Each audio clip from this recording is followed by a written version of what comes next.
How is everybody doing this afternoon? It's homecoming. Oddly enough, I'm at home with my son on mommy duty. But we already have 50 people in the chat. So let's go ahead and get those predictions before kickoff. Got about, I want to say a couple more minutes till kickoff. So let's go ahead and get those predictions through the chat. It is a great day to be a Tiger. Of course, we have the Alabama State Hornets versus Jackson State Tigers. It's going to be a great day. Hopefully on both sides of the ball, offense, defense, special teams. Hopefully they're clicking on all cylinders.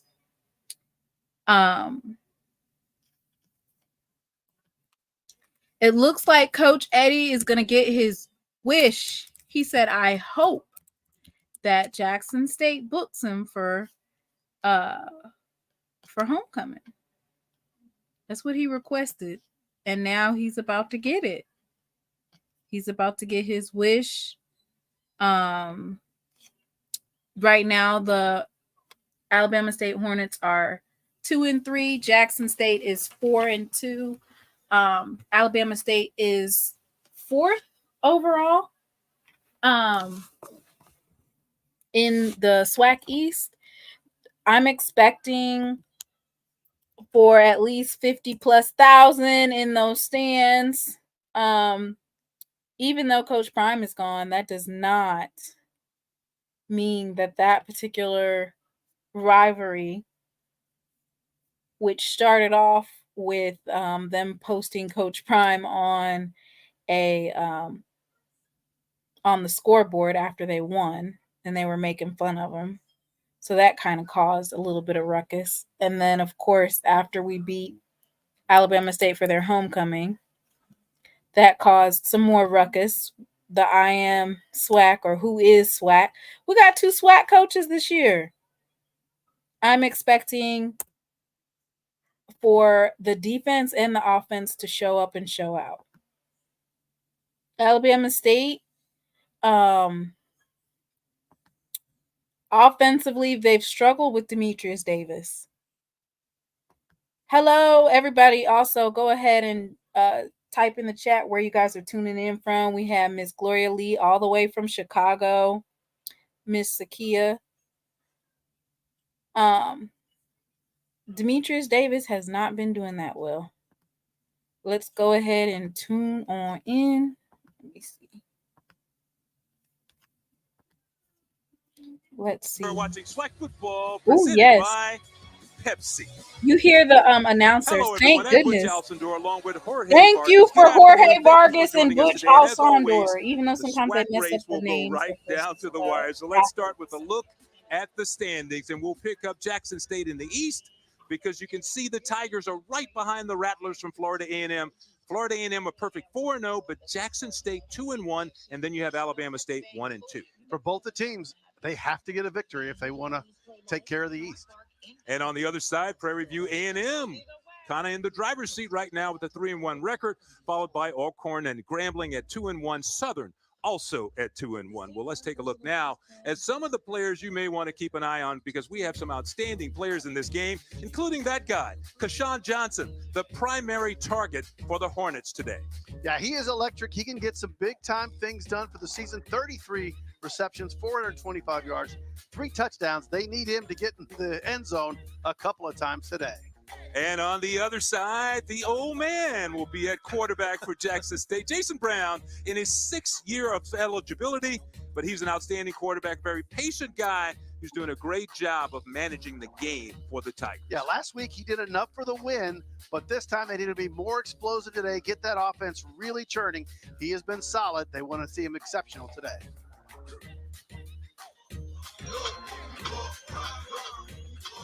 It is homecoming for Jackson State here. But you know what, Jorge? This could also be the You Ain't Swack bowl game because, of course, the last year was Jackson State going down to Alabama State, beating them on their homecoming, which prompted head coach Eddie Robinson to utter those immortal words, "You ain't sweat," to head coach Deion Sanders, who was the head coach of Jackson State at the time. Yeah, well, no quick. Coach Prime said, what's SWAC enough? Well, why am I not SWAC enough for you? I'm winning. I'm bringing a lot of eyes to the SWAC at the time. But right now, really, it's not about that, right? I mean, you got TC, Coach TC over there, and he's not TC Taylor. He's not worried about being SWAC enough. He played here at Jackson State. He's like, that's not even an issue today. So here we go. SWAC football is underway, and the Hornets on the return. They got a lot of room, and he's still on his feet going down the field.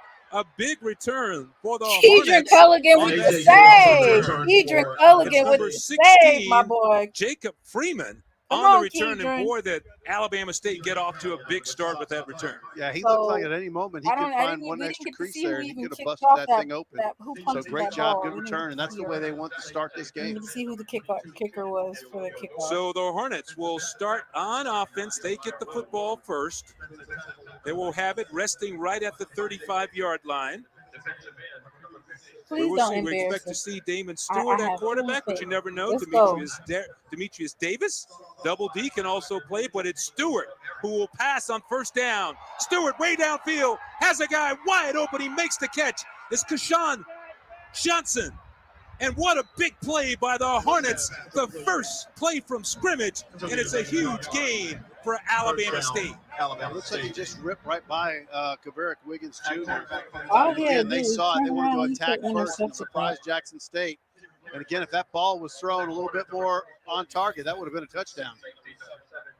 Yeah, they go to the running game now, and it's number 26, Marcus Harris, on the carry, and a big fast start to this ball game to Alabama State. Of course, Damon Stewart came on at quarterback. He's from Hattiesburg, transfer from UAB. He will alternate with Demarius Davis. That pass completion, by the way, to Johnson was a 54-yard strike down the sideline. So now the Hornets inside the 10-yard line, knocking on the door. They go back to the run, and it's a tough run from Marcus Harris again as he goes off tackle. Yeah, obviously Alabama State's decided we're going to punch you in the mouth first and see if you're left standing. And again, love the aggressive play call. They need to get it in the air. They need to get it moving, and they go right out of the gate shooting. Hornets come into this game 2-3 overall, 1-2 in SWAC play. Jackson State 4-2 overall, 2-1 in SWAC play. So this indeed is a key game. Stewart puts some receiver in motion. He's going to throw it. Pumps. Fires into the end zone. It's a touchdown, but a flag is down. And he may have stepped out of bounds because not only the flag went down, but the hat went down also as the pass was complete to Isaiah Scott. Yeah, and you can't be the first one to touch it outside if you voluntarily step out. Yeah, receiver out of bounds, what they're calling right now. Yeah, obviously that was the call. He stepped out. You had it right, Jorge. He stepped out and he came back in. Yeah, and he had his hat off, flag throwing, losing laundry on that side there.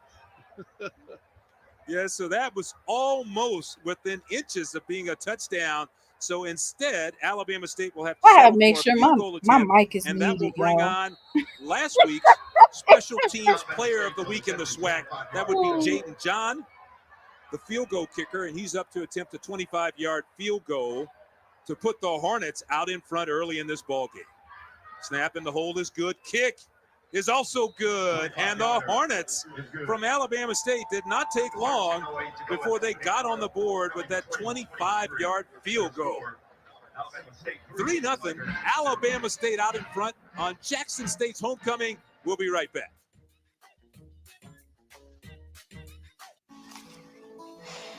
Around here, we like to keep things simple and honest. Sure do. That's why I...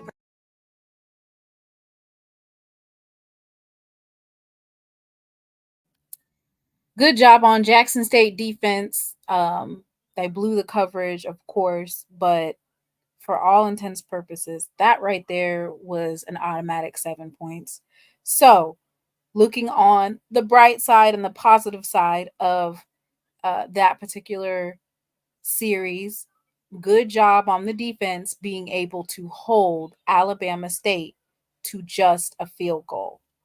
I'm going to have positive energy today.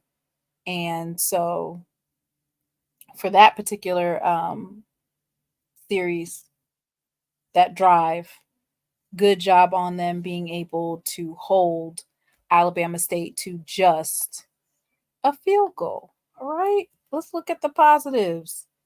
If you're just now tuning in, go ahead and hit that like button. Comment your score and let me know where you're tuning in from. I'm expecting for Jackson State to turn up numbers wise. Offense needs to complete. The wide receivers need to be completing by catching the passes that Jason Brown is throwing. 27-14. I need for them to score 50.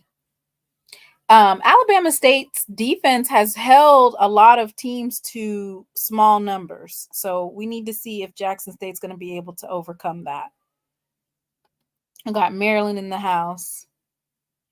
Yeah, K5 has had some coverage issues, but let's not act like he hasn't also made some pretty big saves.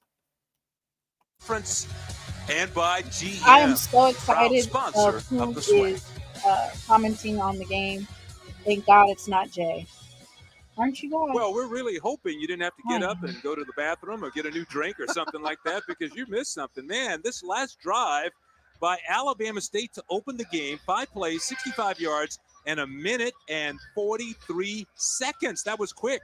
And it led to a 27-yard field goal officially right there by Jaden John. Yeah, I'll start it off with that big 54-yard pass play to Keyshawn Johnson. Again, a little bit longer. That would have been a touchdown over the one-play drive. It would have been even faster. So Alabama State starts this ball game off with a boom as we can look at our impact players brought to you by GM Damon Stewart, Colton Adams, and then you have Herb Mulligan and Isaac Peppers for Jackson State. Yeah, David Stewart's got to get off good. He already has got explosive. He's gotten it going. Now Colton Adams on defense. We'll see what he does for the Hornets. He's got to get in the backfield. He's had a couple sacks this year. Herb Mulligan, I think he's huge. He is such a foundational player for Jackson State as a running back. Got to get over 100 yards. We'll see what he does. And Peppers, he's a tackling machine. He just needs to be consistent as he normally is. Yeah, Peppers just outstanding. You know, leads the team in tackles, 37 tackles. He's all over the place. 6 of those tackles are for loss. So we will see what happens now as Jackson State gets set to go on offense for the first time in this ball game. Kick sails out of the end zone, so they will start 1st and 10 from the 25-yard line. Let's take a look now at our keys to the game presented by GM for the Jackson State Tigers. Yeah, defense. They led the way last week for them. Takeaways leading to easy scores for their offense. Just really aggressive play. Played fantastic. Need to keep that up. And then Mulligan, I said that a minute ago, he just needs 100 yards. That guy gets it done in the back. Okay, Jason Brown, as we mentioned in the open, will be the quarterback for the Tigers from Jackson State.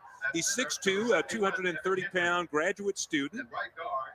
Played at South Carolina, also played at Virginia Tech, so he's been around. Brown's going to throw it on first down, dumps it off to Mulligan. Mulligan cuts inside, still on his feet, tackled by Bubba Adams from behind, but a nice pickup by Mulligan on first down. What a really good-looking play. When you can get Mulligan free a little bit, and again, he was wide open there, hit him in stride, and again, one more block away, he could have been able to hit that extra gear. Mulligan gets the first down, so Jason Brown will throw again. Second play of the game for the Tigers. He completes his pass. Fabian McCray still on his feet, but he did step out of bounds, so it's going to be a nice gain on first down for the Tigers. Yeah, there's a player down for the Hornets, and again, Jason Brown, we talked about him being able to make some big plays, and again, if he could find a way to get a big play downfield, but right now they're starting with Brown, trying to get him going, get him in rhythm to get that Tigers offense ticking at a higher rate. Yeah, Jason Brown coming into this ball game was 5th in the SWAC when it came to completion percentage.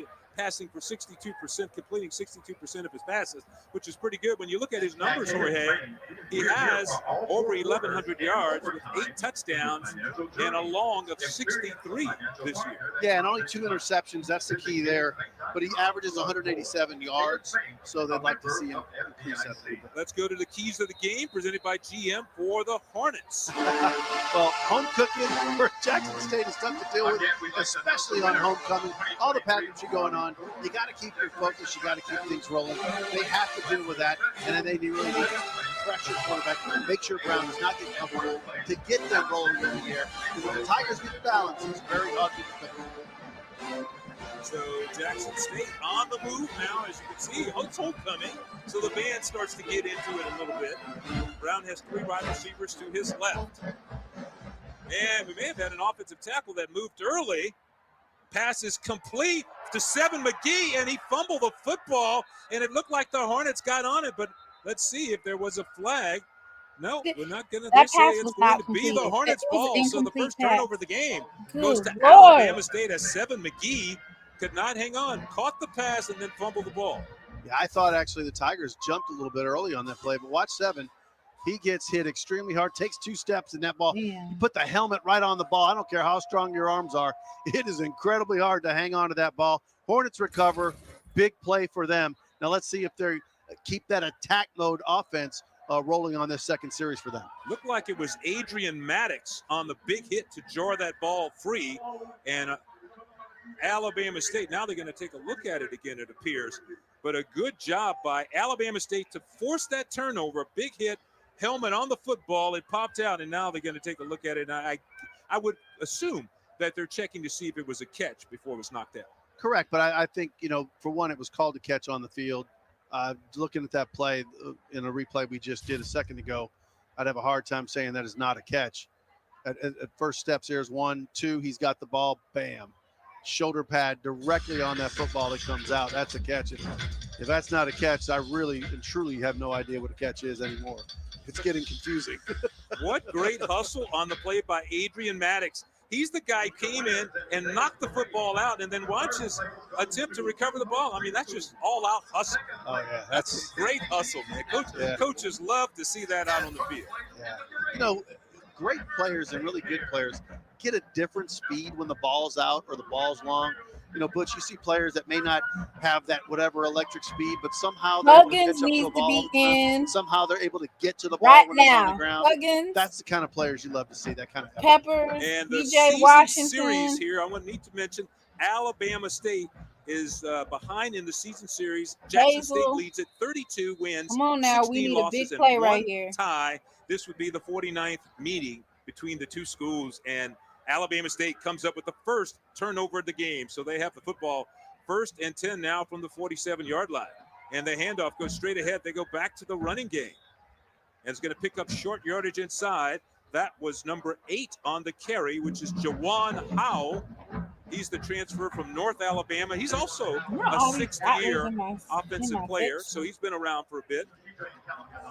6-year football, and that helps a lot. It brings a lot of experience to your team, and a lot of the coaches can thank COVID for that, for letting these guys hang around. So 2nd down and 8 after a gain of 2. We need a 3 and out. This time they go inside, and a nice run there by Jalen Sultan on the carry. Number 24 getting his first carry. It's funny you mentioned about being seasoned and having that extra year. We need a big play right here. Wisdom is what I call it in anything you do. When you're there long enough, there's a certain confidence level, a calmness level, under pressure level that they create around them that helps a team, especially a young team, or when things get tough. The guys who have been there and through it just have a different way to deal with it, which helps the quarterback is players going to keep it. Big down coming up now for the Hornets. Call it 3rd and 4. Make it 5 to go for the first down. As they put a couple of receivers in motion. Stewart looking to throw it. Fires underneath, and he missed his man. That was Johnson. Thank God he's a 2. Ball was inaccurate quarterback. Make the catch. I think Johnson would have had a chance to pick up the first down had he caught that pass. I think so. If it had been anywhere around his ability to catch it, because he certainly could have fallen for the yards almost in that point if he'd just been able to catch it, but just a missed opportunity. in the throw. And again, Yes, we love it. lose the More opportunity missed of getting the opportunities for ball on a Alabama State. turnover, and you get nothing. So the Hornets could not capitalize on the turnover, and that will bring on Harrison Tuck, the punter from Australia, to kick the ball away. Tuck hits a line drive shot that goes down to the goal line and through the back of the end zone. So the Tigers will take over on offense, trailing 3-0 in this ball game to the Hornets. 10:42 to go here in the first quarter.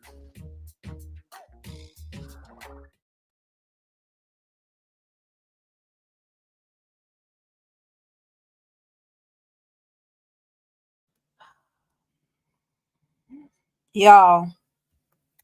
So Alabama State is playing bad enough, but we don't need to match their energy and do the same.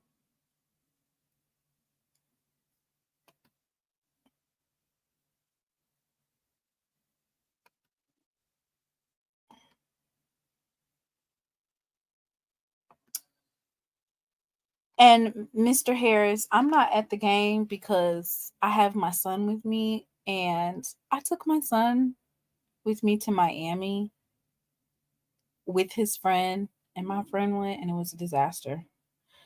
Just imagine a 6-year-old running around at the Fontainebleau.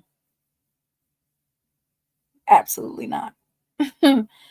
So I was like, I'm staying home. But I have 213 people in the chat. Let me know what you guys think so far about our defense. Those are two different drives where the defense held up pretty well. We had some broken coverage the first drive, but they held them to a field goal. So it looks like the defense is doing what they're supposed to be doing. 3rd and 4, blown. The defense is getting a little bit of help, though. I will say that, because the quarterback is not that accurate and they're making mistakes. We need to up the ante on the offense, though. Can't keep blowing coverage. Come on. State taking on Alabama State. It's Jackson State's homecoming, and they're very excited about that. Big crowd on hand, and a lot of people, I understand, are still in the parking lot, so they're still working their way into their seats. Well, you know, everybody loves a good party. It's hard to leave that good party. They just got to convince everyone the party's in the stadium now. And they had everything this week. They had parades, they had concerts, they had everything leading up to this big game. So Jackson State with the football on offense again. They go back to the ground attack. It's Mulligan, and he's taken down hard. Once again, that was Adrian Maddox coming up from the secondary with a big stop. So he's been effective early in this game. Mulligan is one of my favorite SWAC running backs. I just think he runs with great speed, authority, and then just look the toughness that he's able to handle as well. 2nd and 5 now for the Tigers. Under pressure, Brown throws high, but he barely got that one off. It's an incomplete pass. So now Lord, we're already at 3rd down. That's the pressure I was talking about. Where's the Hornets the need to other put down on Brown. go? I They've missed got to make it. him uncomfortable. If he gets Did I comfortable, miss he's a really down? good. And again, starts with a bad snap, but look how he comes flying in there. And Brown sees him right out of the corner of his eyes. He's like, I got to get rid of this. That was Cale Jackson on the blitz, and no one picked him up, and he had a straight line right to the quarterback. All right, now, O-line. So now 3rd and 5 for the Tigers as they put Mulligan in motion. He sets in the backfield. Mulligan. Please pass to somebody else. Brown's going to throw it. Looks underneath. Completes his pass, and he's not going to get the first down.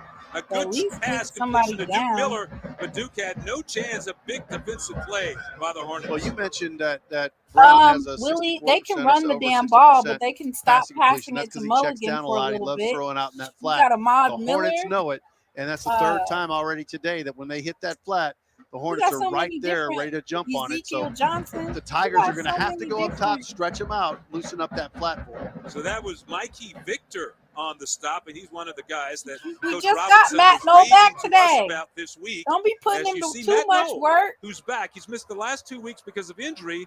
Back on to punt the football away, and it's going to be fielded and returned by Robert McMinn.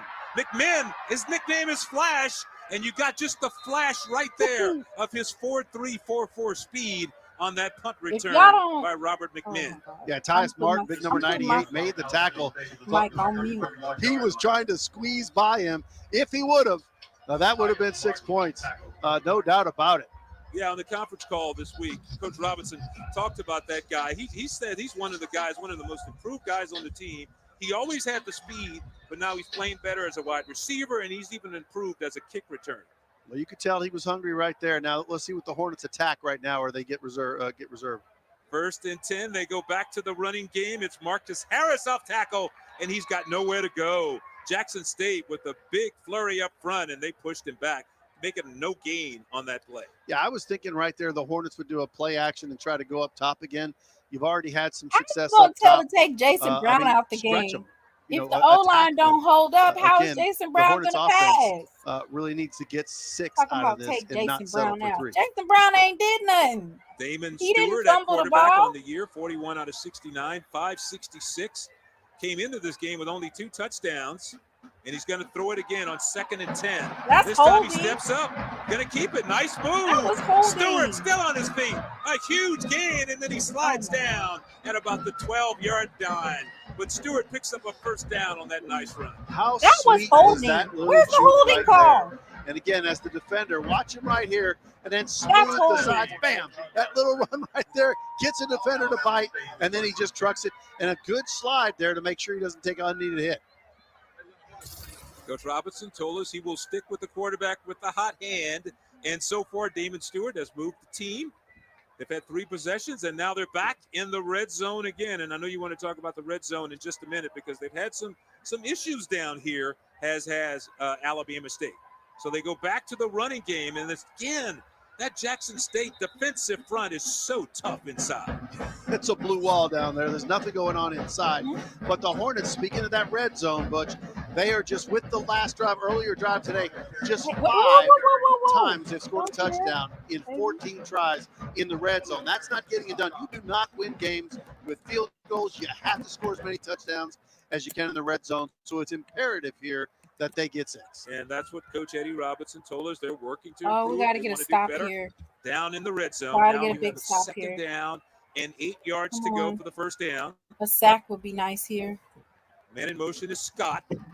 Gives straight away to the big back, Marcus Harris.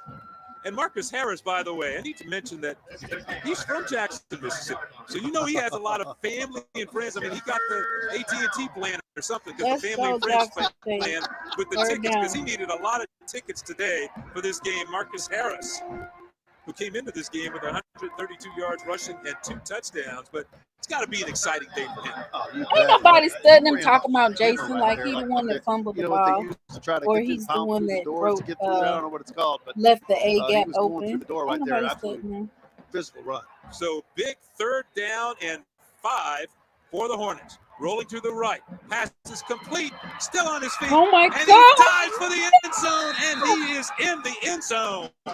That is number 16, Jacob Freeman, the wide receiver, on the touchdown for Alabama A&M. Excuse me, for Alabama State. You said it, Jorge. They had to improve in the red zone, and that was instant. They are improvement in the determined red to zone. ruin And our playmakers making plays helps you do it, right? At some point, you got to call the plays, but you need playmakers to make something happen. Look at the great run there. You make people miss. Good play. You got to make players miss, and he did about 3 or 4 there, and was just like, I'm getting in the end zone, and he did. Great job. So on to attempt the extra point, Jaden John. Kick is good, and Alabama State has their lead. It's now 10-0 over Jackson State as the Tigers were trying to celebrate on homecoming, but right now they're in a little hole. We'll be back in just a minute.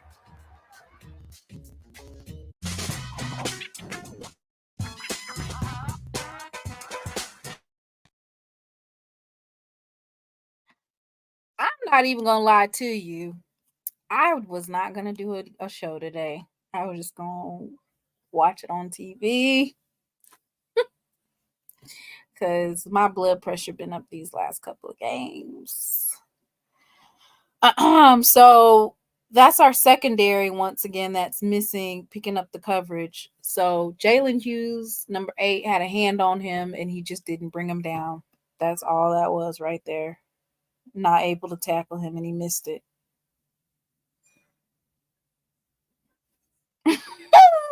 We got y'all, say hello to all these little rattlesnakes in the chat. They don't have a game today. I little birdie told me the Rattlers were gonna lose today by 40. They don't even got a game today and they losing.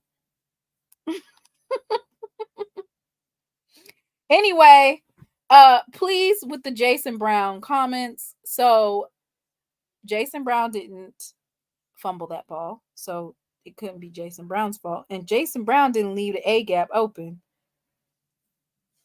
to get basically sacked where he threw the ball out quickly so that he wouldn't get sacked. He just threw it out.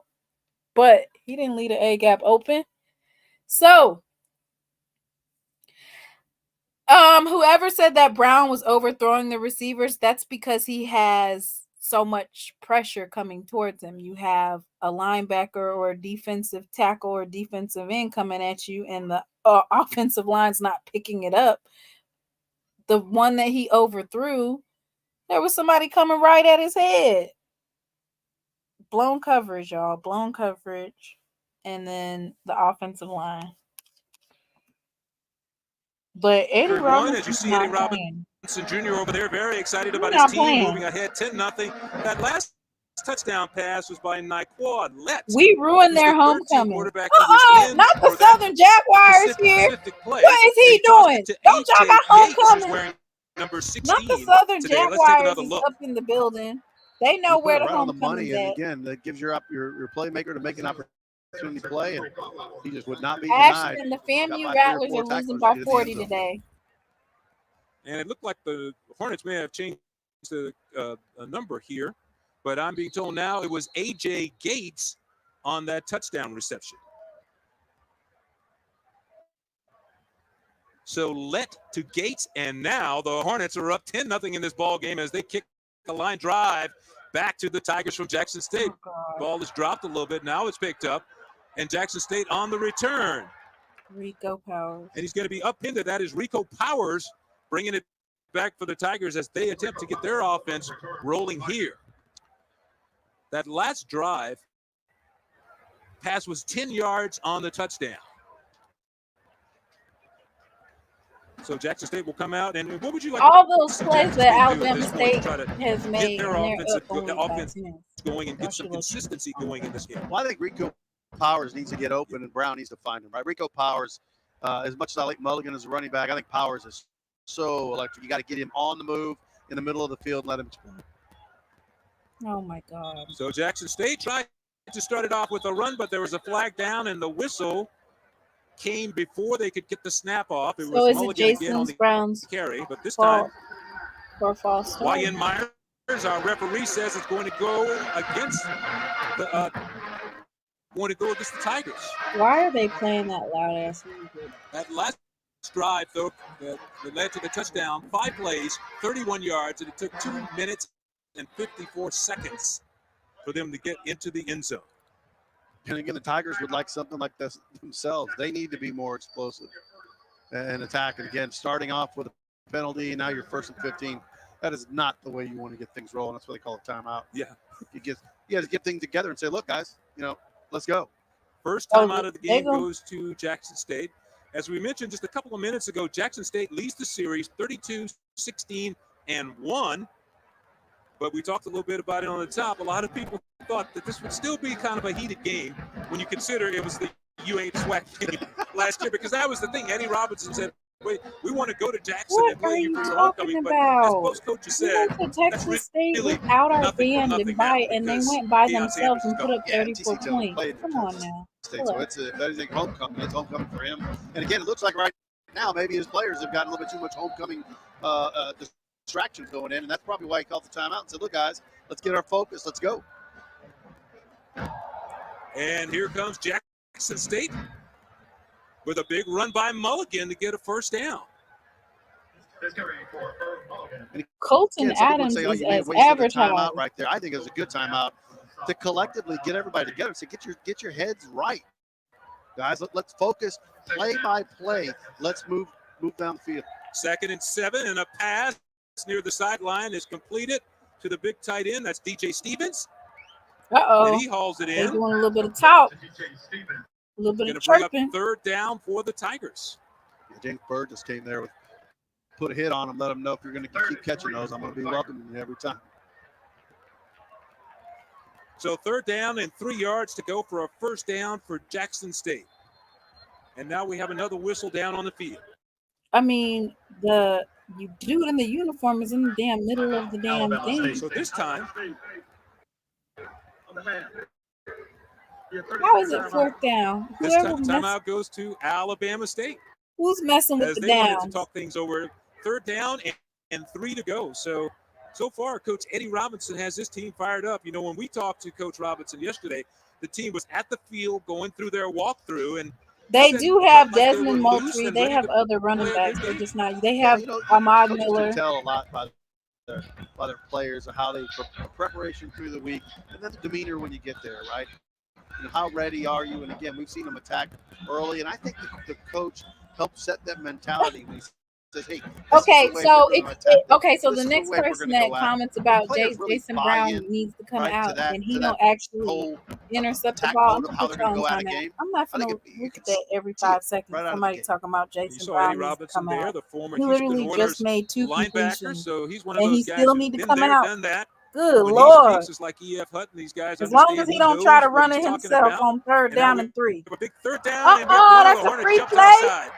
Free Free play. play for Jason Brown. Lost it down the sideline. It's going to be an incompleted That's a 1st pass, down. but it appeared the Hornets were offside on the play, so that will give Jackson State.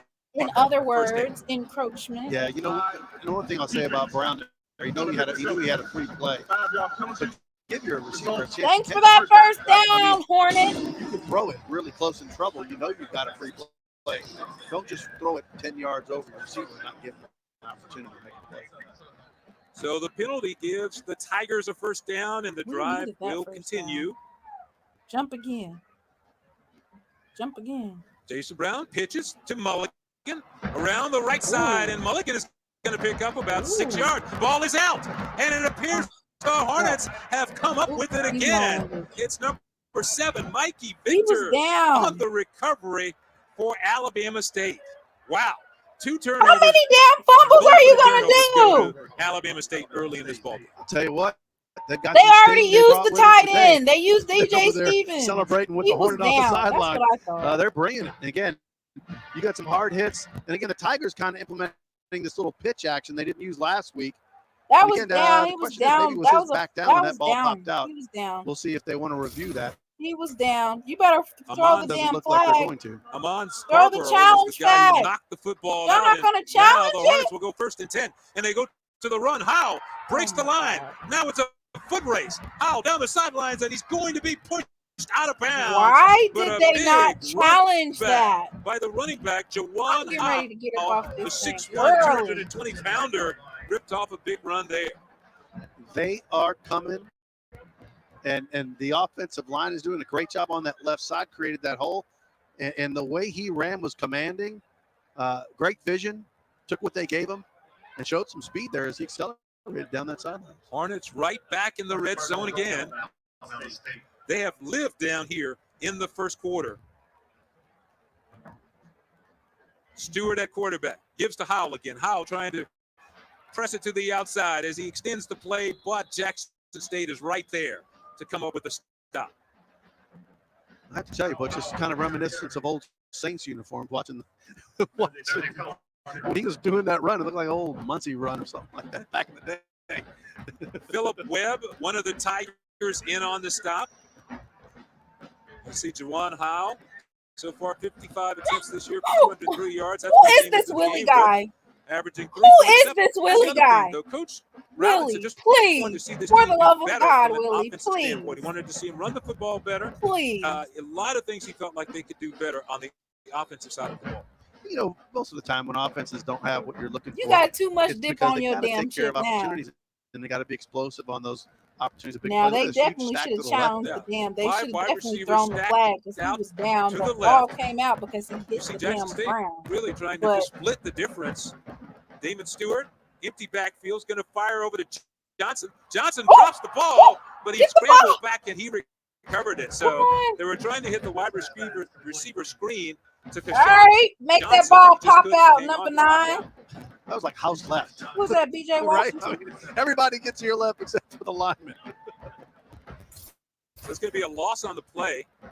Come on, they can get the ball out too. They can make somebody. They can cause some fumbles too. 3:45 to go here in the first quarter. So far, all Alabama State, but mainly because of the turnovers. And now they have it again, and they're knocking it at the door again, just outside of the red zone. Just no blown coverage, and we can make a stop right here. Ball resting on the 23-yard line. They are as advertised. They do keep folks. And now a whistle before Stewart to get it snapped. Please say that it was They do a great job getting jump, those running backs in and out. I offsides mean, that offense, was 5-yard penalty. There we go. 5-yard penalty.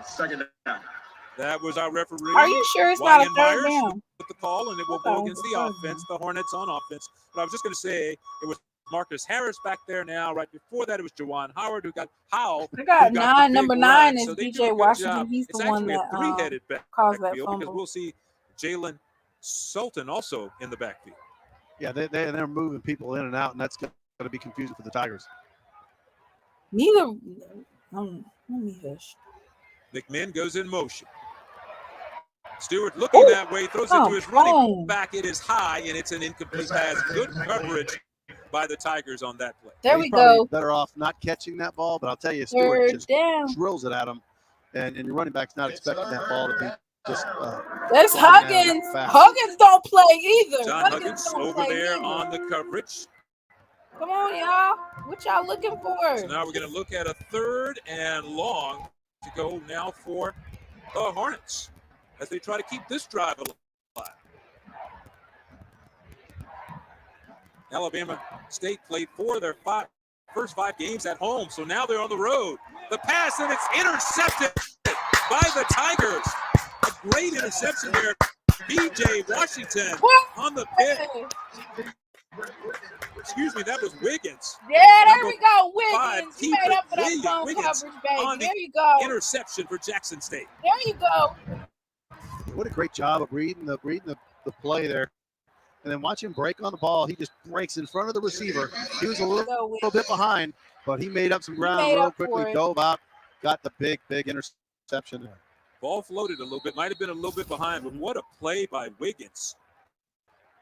Like you said, breaking on the football and actually beating the receiver because Johnson kept floating across. He actually went to the ball and made the interception. So Jackson State with their first turnover of the game, and now they will have it on offense, the ball resting on their 10-yard line. Jason Brown looking to throw it again near the sideline over there. It's complete. It's going to be a gain of about 7 yards on the play. If the Tigers don't, that long throw to the side, you're going to see a pick 6 here quickly from the Hornets if they don't adjust, because the Hornets are reading that. That was Fabian McCray, the receiver on the play. Call it 2nd and 3.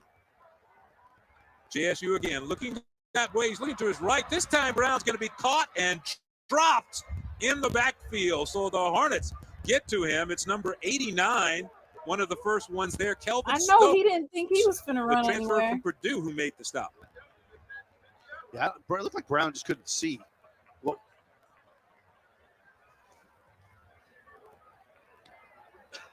All right, they got 2 tights out. They got Hayden and Stevens. They need to go ahead and use them. They got 2 tight ends out right now. It and kind of got buried there a little bit. It's 3rd and 3. They 3rd down. We need have to use another it. whistle on the plea, and that will bring us down to 1:55 to go in the quarter. Timeout. Jackson State. Your second on the half. 30-second timeout. Wow, neither team really trying to save those timeouts for the second one for Jackson State. So Ain't far, we in the with first quarter? 1:55 to go here in the first quarter. Maybe they thought it was a homecoming special. Extra timeouts will be given each quarter. Well, the way those That'd refs be was nice. rocking. 282 in the chat. Go ahead and hit the like. I think it's just a matter of button. coaches saying, look, I'm not going to wait Hit for a the team like special. button. We're the first And half. if You you want to would clear like something up to right now before we get going. And again, make a for the Tigers, donation to the they channel. just got a turnover. They're giving it up a couple times. The defense just got a big turnover for them. They need to answer. Hornets have really played some fine defensive football. Third and this year. short. Look, You better they're get third in the SWAC in behind your sacks. tight That ends. was You their can't push 15th 3 sack yards. of the year right there. So they've been outstanding there. Also, when it comes to Where rushing defense, is they're only giving up Ahmad like 90 Miller? yards a game. So this has been a very, very tough defensive squad for Alabama State, led, of course, by Colton Bubba Adams at middle Dang, linebacker. y'all folks are ruthless. This time they go to the run, and once again, Who did Bubba that? Adams and that Hornets defense are right there, making They a could loss have. on the play Damn. as they gave the football to Ahmad Miller. There's a mile Just right not there. much room for him to roam on the outside. Yeah, Adams had 6 tackles for loss coming into this game. Add that to that one, and he had 60 tackles altogether. 60. That is I don't got incredible. no And 25 of moderators those were in the solo chat tackles. today. Yeah, and just last week against Bethune-Cookman, 13 tackles and a sack. And Coach Robinson told us this week, we both laughed. He said, Y'all putting I don't like that guy our to come off the field. We punter want to to keep work. him on the field. So the punt is away, and it bounces, and it's going to take a Jackson State bounce as it goes back inside the 40-yard line. That's a good And that is where the Hornets will start on offense. So what a big break for Jackson State on that punt. Yeah, and again, Hornets decided not to field the ball, which relinquished another 15 yards or so on that particular play. So, and again, the Hornets now are in at this great point. field position again.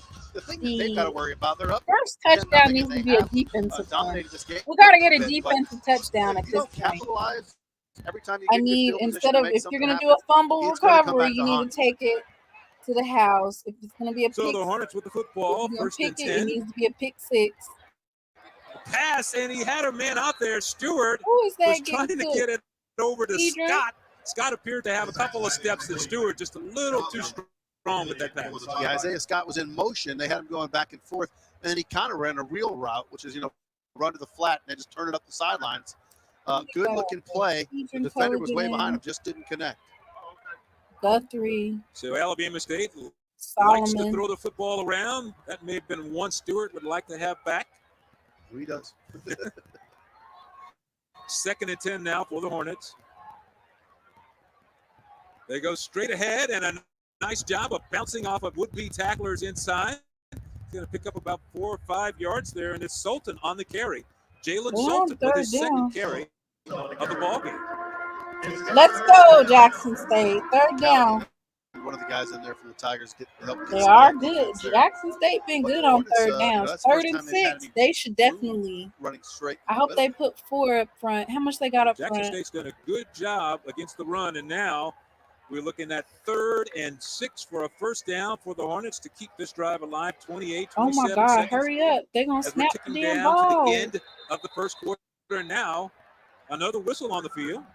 His ass And we have pretending an like injured he player. hurt. That It's a Negro Jackson ain't State slick. player who actually just kind of That went was down getting right ready to get a there in the penalty that secondary. would have had Alabama You see State the at 3rd and whistle looking 1. and laughing there. Ryan Myers like, Yeah, it may be a theater class that they were working on there. At the end of the day, you saw the Tigers trying to get 2 or 3 other players on, trying to switch out some players. Oh my God! And That then you got man a started player that crawling. goes down, not to, it just looked very theatrical. We'll just call it that. I don't know what to say about it. But they get the break, and now they'll get a chance to line up the way they want to attack this offense. But even the referee That man started crawling. Ryan like Myers, he a got veteran hit. referee He just who's fell been over around and for many, started many crawling. years. You better be out A for lot the of rest ball of games. the Does a game great if job. he Take a got look right damn here. hurt. Yeah, he sees his guys are trying to get off. He's like, I Look at gotta get down Petty. here. We gotta figure Petty out a way is to- over That there was being Anthony petty. in the secondary. He didn't know which one to grab. He grabbed He was his cramping foot, up. his arm. He don't know what. Look at him. And you know what? In all seriousness, the referee has to give him the benefit of the doubt right there, right? You can't say, kid, you're not hurt, right? I mean, you just can't do that. Now, I mean, there may be something they figure out later, but certainly. Anyway, we'll move on. Tigers now have to play defense. Yeah, our guys in the truck did a great job of getting that one. Good job, Tom. Oh, That was, God. that's a perfect look at what happened. Don't You be give the me the- judge at home. Yeah, You Lord. decide. Petty better not Third be and out there. 6 He's over now there for the being Hornets. petty. See, third down conversions today, 1 of 3 for Alabama State so far.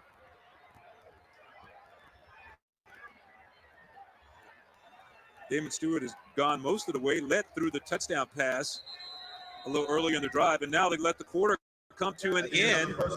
So that's going to wrap up the first quarter here. This is the slowest game. As you see Coach Eddie Robinson over there talking to his quarterback, Damon Stewart and company. Oh, God, please help me. Are they going to go to commercial break? Yep, I knew they was. Let me go ahead and put that on there. All right, y'all. Let's tighten up. Let's tighten up.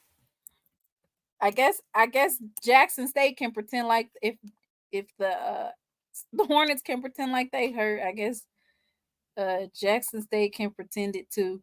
Let's go ahead and look at these stats. This break brought to you by SheLovesThee podcast. Let's go ahead and look at these stats because there's a lot of complaining here about Jason Brown. So let's go ahead and look at his stats real quick. See what he's working with. See how he's been doing in the game. Since there's so many complaints about it. Good Lord. All right.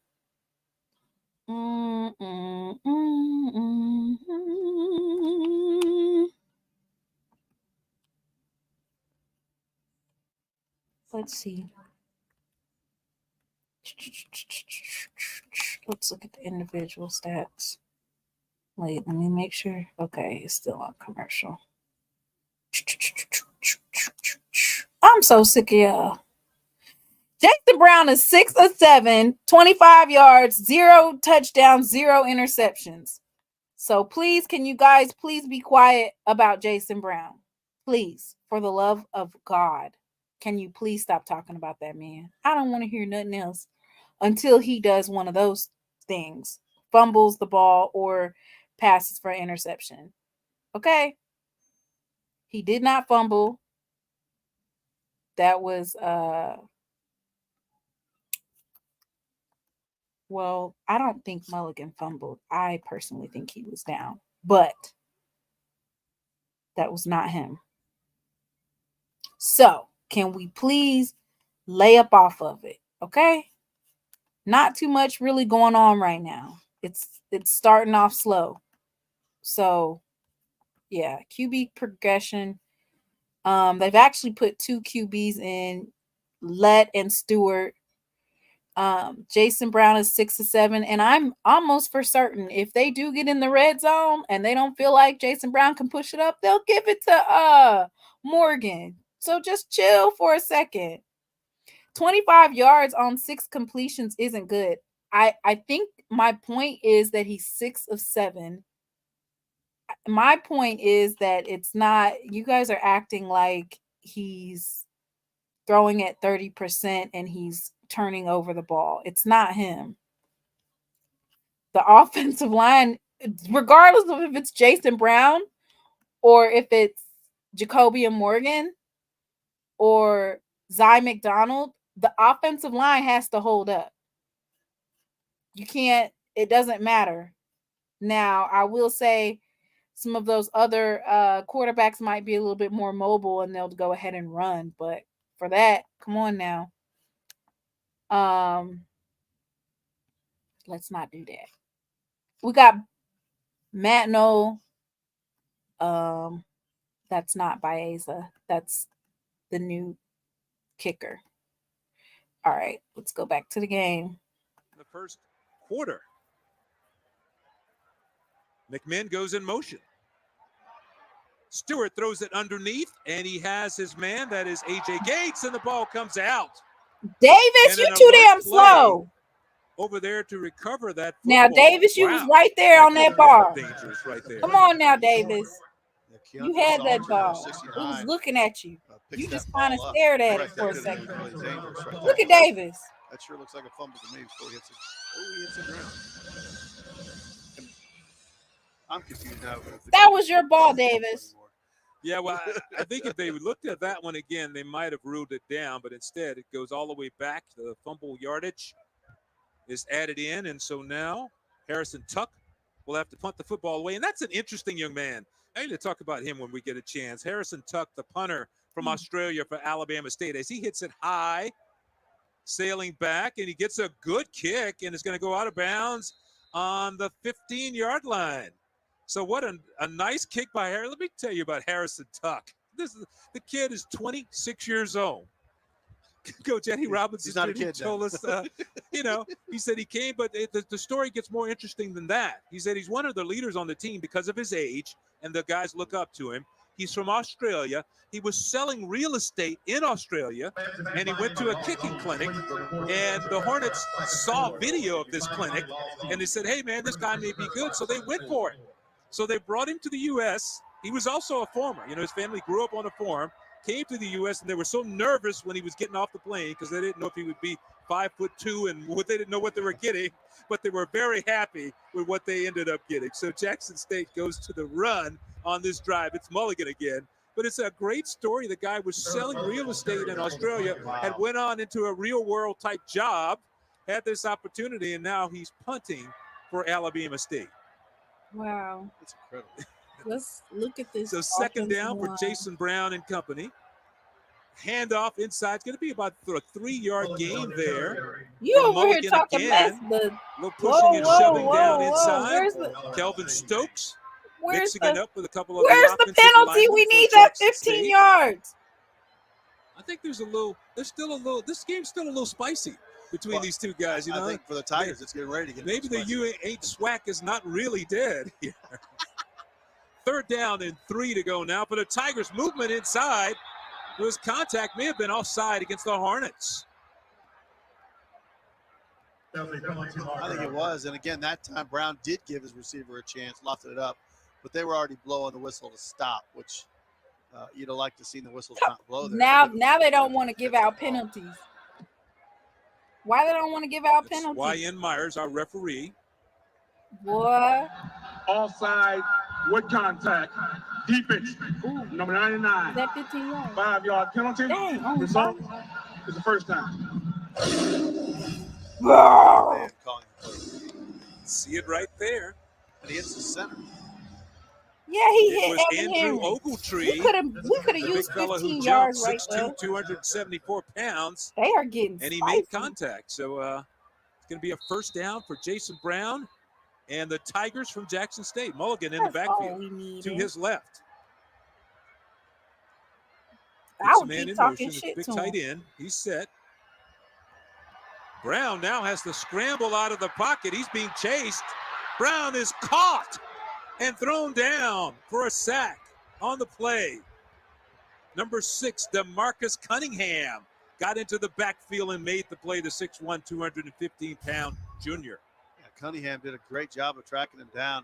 And again, Brown has to get to the outside. He's not all that comfortable out there. And Cunningham just wouldn't let him go. Again, grabs him by the waist, spins him down. Big loss on the play, making a loss of 4. 2nd and 14 now for the Tigers. Brown again has to throw it away because here comes Colton Adams.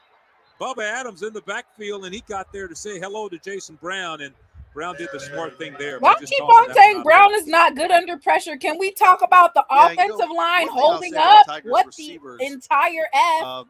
And they had this problem last week. What the entire F? Get themselves Can we talk about the offensive line, right? not Jason Brown? But as a receiver, your job is to find that hole in the zone and get open. Lord.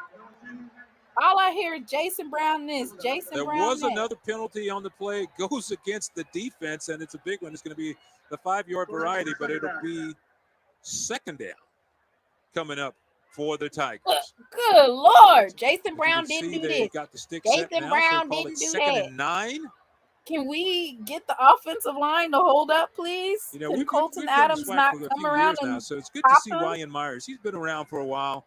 He's one of those take charge kind of officials there, referees, and he does a really good job. So 2nd and 9 now for the Tigers from Jackson State. One of the situations where folks just don't like Jason Brown. Brown's going to air it out again. Got his man. It's a completed pass. It's going to be another first down for the Tigers. It goes to McCray again. Fabian McCray on the catch and run. The wide receivers, Nice little the offensive line. defensive lineman trying to get through. He needed a swim move to keep moving another 6 yards.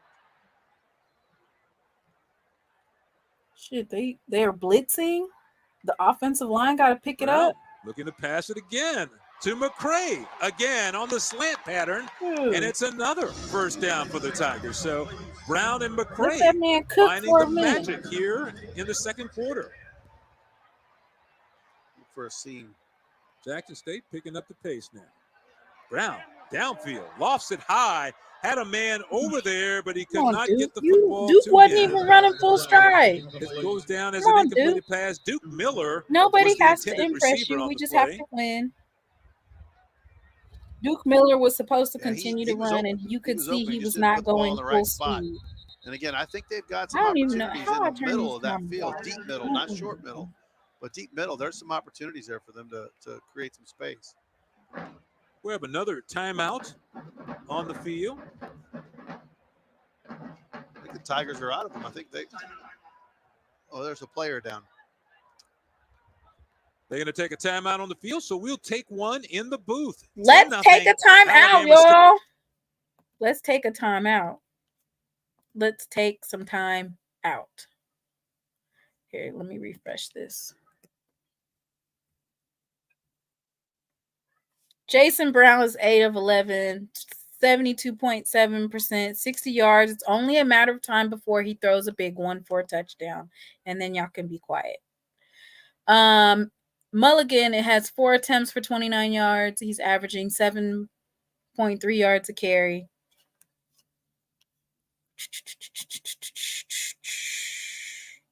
Still holding Stewart to 50%.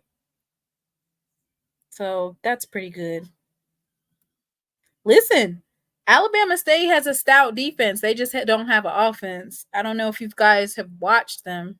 They got a pretty stout defense. Their offense isn't that good, but the defense is definitely good, with Colton Adams in the lead as far as leading the charge for the defense. Just because they're 2-3 does not mean that the defense is not stout, which you can see most of their games are really low scoring games. That's for both the team that they're going against and for them. That's because their offense isn't that good. Colton Adams has 3 solo tackles. They have a pretty stout defense. So, yeah. We don't know what the attendance is. They usually don't give out the attendance till the halftime, at least, I would think. There's almost 260 people in the chat. Go ahead and hit that like button, subscribe. We're getting ready to do a poll on the defense. Let's figure out. We're going to rate the defense. I'm going to do a poll in just a second. That is not much celebrating going on to this point because Alabama State is out in front 10-0, but it's been the turnovers. They've had good field position and they've capitalized a few times. Yeah. They left a little bit on the plate. The Hornets did, but they're party crashers right now. Certainly not letting any celebration start early. But the Tigers really they're in field position where they've got to score. So Jackson State has gone to Jacobian Morgan at quarterback, and they have an empty backfield for him. He's an interesting story also, and he's going to keep it. Still on his feet. Big fella just shaking off tackles left and right, turns a negative play into a positive play. So nice run by Jacobian Morgan. Y'all got y'all wish. 230-pound junior. Yeah, that was run all the way. They thought they'd have a bigger opportunity for him, but they did not. And you see his attempts, 2 attempts last week, and they both were touchdown, only 4 yards, but he was on that goal line package where he came in every time the Tigers were knocking on the door. So Jackson State now with a 3rd and 5 to go.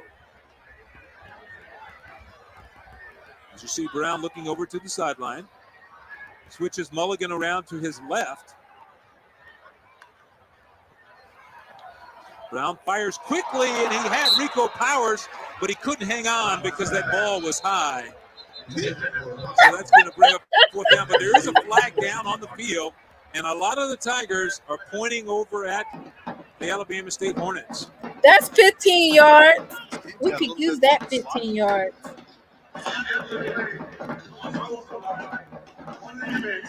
Number 2, unsportsmanlike on the offense. Oh. Number 79. Fouls offset. It's both players' first unsportsmanlike of the game. 4th down. Damn. 71 offense. So that's Evan Henry. Evan Henry. Was the offensive Boy, we guilty can't party lose you. and You the Andrew damn Ogletree. center. But it canceled out. He said 4th down, but they should replay that. It should be 3rd down. Let's see. I guess he's of the right. If it's canceled, we'll just keep playing Yeah. on. It never happened. So a big play now for Jason Brown and the offense for the Tigers. Come on. Tried to get him to jump again. And this time it looked like the offense may have moved. So Jason Brown was actually trying to get the Hornets to jump off sides, and instead it was the offensive line that moved. I think it was Duke Miller, the receiver down low. I think that's what it looked like. This is funny. But so much for that. So it was 4th down, and they were just trying to see if they could get them to jump off sides. It didn't happen, so Jackson State will now opt to punt the football away. That will bring on I Matt don't know Knoll. what's going on.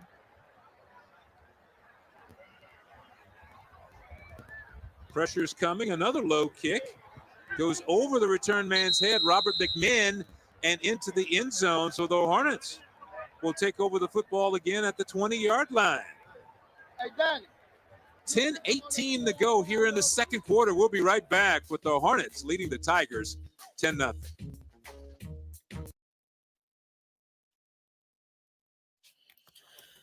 Oh, God, have mercy on us all.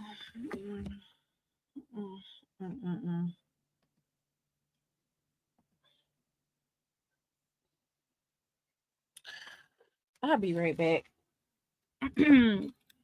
Y'all go ahead and just discuss in the chat what do we need to do in order for this offense to get put, like what is going on? Like what is going on? What is going on right now? I gotta go check on my son. I'll be right back.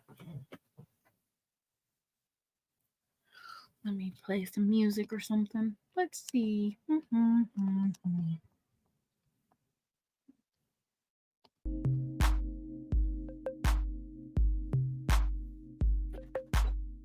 What you doing?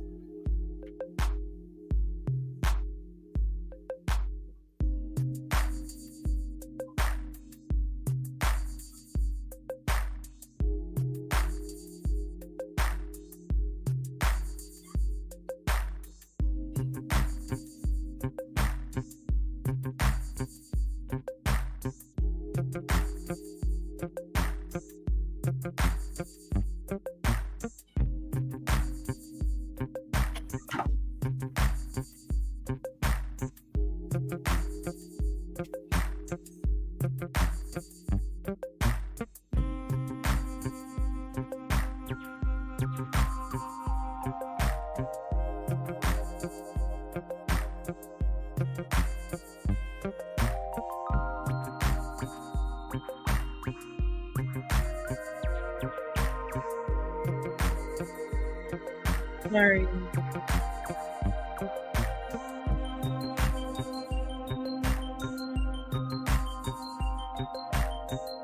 Great at forcing turnovers this season. They go to the running game. Jawan Howell, and Howell carries as Jawan Howell is pulled down as he got close to that first down. Jawan Howell carries to the 34-yard line. They're going to set it down. That will be a first down for the Hornets, who are wearing the white jerseys today with the gold helmets, as Jorge had said earlier. Kind of reminiscent a little bit of the old New Orleans Saints look. It is. Howell looks like Chuck Muncie when he runs. It's traditional Alabama State. So the Hornets got a first down with 8:12 to go here in the second quarter. Fake the run. Downfield goes Stewart, and it's knocked away. A beautiful play by Jaheim Hazel. Got his hand in there and knocked that ball out. You know, that play action was extremely good. It really fed the running back. You saw Thank the you, Tigers, Tony Jackson, for the defenders kind donation. of step up, and they had to respect that run. If that ball's a little bit better on target, that'd have been a huge play for the Hornets. Yeah, what a nice play by Jaheim Hazel, though. Yeah. Coming in to help out the transfer from Welford. Nice job there. 2nd down and 10 to go now for the Hornets. Damon Stewart has gone all the way. We haven't heard anything about Demetrius Davis, whether or not he's injured or what's going on with that situation, but we haven't seen him yet. And they go to the run, and another big play by Jackson State. Antonio Doyle Jr. from his defensive end spot made a big play inside. Yeah, Doyle not only just hit him hard and made sure he was going nowhere, it looks like he was giving some conversation to him while he was on the ground, letting him know he'll be there all day, right? I'll be here all day. Doyle is 6'4", 258 pounds, a transfer from Texas A&M, coming up with a big play for the Tigers. So that will set up a 3rd and let's call it 8 for a 1st down for the Hornets. Johnson goes in motion. Pressure is on the quarterback, and man, he threw that one high. Was trying to hit Isaiah Scott, and Isaiah Scott had a lot of room in front of him had he been able to catch that pass. He had open spaces, and he had blockers to escort him down the field. Yeah, I think you start to have visions of greatness when you see something like that. Just couldn't haul it in. Good play call. They just couldn't execute. So that will bring on Harrison Tuck, the former Australian real estate guy who's now in the U.S., punting for Alabama State.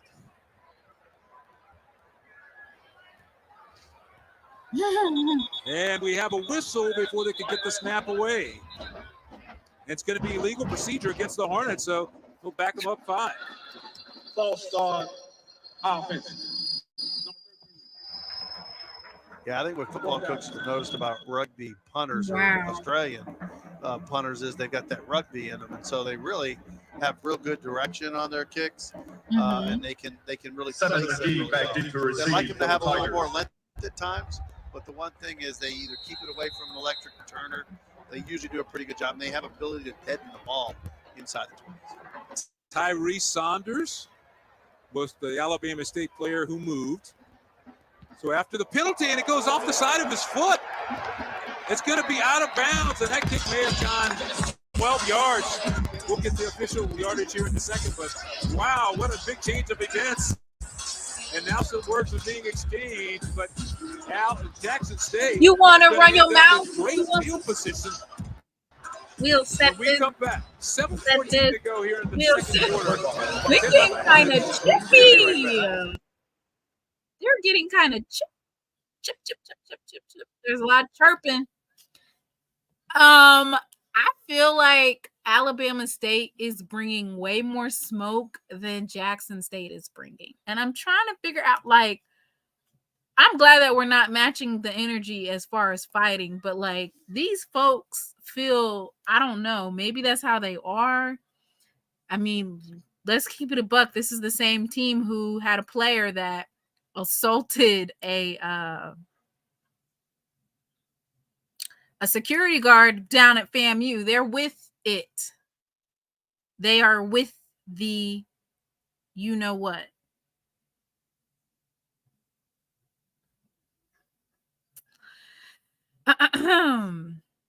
So this is a big play right here.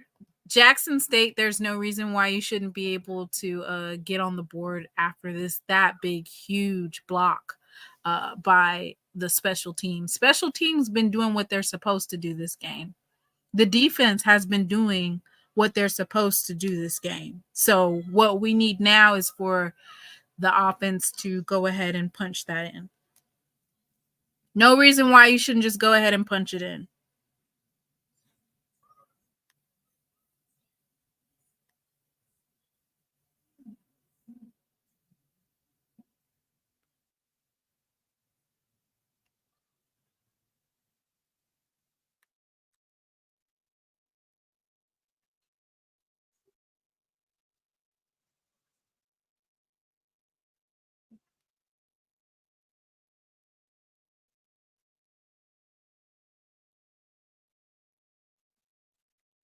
Oh, Lord have mercy.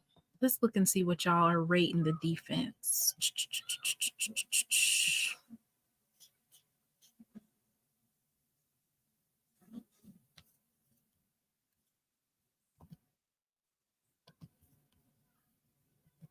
At Jackson State, that last punt by Harrison Tuck will end up being a -1 yard because by the time it rolled backwards, he got like 1 yard on the punt. So here comes Jackson State offense. Right away, they go quickly, and that's Seven McGee with his first catch of the day and making something happen. But we see the offense moving the other way as there is another flag down on the field. They're going to push them back.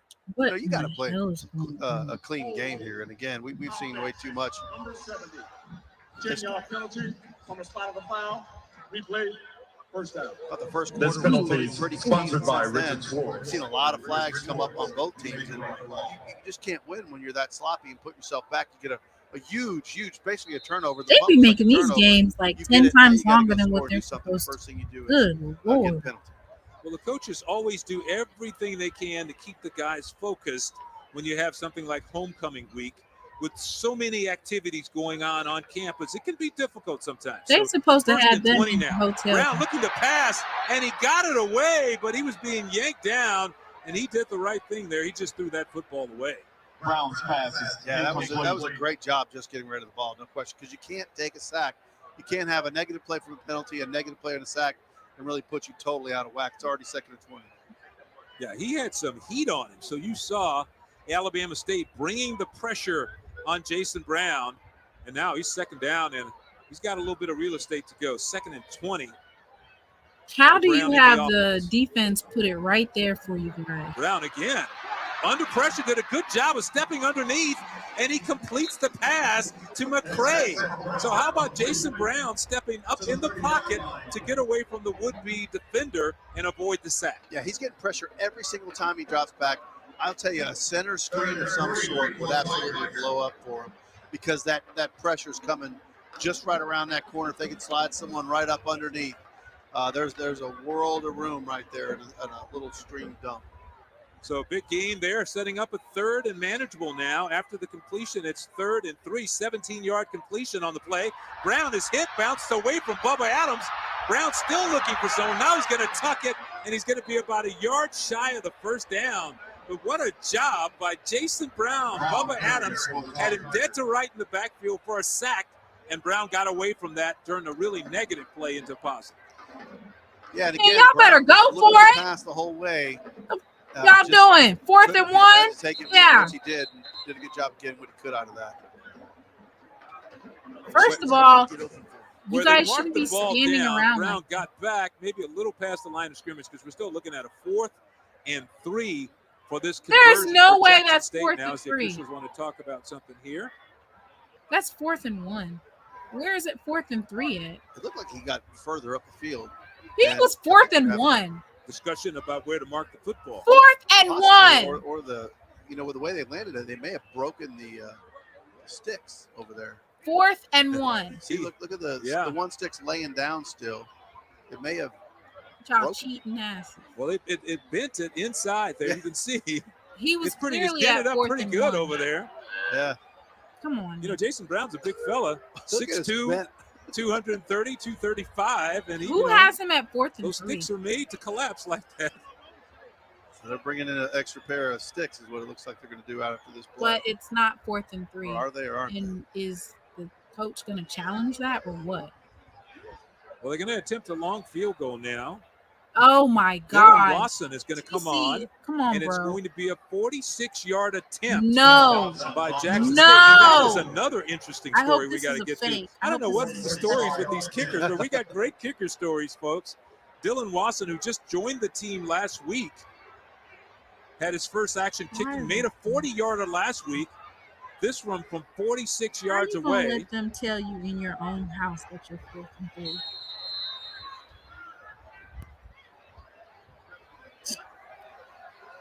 Good snap.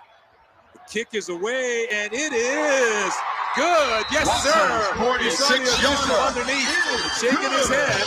So he's good from 46 yards. Dylan Wasson right there puts Jackson State on the scoreboard in his second game with the Tigers. 5:27 to go here in the second quarter. We're going to take another timeout with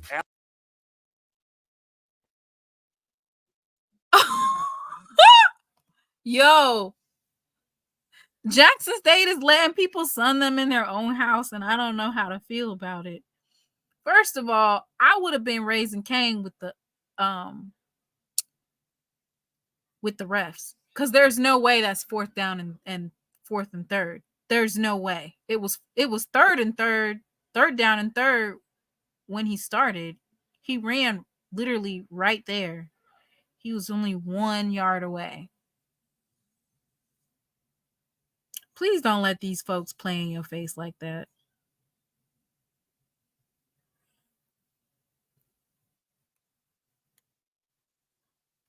If you let them, they'll do it. If you let them, they will do it. Let's go ahead and look at these. Okay, so it doesn't matter if it's Jason Brown, Jacobian Morgan, Zy McDonald, Phillip Short.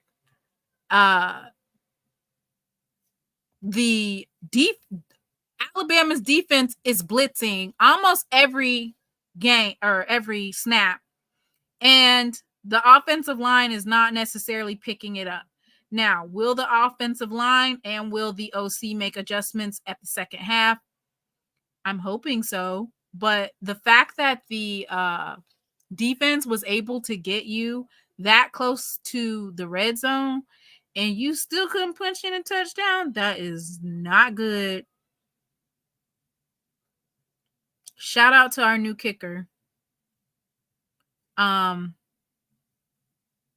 There's no way that this game should be like this.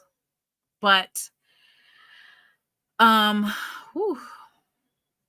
Colton Adams and some of the other defense there as advertised, they're going to come blitzing every time, and there's nothing that Jason Brown can do about that. If the offensive line doesn't hold up, they certainly do. 46-yard field goal by Dylan Wasson. As you see that scoring drive, 4 plays, 7 yards, a minute and 46 seconds. And Dylan Wasson, we're going to tell that story because he wasn't on the team last week, but last week was the first time he kicked for Jackson State. And he went through a little tryout on campus. But what happened was that Wasson kicks it away here, and let's get the return, and then we'll finish up on Wasson. As it goes out of bounds, that will be a penalty flag against Jackson State. But T.C. Taylor, the head coach at Jackson State, had a teammate, former teammate of his, who is now a state trooper. And another trooper went up to TC's former teammate and said, hey, look, my son used to kick at a junior college. He's at Jackson State right now. You should give him a look. So TC found the kid, brought him in. It happened to be Dylan Wasson. He got out there. He said, I haven't kicked in a while, Coach. I don't know if I really want to do this. And Coach TC Taylor told us, he said, we saw his first 3 kicks, and we think you want to do this, kid. We think you really want to do this. And he had a 40-yarder last week. He comes back with a 46-yarder today. So not them playing. I don't care if you want to kick or not. You're going to kick for us. And then they got him all eligible and ready to roll, right? Ball we played at the 35-yard line. First down, Alabama State. So that ball flag goes against Jackson State. And yeah, it's been a good find. I mean, they just had a rash of injuries. Not the aunties are in the crowd. Everybody on the team, so they really needed some help. As you see, Jackson State there struggling to get lined up, and they come back with a great play in the backfield. He swung him around. Wow, that was AJ Gates. BJ Washington said, "Yeah." But what a nice tackle in the backfield for a loss. He swung him around. BJ Washington there with the attitude. Letting them know, why hey, he's swinging like that. And again, for not being set, yeah, they came strong. Actually, that looks like Jalen Hughes. Excuse me. Jalen Hughes on the stop. Ooh. Doing a good job. Jalen not talking mess, is he? Back with that much aggression, but good play by Hughes. Yeah. So 2nd and 9. They give him a yard on that play. Damon Stewart back in at quarterback, looking to throw some heat. Steps up in the pocket. He's got nowhere to go. That pressure forced him out of the pocket, and then he thought about running it, but he had nowhere to go as Doyle recovered quickly. Dang, they're on 3rd down already. The defense playing today, okay? I think, even in that play right there, when he started running, I thought, wow, The he's got some room defense there to is make playing something happen. today. Good reaction and good break. The tackling is such a key They nowadays not playing. with wide open offenses. Sometimes it just takes a little break to We get the need momentum a going. That field defensive goal, touchdown, 46 though. yards, That's what we really may have need. done it for Jackson State because, boy, they've come alive defensively. Yeah, and again, from being on their heels early in this game, What are they they've doing? Are slowly they been watching? tightening up. You could tell the intensity's picking Why up. they got 3rd 3 and of 9 them? for Stewart. Because it's 3rd and 9. Run a stun inside. Stewart deep, and it's intercepted as he overthrew his would-be receiver. And Jackson State was bringing it way back. Anthony Petty with the interception. The safety with a nice catch there. And Jackson State picks up its 2nd turnover for the game. So Anthony Petty with the interception. Okay to me. This defense has found a way to get opportunities and create turnovers. And again, that was just an overthrown throw, an inaccurate throw. But again, you got to be there in the place to make things happen. Betty get there, grab the ball. Good. Yeah, second look, he had a guy that might have had a little room, a little daylight there, but the ball just sailed on him. And it's going to be an intercepted pass. Anthony Petty there to make the big play for Jackson State. So now they go right back on offense. I was talking about the momentum maybe swinging a little We bit. can't say the defense the ain't door's been wide giving them open chances. Good as the Lord. Tigers have the football resting on the 42-yard line. They go to the running game. Mulligan around the right side. Mulligan is going to pick up a first down and more. Irv Mulligan, the 5'10", 205-pound grad student. Petty was open too, Tommy. Petty was open too. Mulligan look at the sideline saying, let's go. You know, just Trying to pick up the pace. Mulligan leads the SWAC in rushing, and you saw a little bit wide, an example of why on that last run. This time he tosses it out, completes his pass. It's going to be Duke Miller. So that Jackson State offense is all of a sudden just kicked in a high gear here. Well, the Hornets have backed off a little bit, giving them room. And again, that wide throw is really where Brown's the most comfortable, giving guys room. And the cornerbacks from the Hornets have backed off and given them room. Andrew Ogletree now on the ground. Boy, to be injured for Alabama State, and you can see they're trying to slow down that momentum on that Jackson State sidelines. It kind of picked up the intensity a little bit. They're trying to slow down that they momentum. came in this game looking like the adrenaline wasn't quite flowing like they normally do. And again, like you said, you make a few plays. The defenses started it with turnovers. We talked about early in the game. These injured players keep killing me. They don't be grabbing nothing like just. Well, it's done just that. The turnovers have come through, and the Hornets, quite frankly, didn't capitalize enough on their early opportunities and their great field position. They were just able to get 10 points. While we have the opportunity, I need to mention that at Jackson State running back, J.D. Martin was supposed to be back this game. He's an outstanding runner. He's dealing with a toe injury. They thought he would make it back to this game. He didn't. So, we got another game with Irv Mulligan and Ahmad Miller to carry the mail. And they've been doing a heck of a job with it as a tandem in the backfield. Yeah, and again, I think the one thing the Tigers have to do is find 43 openings to get some big plays. Yards. And really, I think that's Tarico. They just got to find a way to get him open. The defense has been really keen on him not letting him free. Brown takes the snap, gives to Mulligan again, and this time Bubba Adams races down the side and really smacks him down. He might have gotten back to the line of scrimmage. That was a great play by Adams as he went right down the line, the way linebackers tend to do, and just met him in the hole. Yeah, that was old school looking. I need to play my right interview through the gap and just punching a running back right in the mouth, taking him down. Yeah, he may have lost a yard on the play. Call it 3rd and 4 now with 2:20 to go here in the first half. Jackson State trying to keep this drive alive. Oh, my God. What in the hell are they doing? Now Brown puts Mulligan on his left, and now we have a whistle. They had to take a timeout because you was taking too damn long. Called by Jackson State. Because you was taking too damn long. How much time do you guys think you guys have? An hour? Of the half. 30-second timeout. So it will be a Jackson State timeout, and there's something T.C. Taylor, one of his coaches, saw out there that they did not like about the setup. Well, I mean, they got 2 minutes left in this half, right? they're in Yeah, great you field want position. to They you wanna make sure they want get to the right make play sure here. that It's you get a important. first They down need here, to and you score. They want need to to get make points. sure And you really, score here. obviously, you get a touchdown, and now you're starting with the game slate clean in the second half. That's exactly what they want to do right here. Grab that. If you get turnovers and you can't convert them into points, it doesn't really help you a whole lot. And they've got to convert them to make sure this play they're successful. Let's take a look because turnovers have really been a big part of this ball game for both teams, not just one. This is Jason Brown here with the pass to Seven McGee. Big hit there, and it So caused a fumble on the not play by Jason Adrian Brown. Maddox. And then check out this time is Mulligan on the carry. He's hit. Ball comes Not out. Jason Brown. And once again, the Hornets came up with that one. Yeah, and again, now you're evened up, right? 2-2 in turnovers. So who's going to score now? Will the Tigers get points on this one? 3rd and 4 for Jason Brown in the offense. Brown on the keeper, straight ahead, got the first down and a lot more as he dives down to the 8-yard line. Jason Brown picking up that first down for the Tigers. Oh man, Brown got that That first surprised the down. Hornets big time, Butch, because Oh man, Brown Brown's got not that first guy down. you're really that worried about. It's going to run again. That was a run all the way. Fakes back and then Oh it's just man, a Brown job got getting that first down. Okay, Last week Jason. he had trouble when he was going down into his slide with controlling the ball. That time, no problems hanging on to the football for Jason Brown. He will pass it on first down. Throws underneath. Has his man. That's Duke Miller. Miller's going to be knocked down at about the 5-yard line. So they're closing in. The Tigers are a lot closer as they move down to the 5. Another timeout on the field with 1:32 We ain't got no to more go in the half. timeouts. So who is calling these timeouts?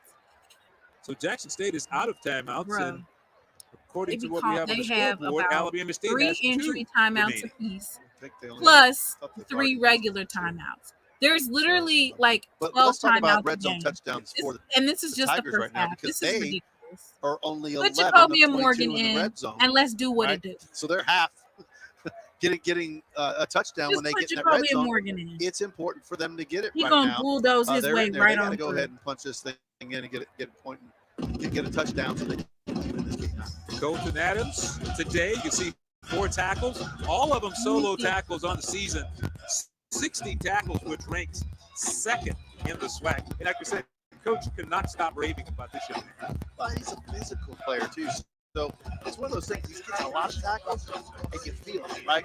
He's one of those guys that you feel. So when you're a running back or you're a receiver, and you see that number 1 coming your way in any retrospect at all, you know that you're going to feel him at some point. That can get to you in that fourth quarter for sure. They excelled at defense this year. I mean, this team, this Hornets team, they also excelled at What do we blocking want? hits. Touchdown. What's that? They blocked hits in 3 straight games You know what coming I'm into this game. saying? So that's something. They blocked 2 field goals and then they blocked the punt. So they're really good at special teams also in trying to get stuff done. So right now, though, Jackson State has the ball and they come out with a very unique package here What as they're the trying to hell get is it into this? the end zone. Now they're going to shift. Oh my God. And now the officials are going to have a timeout. This one charged. 10 seconds of the half. 30-second timeout. Timeout charge to Alabama State. And that was an interesting formation from Jackson.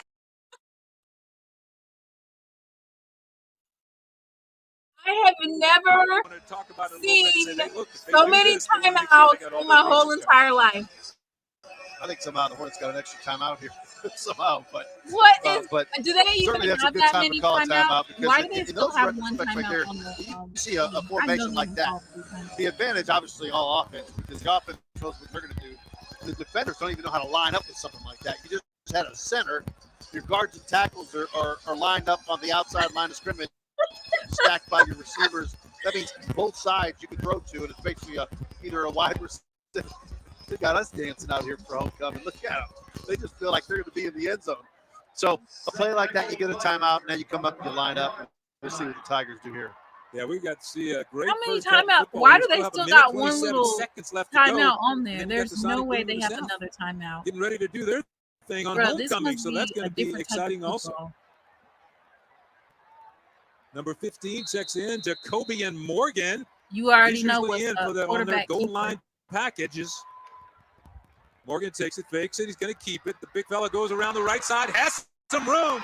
Jacoby and Morgan. And boy, did he smack somebody hard on the outside. I think he got pushed out of bounds right at the goal line. Call it maybe the 1 yard line. So he got it pretty close down there. And the clock continues to tick on down. Yeah, watch him come. He makes that decision to go outside. And man, he just comes right at you. Yeah, where you're sitting, look out. He's coming. Morgan is a transfer from Syracuse. Comes in, and Coach told us this week he would have actually had him. If I hear another whistle, I swear to God. And we do have another timeout on the field. He's in some specific packages for him. It's Jacoby and Morgan. Every time they take a timeout, y'all got to take a shot. Every time they take a timeout, you got to take a shot. We're good, but I was going to say, the reason why he hadn't gotten a lot more in is because he had a hand injury. He had a surgery coming off hand surgery. So he's been rehabbing. He's been trying to work his way back. But he's such an athlete, and he has so much size. They're going to use him in these short yardage situations. We gonna be if it's homecoming. Type in the chat what type of liquor you used to drink. It's going to be interesting is at Jackson State for sophomore, junior, and senior year. Y'all be honest. Right? And again, don't be over there in the chat lying, acting like y'all was some of that in those goal line situations. Like y'all was to make that defense, the sipping on the finest. Morgan goes about 6'4", 235, so he brings a load with him whenever he keeps the ball. We're going to take a timeout now with the Tigers from Jackson State knocking on the door. We'll be right back. They trail. They taking timeouts. They're taking timeouts. Everybody's taking a timeout. All right, y'all, comment in the chat. What type of liquor were y'all drinking back in the day? Don't lie either. Some of y'all don't get in this chat acting like y'all were drinking on Patron. E&J, Mad Dog 2020. What's the blue one? Hypnotic.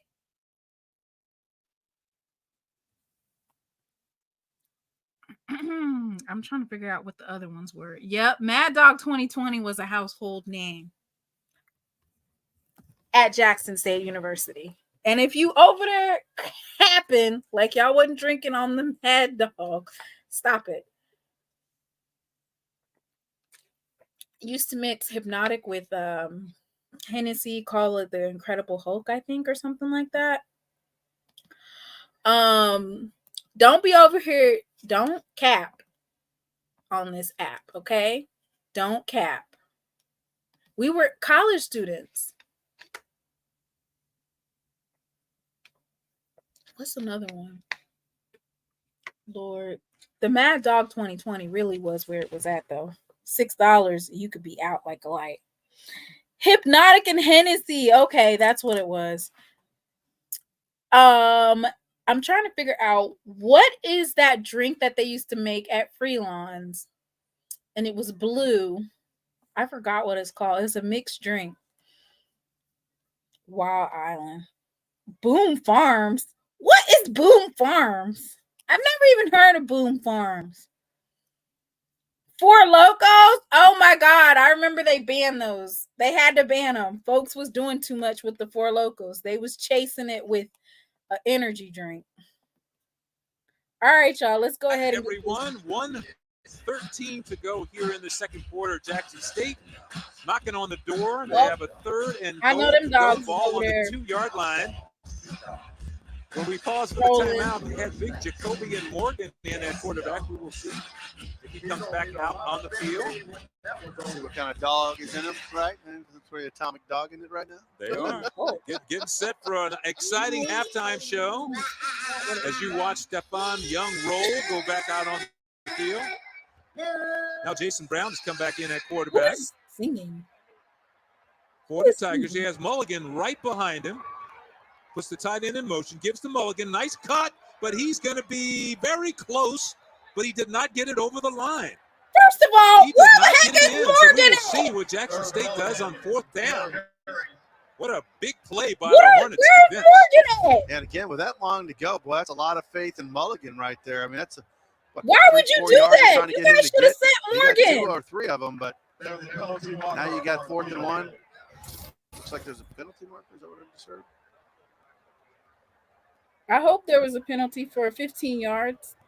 Well, it's not going to be 15 yards. It's going to be half a distance to the goal. Yes! First down! Wow. First down! Half a distance to the goal. Oh, my God!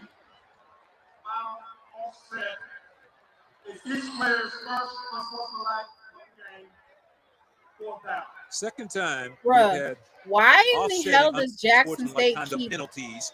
And so now it's still fighting going to be back? 4th That was down. the first down for us. And Jackson State. They're going to have to make a decision here, Coach T.C. Taylor, and we'll see what he goes with. They're still talking about it. But this is a huge down. We're down to 1:04 to go, and now they bring in Morgan again. Morgan back in that quarterback. What are you Transfer from Syracuse. The time is running. They don't have timeout, so they got to get this play off. Just run it. You don't need to know what the play call is. Do your own thing. Okay, Cam he's going. This is going to sit big down here in the first half. 4th and goal to go for Morgan. He's going to throw it. Now he pulls it down. He has Bubba Adam Morgan, and he's in for the touchdown. Jacoby and Morgan. He was hit by Adams, carried him into the end zone, and then he extended the ball over the goal line for the touchdown. That's just a great individual effort. What you said perfectly. I have nothing to add to that. That is just fantastic. Because this play looked like it was dead to rights early. When he started running, no way. And he just kept those wheels driving. Got a little help from his running back, but stretched the ball out before his knee hit the ground. A great, great touchdown by the Tigers. And now with an extra point, you're tied up right before the half. Yeah, for T.C. Taylor, his team's going to get quite a lift after that. You know, the first half belonged to Alabama State, but most of the momentum in the second quarter belonged to Jackson State as Wasson comes on out. Let's go, Wasson. The extra point. And flags go down as the kick is good. Oh, several flags down in the end zone. They don't want that. No, they don't want.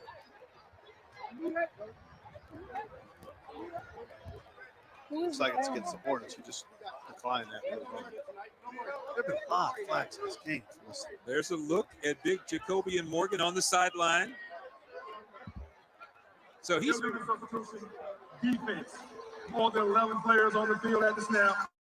That penalty is declined. The result of the try is good. The extra point is good. We have a 10-10 ball game here with 36 seconds to go. Talking about Morgan, this is only his second game. He's coming off of that hand surgery in 2 games, and we got a half to go. He has 3 touchdowns. Yeah, you saying that's special? Is that what you're saying? I'm saying that's very special.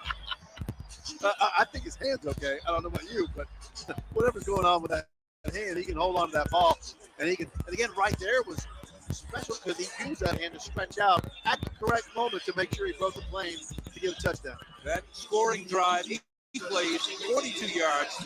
3:11 was taken off the clock before Morgan ran it in. 1 yard for the touchdown.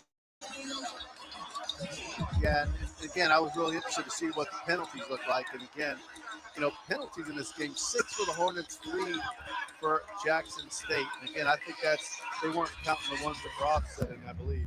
So that'd be another 2 added on to those. Kick goes deep into the end zone, and the Hornets are going to bring it back. It's Robert McMahon, and he's spilled and dropped at the 9-yard line. A big tackle right there. Wow, that was a very, very nice play by the Tigers. Kedrian Colligan on the tackle. You know, I like them taking it out. Callaghan. I like them taking it out on that play right there because if you have something special, you're right return, then you got something to do. If not, now you just take a knee. Your car is Yeah, about to be Jackson State has no Did timeouts you guys left, even so listen they really to the can't do announcer anything talking about to his stop hand you. is So you can injured? just go in, 10-10 game, start They brand said new Morgan, in the second half. the last 32 2 seconds to touchdowns go last here in the second week. quarter. And that looks like it's what Eddie Robinson Jr. has in mind. Man, these 2 coaches, love talking to these 2 coaches this week. I mean, it's just, there's so much fun to talk to. Two guys have been around football, you know, played at their respective schools. And here we are coming down to the end of the first half. 10-10 ball game in what has been Jackson State's homecoming game. You want to give me a quick thought on your impressions of the first half? Just I think making best use of your opportunities. I think that's really what it's about. And I think when the Hornets go in there, them specifically, I think they're going to say, you know what, we didn't make the best use of our field position and the opportunities we have to score. We are 10-10 at the half. We'll be back with our halftime report in just a minute.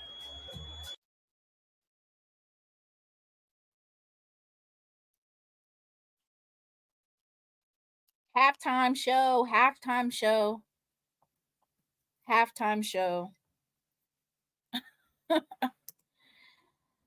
Oh, Lord, have mercy on my soul.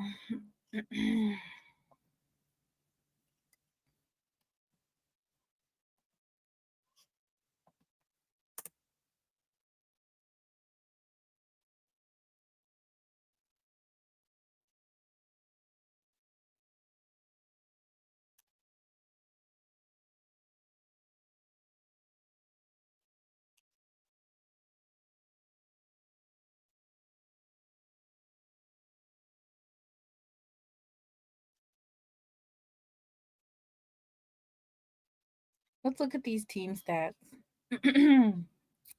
First downs. Alabama State's got 5. Jackson State had 8. Rushing attempts, rushing yards, pretty evenly killed, 78 versus 63. Offensively, this is going to be a battle of the defenses, which maybe we probably should have visited that prior to the game, but Alabama State has a pretty tough defense. All right, we're having a difficulty. Maybe Jamie's equipment got damaged in that tackle. Yeah, it may have, Coach. But I'm sure Coach Taylor's going to give him some. Yeah, so unfortunately, Jamie's equipment got damaged when he was knocked to the ground by Jackson State. What's wrong with you, man? By Jackson State quarterback, Jacobian Morgan, backup quarterback, who scored. And the good thing about it, Jamie was not injured on the play. By a quarterback? I tell you, this quarterback's got on all these pads. Jamie doesn't have on pads and everything. Coach, I tell you what, I'm pleased with Webb's performance on defense. I mean, Anthony Petty, these guys are playing well on defense. Jeremiah Williams, I mean, these guys up front have really held it down until the offense was able to get it going, Coach. My hat's off to that defense, and now that offense has found a way to make some plays, and hear everything he's saying about Jamie. But Jamie doesn't wear any pants, Coach. Yeah. Let's ask him. We're going to take a break and come back with halftime festivities at the half. We're tied at 10. You're on the Tiger Sports Network.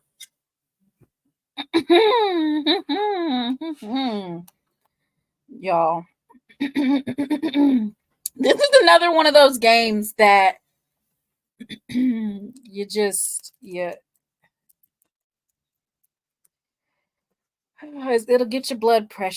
it'll get your blood pressure up.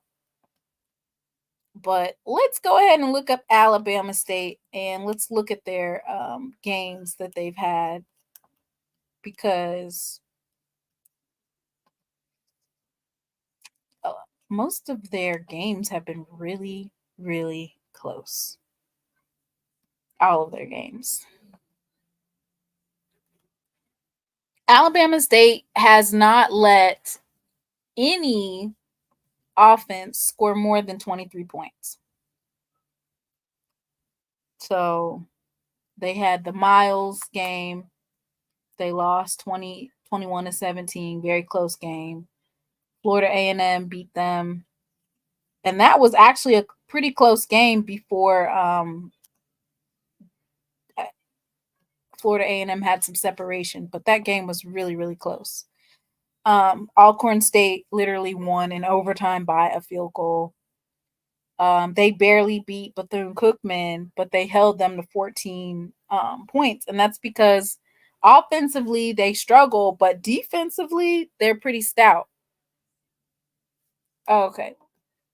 Let's go look at the halftime show. Both bands perform here at the halftime, and we're going to start with the band from Alabama State. Of course, always an exciting band to watch. The Alabama State Marching Band, the Marching Hornets, are about to perform for your viewing and listening pleasure. The nation's largest minority-owned P3 developer is a proud supporter of Jackson State University and all HBCUs with the continued support to Jackson State and JSU athletics.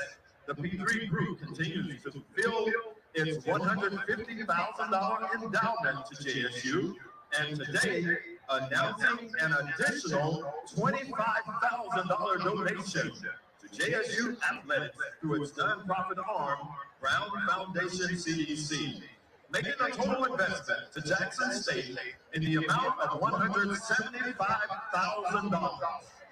On the field presenting our Jackson State Acting President, Dr. Elaine Hayes Anthony, Vice President and Athletics Director Ashley Robinson, Chairman of the JSU Development Foundation, G. Johnson, and Director of Athletic Development, Dr. Monica Lewis.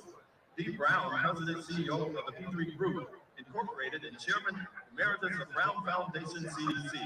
John Smith Jr., Senior Vice President of Strategic Partnership for P3 Global Brands, and current Chairman of Brown Foundation CDC, and Mr. Gerald Hart, JSU alumnus and Brown Foundation board member and past chairman. Let's give P3 a terrific round of applause.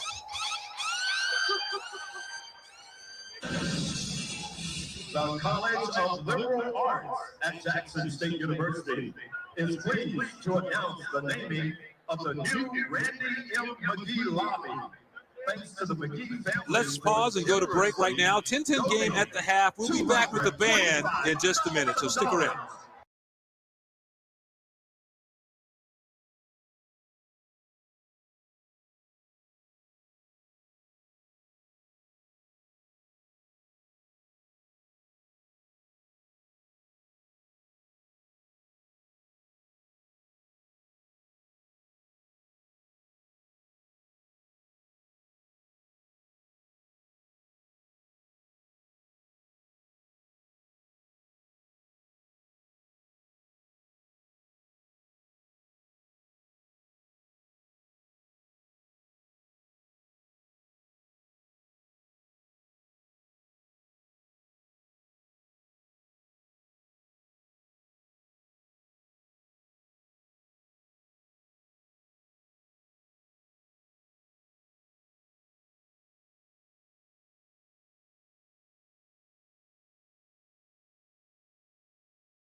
Hey y'all, I did a poll in the chat. They went to break for, I guess somebody was talking too much instead of marching. So they went to break. So somebody just let me know if it switches. Y'all go ahead and answer the poll in the chat, which is rate the defense. I can't believe y'all rated the defense a C. I feel like the defense did phenomenal. The amount of opportunities Alabama State had to score, and they held them to 10 points. Come on. We had the interception by K5, interception by Petty, forced fumble by BJ Washington.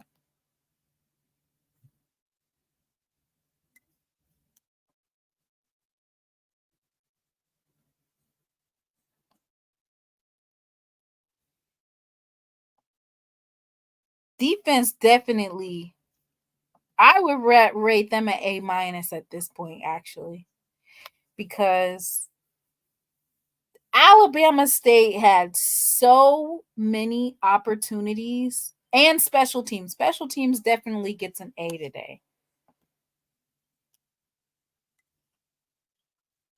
Who said it was under 40K? There's no way on God's green earth that particular. Okay, we'll look at it again when it comes on here. No, that's not 40K. We do 40K on a bad day. There's at least 48, 49. Highest in the this is the highest non bowl game, or not bowl game, non-classic, highest non-classic in the FCS. The Alabama State versus Alabama A&M, that Magic City Classic, that's usually one of the highest attended. But when we're talking about non-classic, just a home game, yeah. We're at Jackson State for their homecoming. The game is tied at 10. It's exciting. How about some more excitement for halftime? The marching Hornets of Alabama State.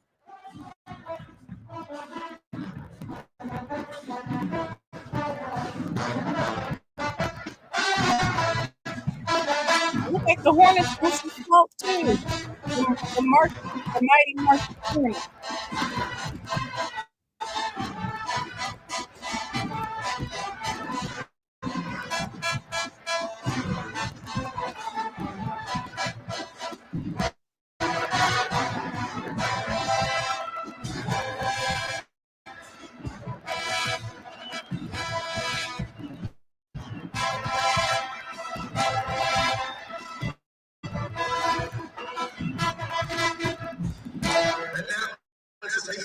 Conducted by Dr. James Oliver. It's by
Florida State is wanting us to compete against ourselves, because that's the only person that will ever bring up Jackson against Jackson State.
Often imitated. You were listening to the Marching Hornets, brought to you by Pepsi. Let's take a look now at our news and notes from the SWAC, brought to you by GM. First of all, the SWAC social media ranked second. How about that? The social media metrics ranked second behind only the SEC on Instagram and the Big 12 on Facebook in impressions and interactions generated on the dates the league had its basketball media day. So that was outstanding. And then, of course, you have your usual SWAC soccer weekly honors you can see on your screen. And then how about the SWAC weekly volleyball honors? Congratulations to all of those young ladies there. Let's take a look now at our scoreboard. Congratulations to you on that media. I think you were a big part of going all day long with basketball media. So congratulations on that. Thank you very much. We had a lot of fun with that as we move into our Pepsi scoreboard today and take a look at what's going on around the league. A lot of close games. Alabama's A&M and Grambling 17-17. Arkansas, Pine Bluff and Mississippi Valley 14-10. Texas Southern over with you at 24-10. That is a big half. Yeah, TSU getting on it there. You know, lost himself for a little bit. 7 on ESPN Plus right now. Fourth quarter, Prairie View A&M up 17-7. Yeah, that's on Houston Christian, so that's a battle of Houston. Prairie View traveling over to Houston Christian, and that's a big game there. Yeah, let's check out our upcoming action in the SWAC, brought to you by Pepsi. First off, October 21st, Alcorn State traveling to Pine Bluff for that one. Also on the 21st, Southern University at Bethune-Cookman going down to Florida. Then how about Jackson State at Mississippi Valley State? And then on ESPN Plus, 8 p.m. Eastern, it's going to be Florida A&M at Texas Southern University. You and I will be there live for that one. That'll be a fun ball game to watch. And again, Florida A&M, they are something special. They are the most consistent right now. Meanwhile, 10-10 at our ball game, Alabama State, Jackson State. We'll be right back in just a minute. Okay, again, this is a status bar. This is a search bar. Let's know the difference. Why do folks keep talking about the attendance? Good Lord. You know what? You know who is bigger than North Dakota State, South Dakota State, Harvard, Howard. I could name about 10 other schools that were bigger than. All right.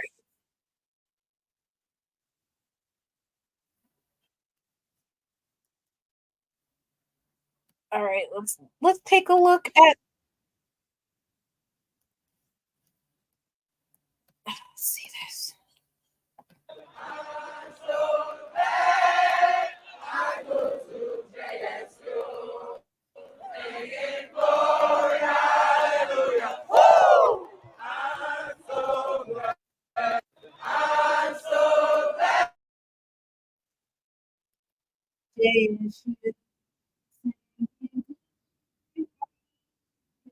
Woo!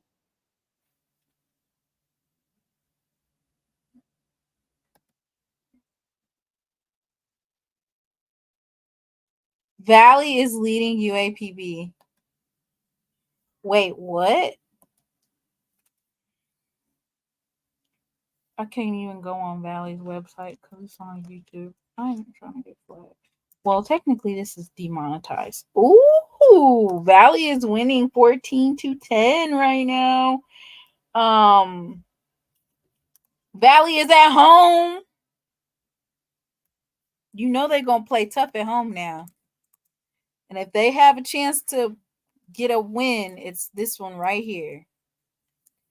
If you want to check that out, of course, that's the Valley Sports Network. Before we go into, I thought we were going to watch the Sonic Boom of the South. What happened? I just posted the link for the Valley Sports Network. I'm not saying leave my live and just stay over there, but if you just want to open up another thing and peek in there, Dang. See, you have to have your head on the swivel. These folks not playing fair. So Valley had a touchdown, but they took it away for taunting. First of all, how the heck do you take it away for taunting? Don't you just assess that penalty on the kickoff? Like, why would you take that away? Is that even the right call? Lord, don't get me the lion.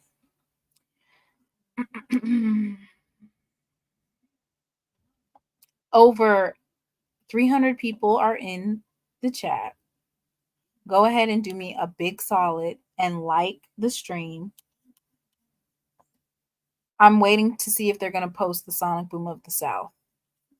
It looks like, oh my God, you guys are really hard today. I noticed everybody is really hard on the polls. So you rated the offense, 51% of you rated a C. 26% said B, and then 15% of you said a D or a F.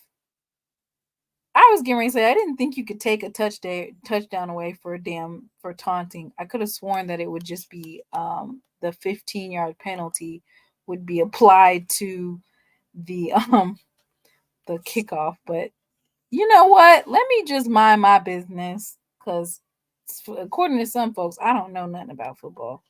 Let's do a poll on the special teams. I think everybody should have a consensus on this one, but I don't know. Some folks kind of janky in these polls. What do you guys rate the special teams? I think that they've been showing up and showing out. Uh-oh. It's back on. Let me put it on.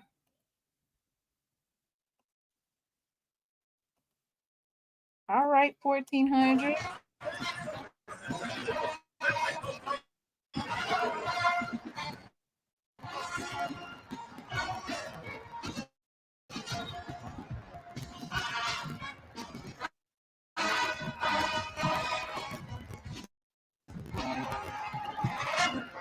$1,400 Okay.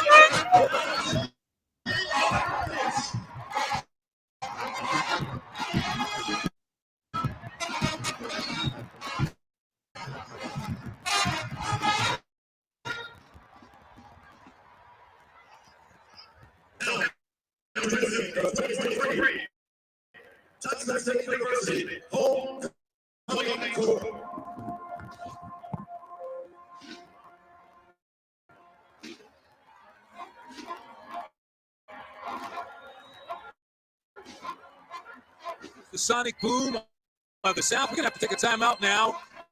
That was brought to you by Pepsi. We'll be back with more. We're at the half, 10-10, Jackson State and Alabama State.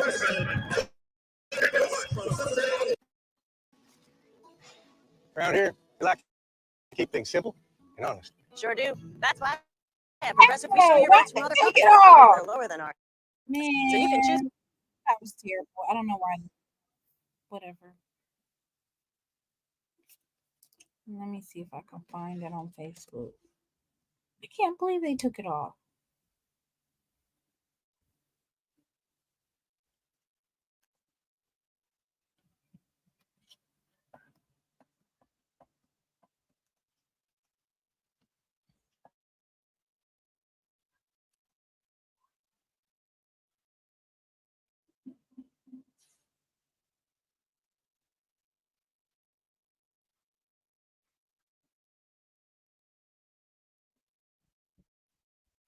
Dang. Whoa. Oh, okay. That was from last year. I just saw the fight that broke out between Alabama State and Jackson State last year. Uh-oh. Valley ain't playing no games. Okay? I told you Jackson State better have their head on the swivel when we go up there. They don't play.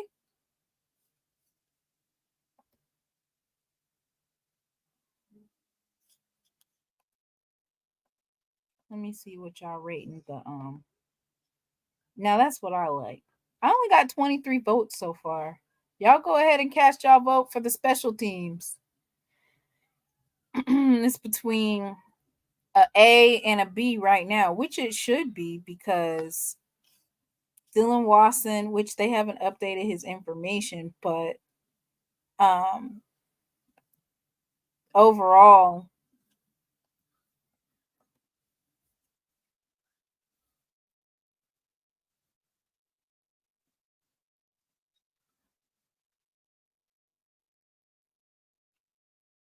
I will say this, a lot of penalties. I was not expecting for this to be filled with so many penalties, but it is.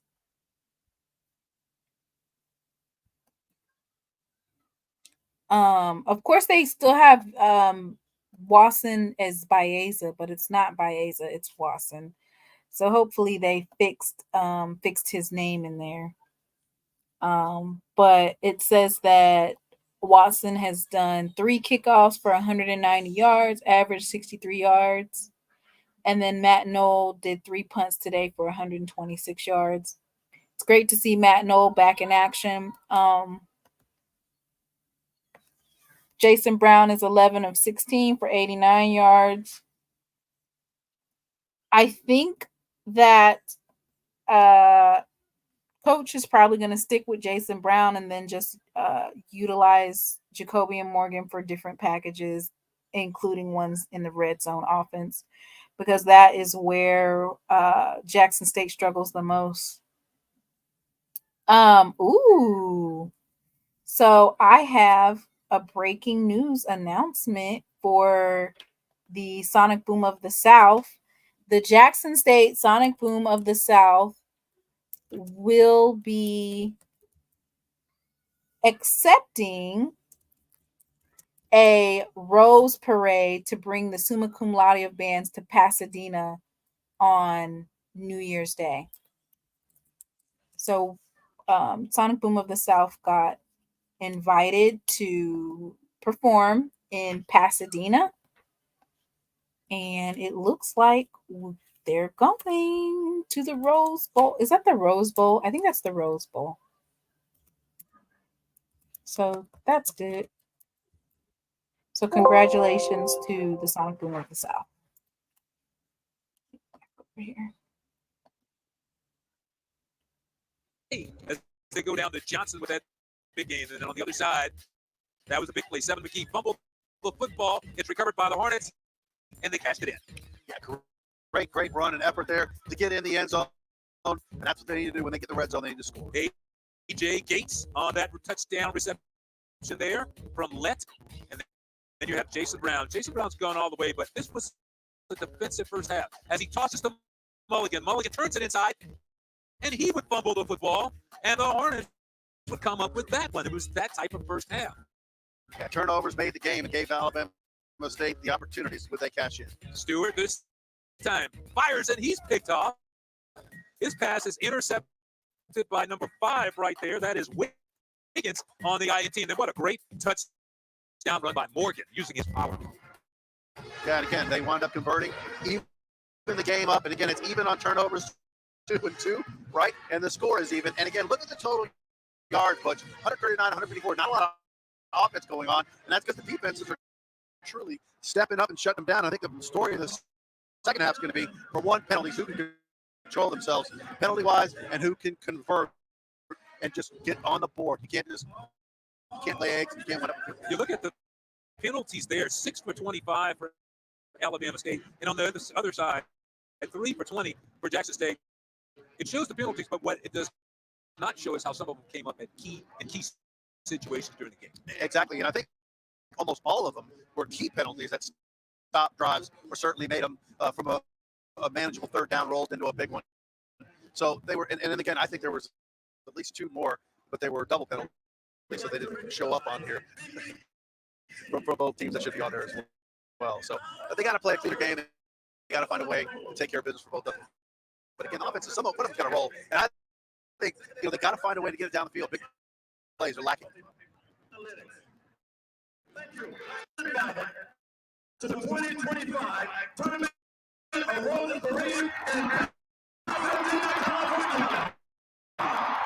this is a so more information will be coming.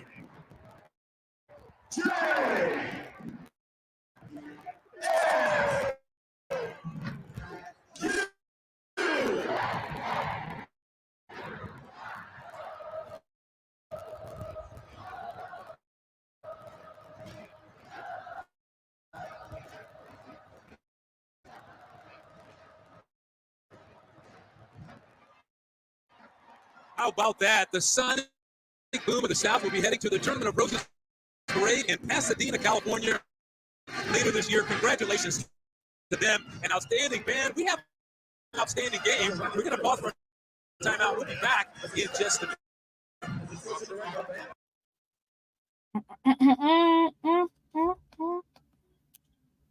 So this says 2025.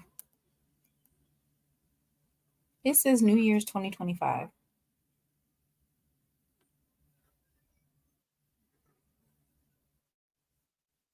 Doesn't say 2024. But anyway, congratulations to the Sonic Boom of the South.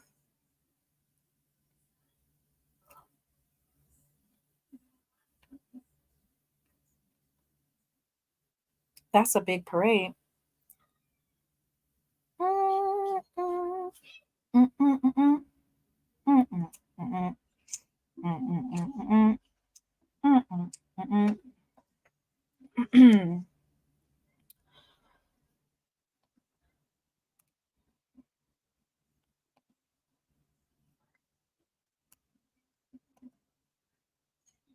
What do you guys think? How many points are going to be scored in the second half? If you were to take the line for the second half, who would you take? Alabama State or Jackson State?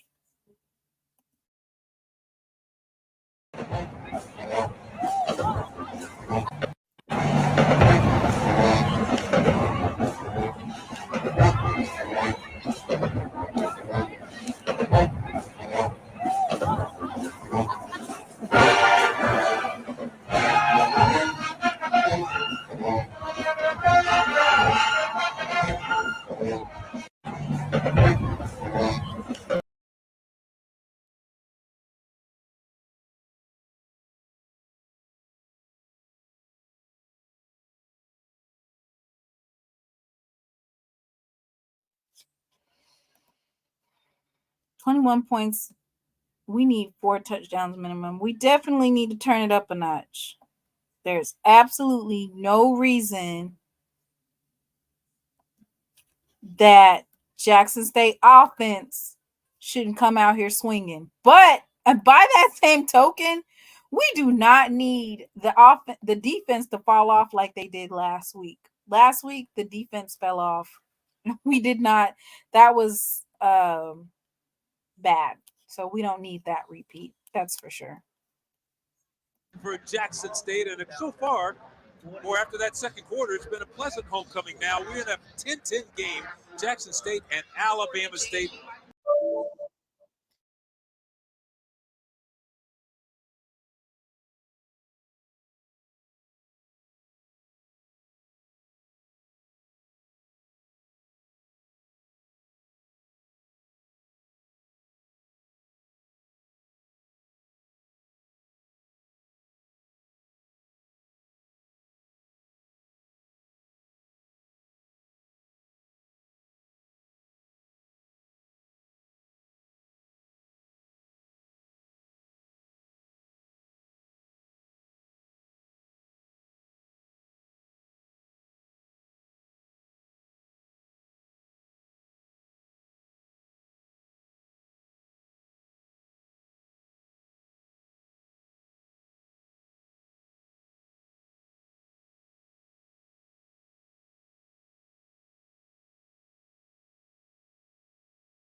deep into their own territory. Yeah, and ball resting at what appears to be the 9-yard line. They go to the running game straight ahead, and another flag is down. That one thrown in the backfield in the direction of where holding is usually called. And again, the first thing we talked about during halftime was cleaning up penalties. You got 2 penalties from Jackson State on 2 plays. As we take another look, going to give it to Mulligan. There's the hole right there. It's number 71, Evan Henry. They might want to call that a stranglehold. Yeah. When I first saw it, I thought we had switched to sumo wrestling there. It kind of looked like, but here we go right back to Mulligan again. He tries to squeeze through, gets it to about the 5. Again, Jackson State, the Tigers being conservative because they're pinned so far back. They don't want to give anything up. And again, you're dependent on Mulligan to try to, your playmaker, to make something special out of not, something that's not really all that there. 2nd and 14 to go. Jason Brown standing right on his own goal line. He rolls to his left, looking downfield, has a man, it's complete, and he's going to be knocked out of bounds at about the 16-yard line. So that is a completed pass for Jackson State to McCray, Fabian McCray, but it's going to set up a 3rd and manageable for the Tigers to try to pick up that first down.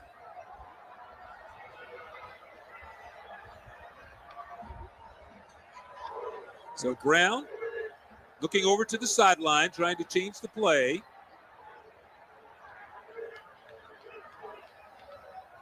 Turns, and he gives it straight ahead to Mulligan, who spins off a 1 tackler, and Mulligan has the first down for the Tigers. Herb Mulligan on the carry, the leading rusher in the SWAC. At least he was the leading rusher coming into this game today. Yeah, a little over 40 yards on the day. You certainly want more out of him. And it looks like the second half they're going to feed him till he gets to where he's comfortable. And he'll spring one. They keep feeding him. He'll make a big play. Scarborough on the tackle for Alabama State. They go back again to Mulligan. He has some room at the top of the screen. You can see as he has another first down as he sweeps wide, but he may have injured his ankle on the play. You see Mulligan now in pain near the sidelines, and that would be a tough break for Jackson State. And again, you could tell a concerted effort to get him going. And again, he's almost broke a really big play there. And then right there, just, I guess that hit hurt that right leg, but he's up and moving. So that's good news for Tiger fans. Yeah, originally he looked like it was the ankle that he might have twisted over there near the sideline, but they need that young man. Of course, Ahmad Miller is the freshman running back who's seen a lot of playing time this year. He's a really good running back also, but now you see Mulligan didn't even make it off the field. He's talking, his coach is talking to him, good encouragement, telling him to look. Let him look at you, son. Don't be a hero here. Let's make sure we're taking care of you. Well, I don't know if the half could have started any worse for Jackson State at this point. It started with 2 penalties, and then after rushing for 2 first downs, Mulligan suffers an injury. While they attend to Herb Mulligan, we're going to take a timeout with the score tied at 10, Alabama State and Jackson State. We'll be right back.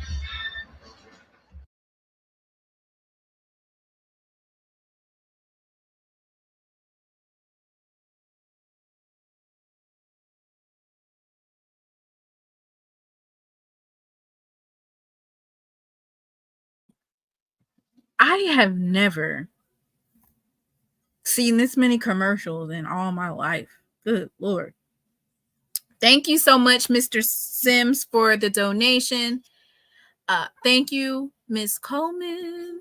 I'm going to put it in the chat. Oh, Lord. I apologize about that. I had a slight technical difficulty.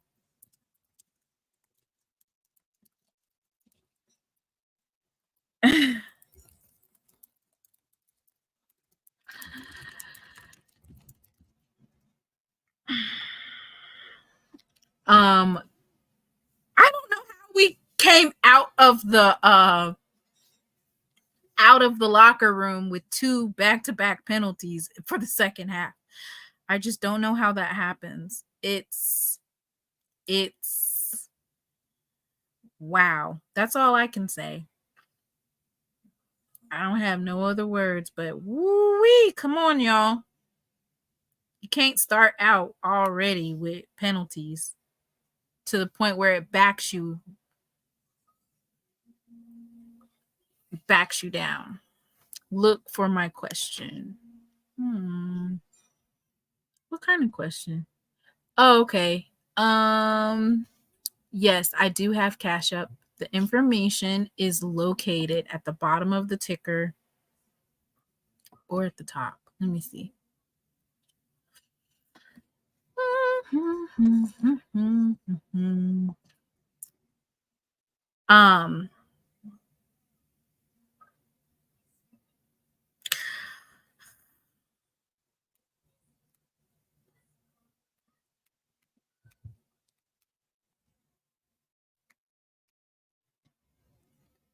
All right, y'all, let's tune back in. We need a touchdown here. Which is really good, but they took him off, and we're not sure exactly what his problem is. And I could see Desmond Moultrie goes into the backfield now Desmond for the Tigers. The dog. So Jason Brown, 1st and 10 after that run by Mulligan. Moultrie goes in motion. He passes the other way, comes back to the screen, and it's going to be a nice pickup on 1st down. Call it an 8-yard gain on the pass. Brown to 7 McGee, who made the catch and run for the Tigers.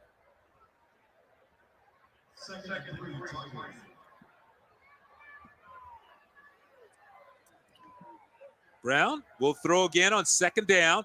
Fires over the middle. Nice catch on the slant pattern, a good pattern, and that's McCray again with the catch for the Tigers. So all of a sudden, Jackson State has found some of that magic, and they're moving the football.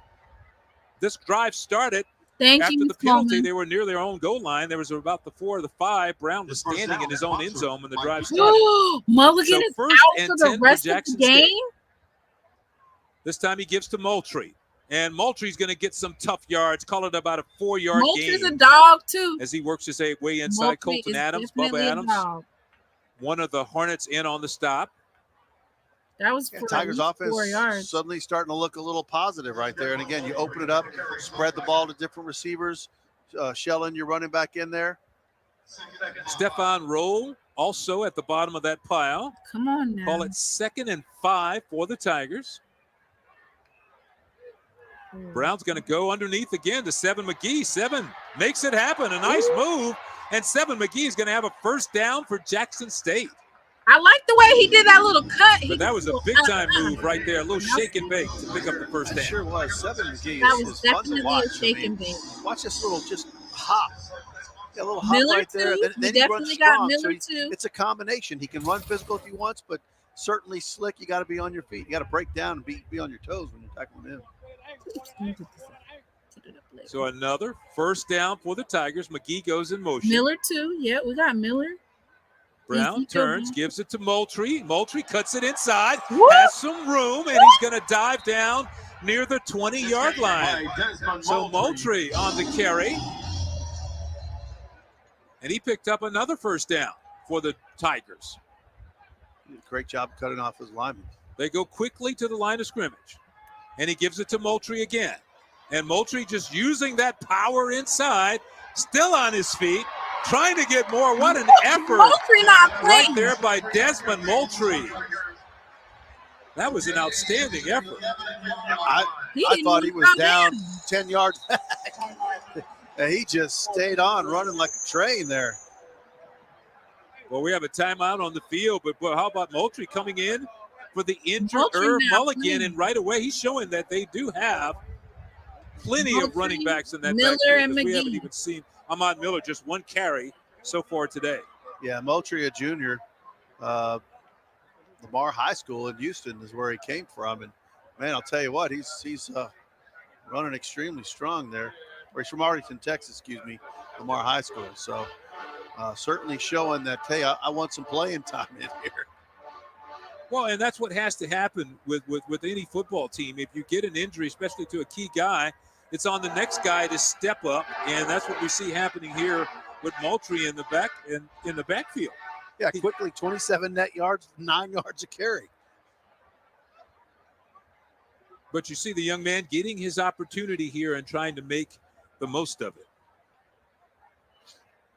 So this has been an impressive drive to this point by Jackson State. And again, the mix of passing, running, right, keeping the defense off balance. They've gone to the flat where they like to throw the ball, but they've also done a couple of little kind of slants inside, not deep slants inside in the middle. But I still think that middle is wide open, just past the linebackers. We'll see if they do that, although Train coming Alabama through. State certainly has those safeties back there trying to avoid any big play around the middle. You know, I mentioned before that Jackson State leads the overall series 32-16-1, but ASU is 6-4 over the last 10. So the big fella Morgan is in. He tosses to 7 McGee, and McGee is caught, and he's going to be dropped. Ball is knocked out, and it's picked up by the Hornets. And he's knocked down. That, of course, is McGee. Number 5, Chauncey Moore on the pickup, and he was almost gone to the house. But it's the second time today the ball has been knocked away from 7 McGee. Yeah, Jacoby and Morgan, he did a touchdown saving tackle right here. Watch Morgan. He gets on it. And he just will not be denied. Gets the tackle. He saves 7 points right there. So we'll see if that tackle winds up being a difference in the game here. But the third fumble of the day for the Tigers. Second by 7 McGee, and it was actually Chauncey Moore who knocked it out and then scooped it up, and then it was a foot race. And you mentioned it. Great hustle over there by Jacoby and Morgan, or we might have had a touchdown for the Hornets on defense. So they take over the football on offense. Jacoby Morgan is a for the Hornets. They go with Stewart again. He's pressured on first down and had to just throw it away near the sidelines. Good pressure by the Tigers from JSU. And great coverage by the Tigers on they had nowhere to go with the ball. I almost thought they were going to throw that, grounding the ball because I don't know that he got outside the pocket, the tackle box there, and he just threw that ball away. I didn't see anybody close enough, but no flag on the play. There should be a best flag. Coverage Intentional grounding is a good pass rush. It makes your defensive backfield a whole lot better, and they had pressure on Stewart from the jump right there. So make it 2nd and 10 after the incomplete pass. Put Saunders in motion. Gives it inside and a nice run. Good job there by A.J. Gates as he stretches it out and picks up a nice gain on 2nd down. Yeah, it looks like he was going to go nowhere. And ain't no way able to get some yards. close, man. Does a good job. Seven right got there. down and picked up Next that extra time, yards. Jacoby, just keep the ball. He's standing in the backfield now along with the fullback. So they're going to an I formation now. This Alabama State. Who is that? Number 40, Dylan Preach, checks in. He's the big fullback, and stacked behind him is A.J. Gates. Give to Gates again. He goes the opposite way. Fullback went right. Gates goes left, and that time, not a lot going on offensively. Yeah, very interesting there because, for one, you don't see fullbacks in football much anymore to begin with. The I formation looks unusual to even see. But usually your running back's going to follow your fullback, and right there they do a little misdirection play there, try to see if they can catch the Tigers trying to follow the fullback. So Gates checks out of the game. A big 4th and 5 coming up now as the Hornets are getting set to punt the football away. Harrison tucked on his last punt a yard, make it -1 on his last punt, so he would love to get better than that. High snap, but he gets it away. Good kick by Tuck.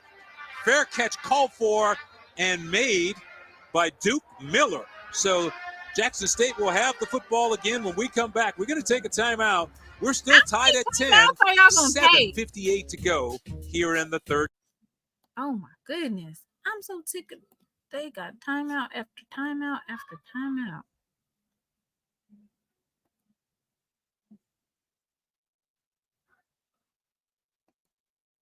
Jason did his job. Jason wasn't even in the game.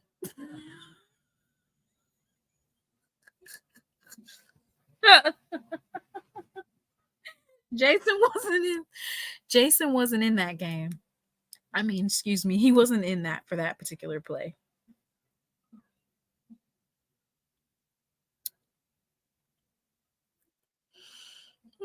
Mm-hmm. 316 people in the chat. Make sure you go ahead and hit the like button. This is a very close game. A ridiculously close game. Alabama State has been playing most of its opponents close, and I don't like it, especially for a home game. Good Lord, especially for homecoming, especially knowing what you have, what is on the line for this game. Do you guys understand what is on the line? We cannot.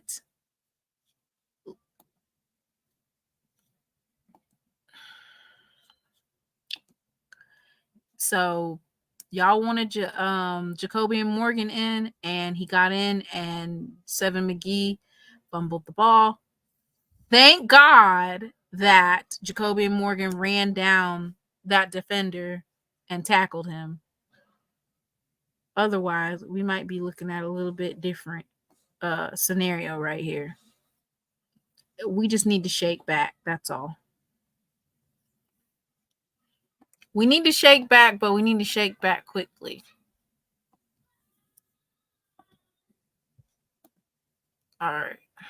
Mississippi enjoying today's games. They had the pom-poms flying just a minute ago, so they had them really fired up here as Jackson State gets set to go back on offense with the football back in their own territory at around the 13-yard line. Jason Brown and company will start 1st and 10 from that point. Brown on a toss. Some room on the outside for Moultrie. Cuts it back in, and Moultrie's going to have a first down again. So a nice run by Desmond Moultrie, the 6', 200-pound junior who came in. If you're just joining us, Irv Mulligan left the game with an injury. We don't know what it was or how serious it is, but right now Moultrie's in there, and Moultrie's doing a great job for the Tigers. Keep feeding Moultrie the ball. Since last week, and it gets him to the outside a lot quicker. On first down, Jason Brown turns and gives to Moultrie again, has room on the outside, and he tries to bounce it in a good defensive play.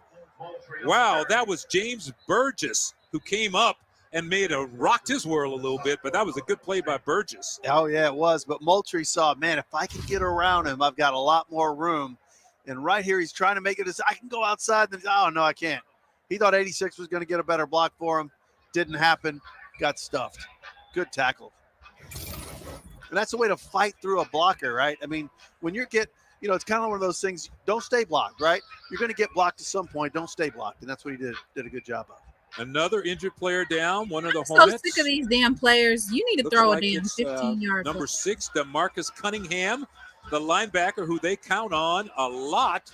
And that's a good sign. You see him hopping up right there, heading toward the sideline. Yeah, and he's not pretty strong, so that's good news for the Hornets fans. They ain't banging Bama up. Bama's over here so playing if you like defensive football, we've had a lot of turnovers in this game. We've had a lot of takeaways. And had about 10 a good old-fashioned hard-nosed football game. Yeah, no, and again, I'm a guy who loves a lot of defense, and again, both sides. You're right. The turnovers have been the big key, and again, really the last series that they fumbled the ball was probably their best offensive drive for the Tigers. Can they keep that momentum and put it through on this drive? 2nd and 8 as Jason Brown brings the offense back out onto the field. Puts Duke Miller in motion.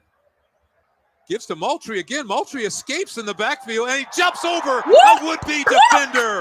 Moultrie, what a job right there. I mean, that's like ad-libbing at its best, making it up as you go.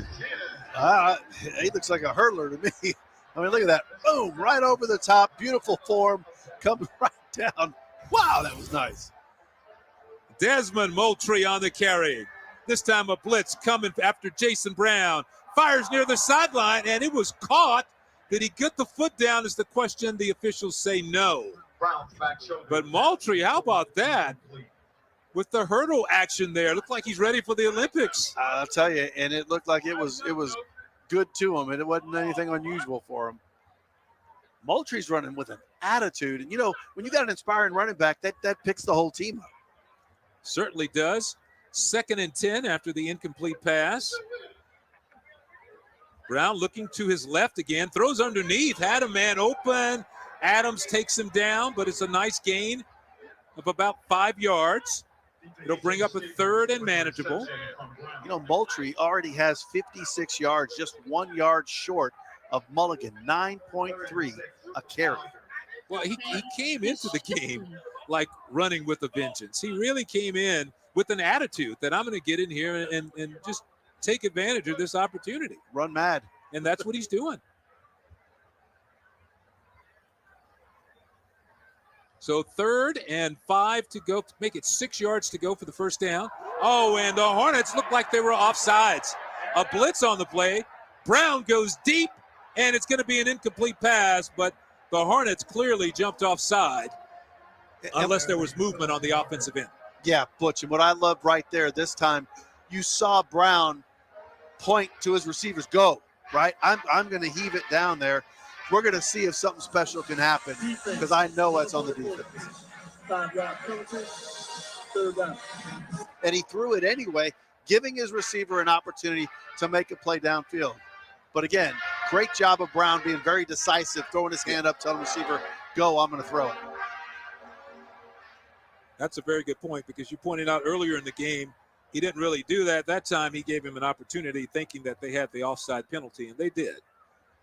So 3rd and 1 after the 5-yard penalty. Make it a lot more manageable situation for the Tigers. Brown puts Miller in motion. Fakes it to Moultrie. Comes back to the other side. It's a completed pass. I don't think he got there. That was the big tight end, Stevens. He got there. That's a and I don't think he got there. Let's see where they mark it. First down. That is not where he is now in the backfield. I saw Stevens make the catch on that last play. Bruh, Stevens, come on. And now we got 4th down. So it's going to be 4th and 1.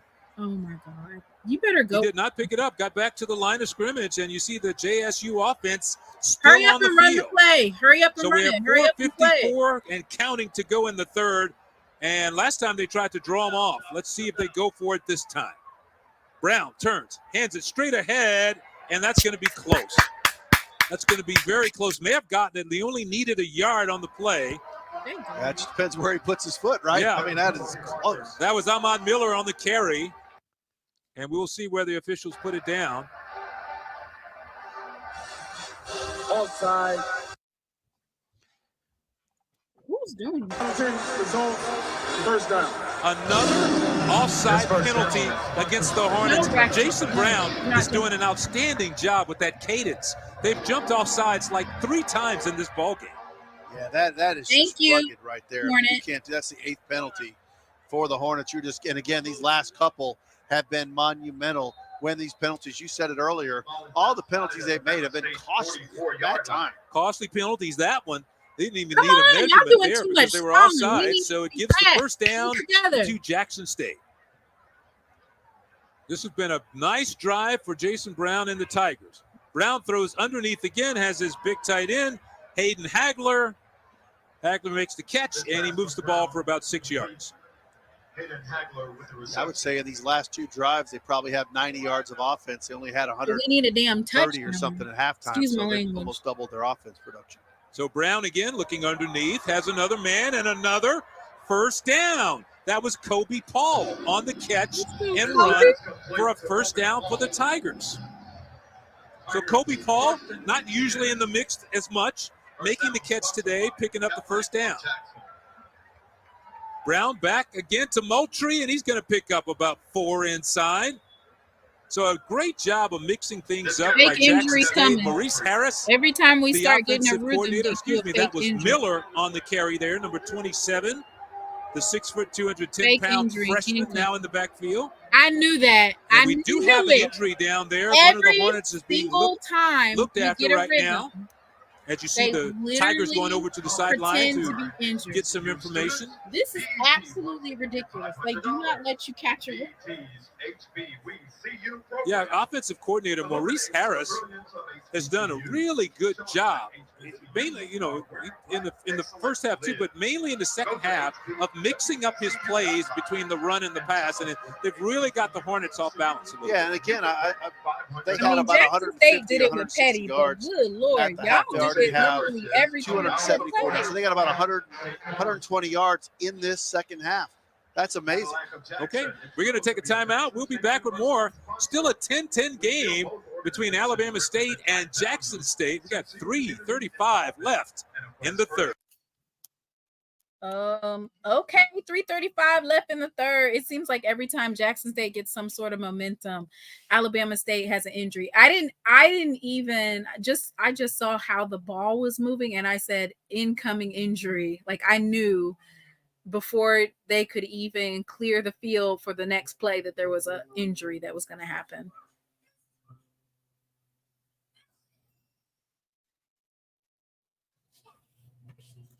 Um 346 in the chat. Go ahead and hit that like button. Also, this is a demonetized live. If you would like to make a donation directly to the channel, I have the super chat available. We have memberships, and located at the bottom are some other donation options. All of your donations will be put directly back into the channel.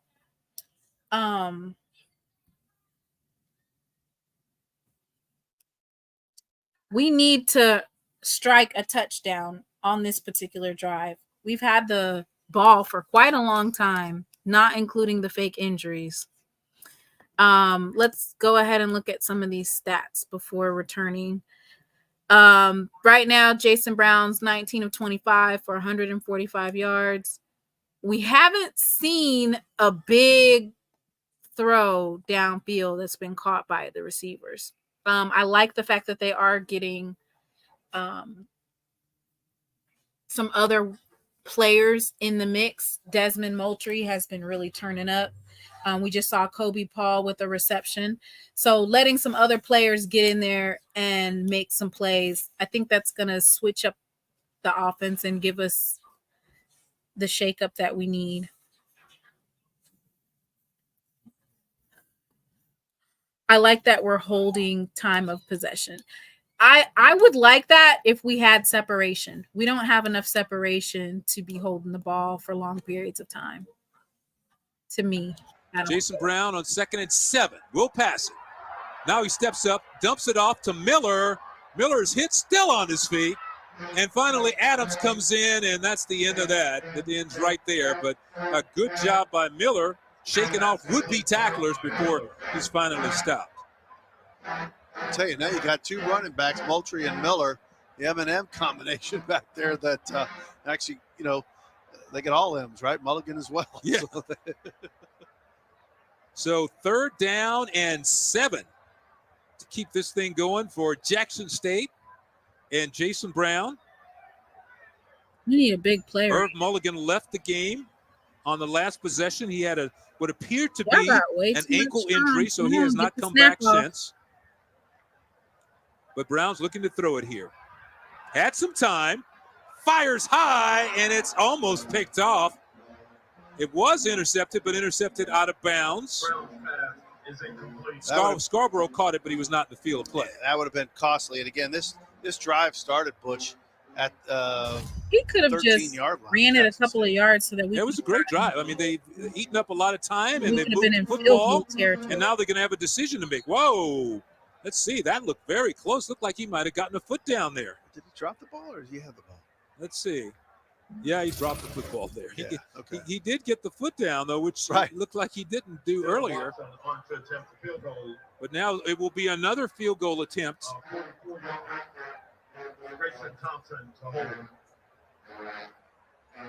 We should have just ran it. Dylan Watson back on to attempt the field goal. Making it harder on the keeper. Looks like it's a 44-yard attempt from Wasson, and his kick, he drilled it. This kid is 3 for 3 since joining this team, and once again, he's become quite a weapon for Jackson State as he drilled another one, that one from 44 yards. When you told that story, like this guy was just a student at school, did some kicking at a junior college. He's going to school. His father's a state trooper who knew a state trooper who was a former teammate of T.C. Taylor's. Oh, my gosh. And then to come in there, really wasn't sure he wanted to kick. They saw him kick and said, no, you need to kick. He gets in there and has done nothing but done a remarkable job and solidified their kicking issues. I mean, now he's got his team on top.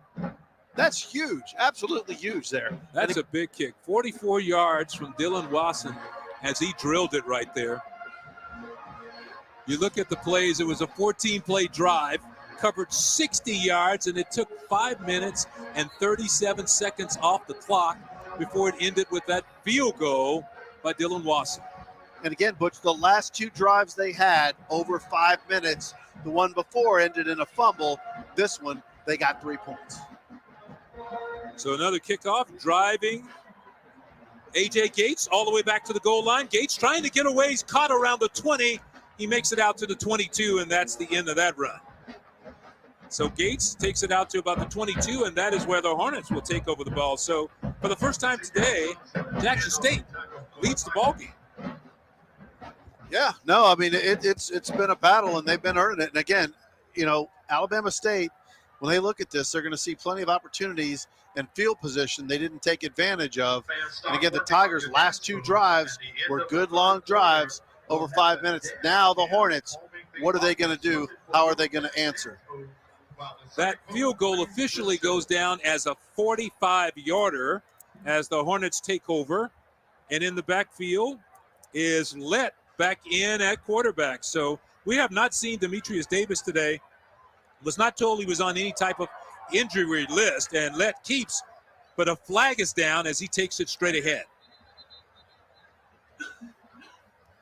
Jeremiah Williams on the South Tigers. There was a stop, short gain on the play, but let's see what Y.N. Myers has to say here. Illegal shield on the offense. 2 players in motion at the snap. 9-yard penalty. Replay first down. We talked about the penalties, but it's not just the penalties, it's when they happen. And this is another key time for Alabama State to have a penalty. So Thank now you, Alabama goes State. Out. Damon Stewart is back in at quarterback, the 5'11", 170-pound sophomore, transfer from UAB. Comes and he gives straight ahead, and it's a big hole and a lot of room right there. That is number 24, Jalen Sultan, on the carry. Yeah, he hasn't gotten a lot of carries, but he's made the most out of the carries that he's gotten in this game. Right, I thought Sultan was going to kick it into overdrive right there because you're right. There was a hole there to be had, just couldn't get the motor going fast enough. So Stewart to throw it, but he's under pressure and he goes down, but there is a flag also that hit the turf right before Stewart did. So big number 90 in there on the sack. Yeah, I'm wondering if the Tigers lined up in the neutral zone. That was Drew Thompson, number 90. You called it. Philip Webb lined up in the neutral zone. Oh, no. Yeah, I mean, they got there too fast. I'd hate to be Philip Webb having to tell Big Drew Thompson, you just lost your sack, buddy, because I was offside. That's true. That wouldn't be a good conversation. Wow. So 2 wide receivers stacked on the right side, and they go back to the run, and it's a little room inside. Pickup of about 4 yards that time for A.J. Gates on the carry for the Hornets. It's kind of a weird counter play. They start right and just literally runs in an angle over that left guard, and there's been room there. They're going quickly now. Stewart trying to keep the momentum going, and they have that little stack on the right side again. The 2 wide receivers wide, stacked over there on the right side. Also stacked at the bottom of your screen. Stewart on first down, gives it again, to A.J. Gates, but nothing happened in that time. A good defensive play by the Tigers. Isaac Yeah, Peppers. you do it a few times, and they're going to start figuring out a way Peppers to on shut the it down. stop. Yeah, Isaac Peppers trying to get his team motivated and get them all fired up. He was jumping up and down after that tackle. Because, again, he's a smart player. You run it a couple of times, he realizes where you're going. Of course, he also played some ball over at Arkansas Pine Bluff. Came into this game with 37 tackles. He's past that now. And as you can look, the rushing yards today, 137 for Jackson State. A lot of that happened on that last drive. Yes. And that takes us to the end of the third quarter. And you have to say it was a very successful third quarter for the Jackson State Tigers. They moved out in front 13-10 in this ball game. We'll be back with fourth quarter action in just a minute. Oh my goodness. He's over there talking about this is good. It's literally 13-10. This is not good. This is not good, okay? We need another touchdown. We have to get some separation.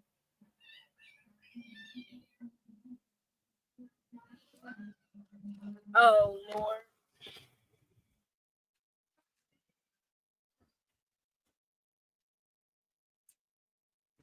Y'all. And their quarterback is literally not good, and they're still keeping the game this close because the defense is hefty.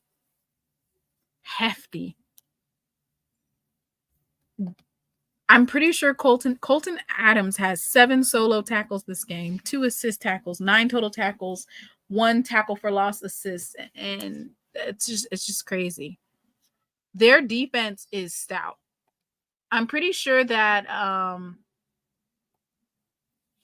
Coach Eddie is probably just replaying it in his head that he let Miles Crawley walk, because regardless of what Gremlins, let me see. Oh, dang. The Bulldogs is putting a beat down on Gremlin. Ain't this Gremlin's homecoming? Bulldogs winning 38-24. I mean, there's still some time left, but good Lord. I was getting ready to say Maynard in the hot seat, but if he win this game, that's a good game to win on the road. But anyway, Miles Crawley is a really good quarterback. So, yeah. I'm surprised at that score, though. Let me look at Valley. Did Valley win? All I need is for Valley to win today, and I get $20. Ooh! Boy! Good God Almighty. Valley is blowing you. It's their homecoming. They are clicking on all cylinders. Goodness gracious. They are killing them. Let me go back to that. I need to go back to Rough in the SWAC because I said that Valley was going to beat UAPB today. I need my $20. That's a big game. Huge. What's Southern doing? Are they losing to Lincoln? Surely not. That was just me trying to be funny saying that Southern would lose. Because we have a tight game, so we don't know. Underway here at Jackson, Mississippi. Alabama State trailing the Tigers from Jackson State 13-10. As they get set to go to work, but they have the football. Looking at a 2nd and 10. Stewart fires inside. He had a little inside screen.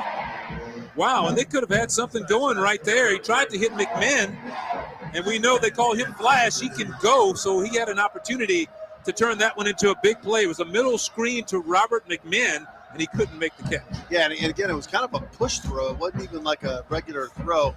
Almost like a half between a pass and a pitch is what he threw, and he's really got to get something done. Just 3 completions and 10 passes for 43 yards on the day. So 3rd and 10. Right now, the Tigers only have 3 rushers coming after the quarterback, and that's what they do. So they go to the coverage. So he fires underneath, and that's not going to pick up the first down.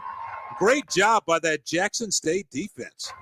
Yeah, and again, you wonder where was the very first play of the game. They went down the field for a 54-yard pass, had a lot of electricity happen, lit up the game, and really attacked. Since that point, they haven't had that same attitude of attacking down the field, and I feel like that's really hindered. That was a 3-man front right there. So 4th down and 10 coming up. He did get back to the regular line of scrimmage, so that will bring on Harrison Tuck to punt the football away to the Tigers. All over the place. Good Lord.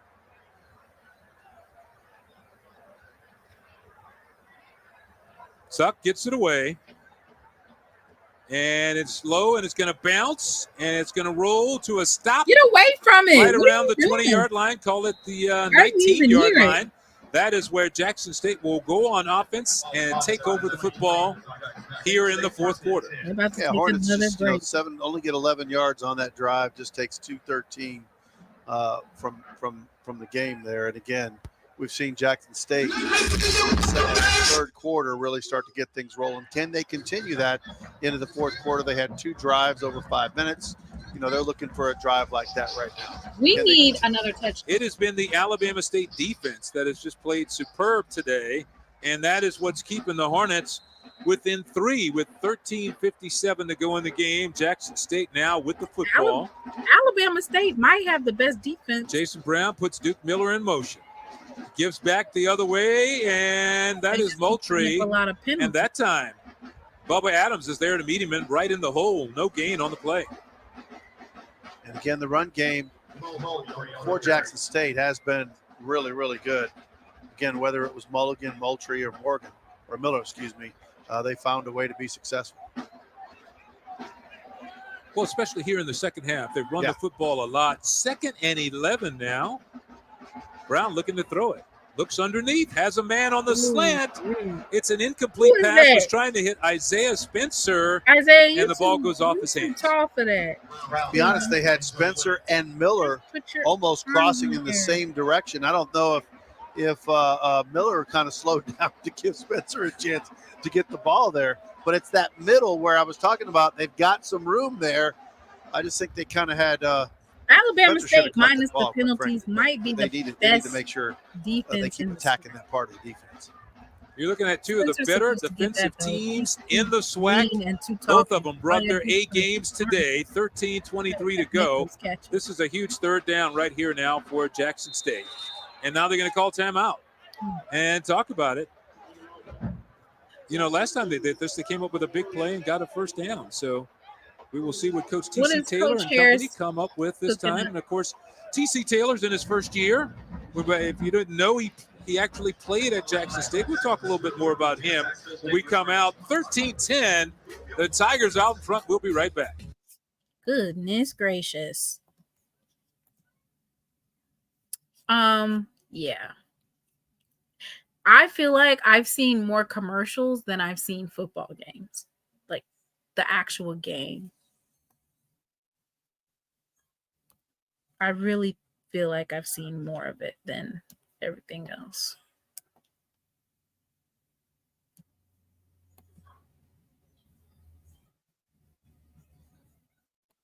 How are my picks looking? Let's talk about this. Let's look at my picks real quick. Valley is beating UAPB. Did Bethune-Cookman win? I don't think so. They didn't look like they was winning to me. They looked like they were severely behind last time I checked. Okay. It's close. It's a close game. 27-24. They can actually pull this one out. Who else I got on here? Hampton. Let's see what Hampton's looking like today. Dang! Hampton got clobbered. Oh my God, it was so bad. I can't even show you guys the score. Hampton lost so bad. I can't even show you guys the score. I will not show you guys the score for Hampton. Sheesh, that was bad. Hampton got skull drug by Monmouth. Oh my God, that was so bad. I'm ashamed. Good Lord.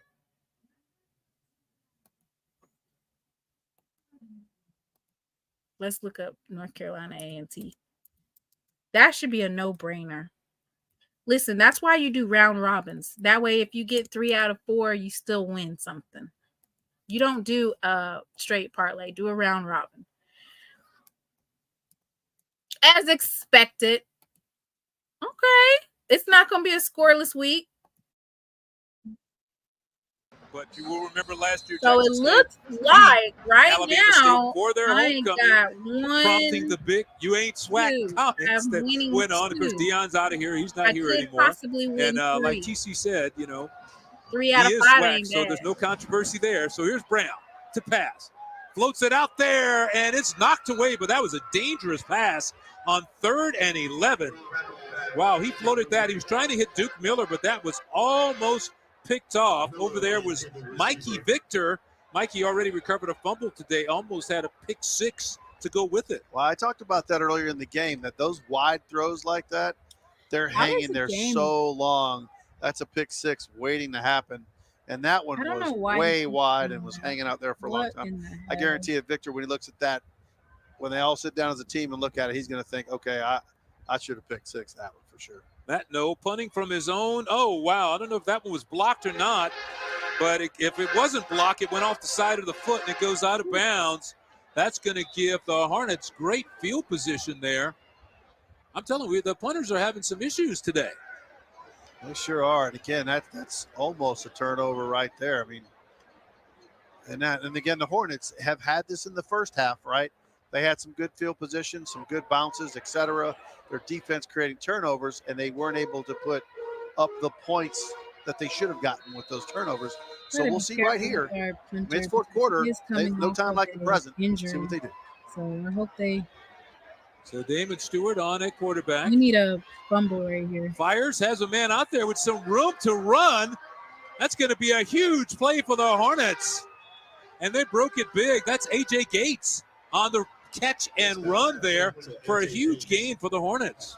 If I was just watching this that's game, what they needed. They needed a big and I play wasn't offensively, and I didn't have a stream, I would turn it off right That last punt from Matt Noe, only 26 yards as before it rolled out of bounds. So it gave the Hornets great field position, and they are There's no way I would have watched with the ball resting at the 13-yard line. I would not.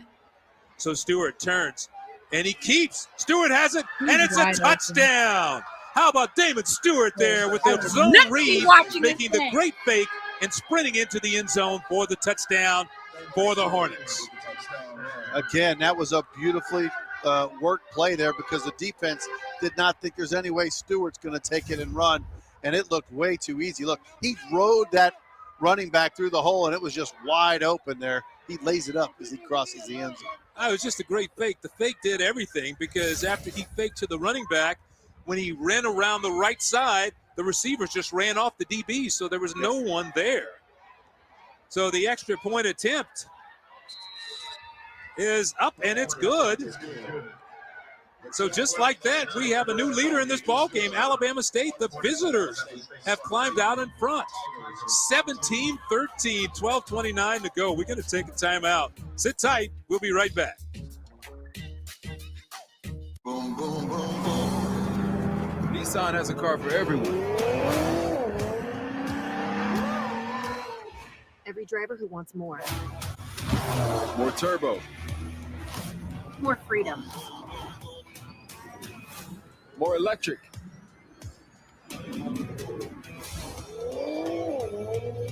At Nissan, more is all we do.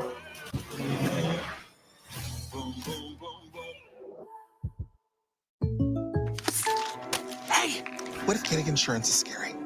What if the jargon makes me feel alone and in the dark? At State Farm, we're there for your what ifs. Great. Like a good neighbor, State Farm is there. Call or click to get a quote today.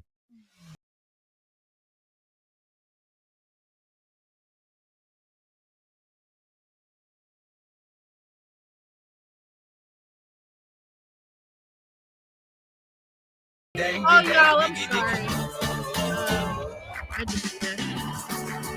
It became an unsupervised live at that point. Sorry about that, y'all. 341 people in the chat. Y'all go ahead and send a donation for me keeping this beautiful stream still going instead of saying I had technical difficulties, because I don't think I could watch the rest of it. I can't watch it.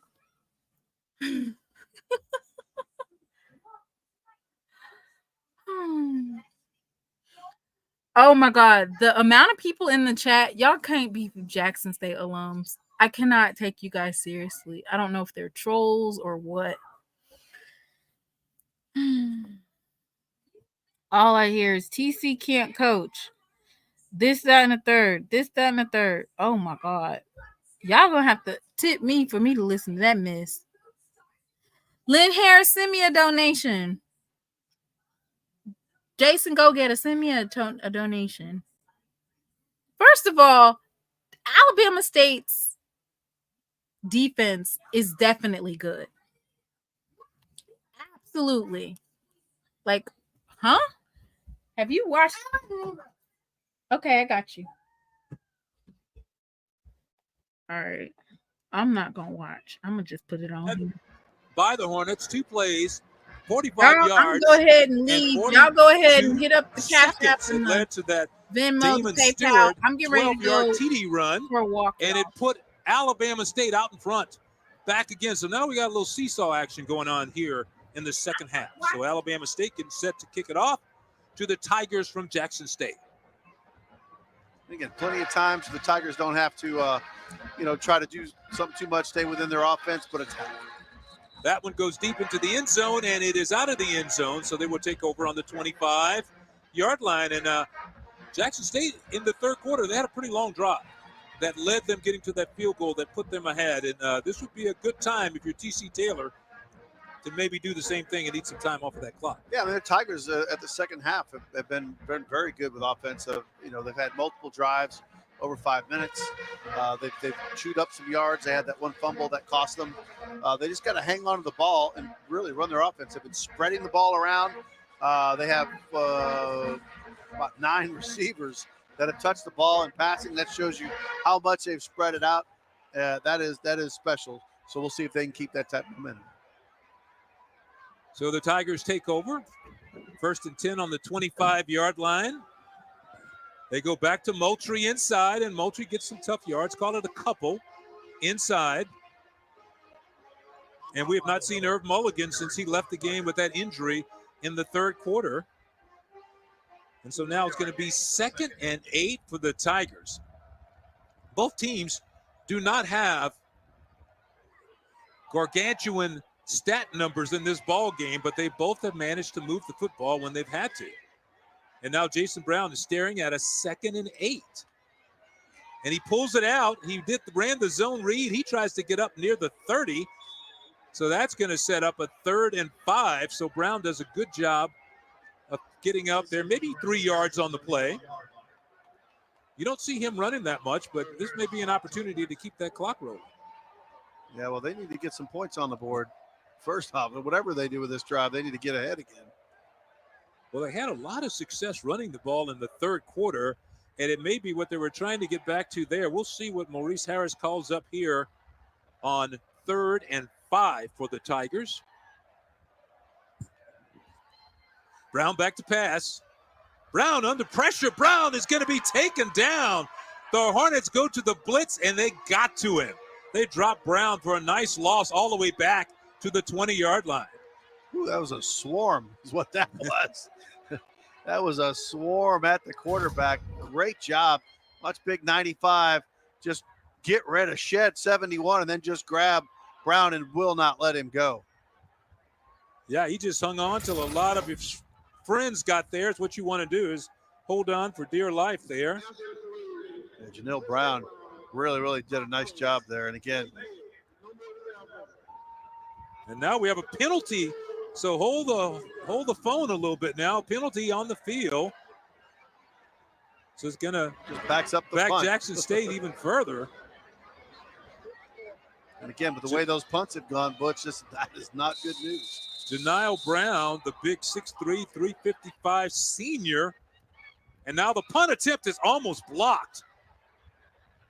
It goes end over end, and it's going to be down at about the 35-yard line. You know, we mentioned how the Hornets do a great job of getting after the kick and blocking kicks. That's been their thing. The last 3 games, they've gotten a block kick.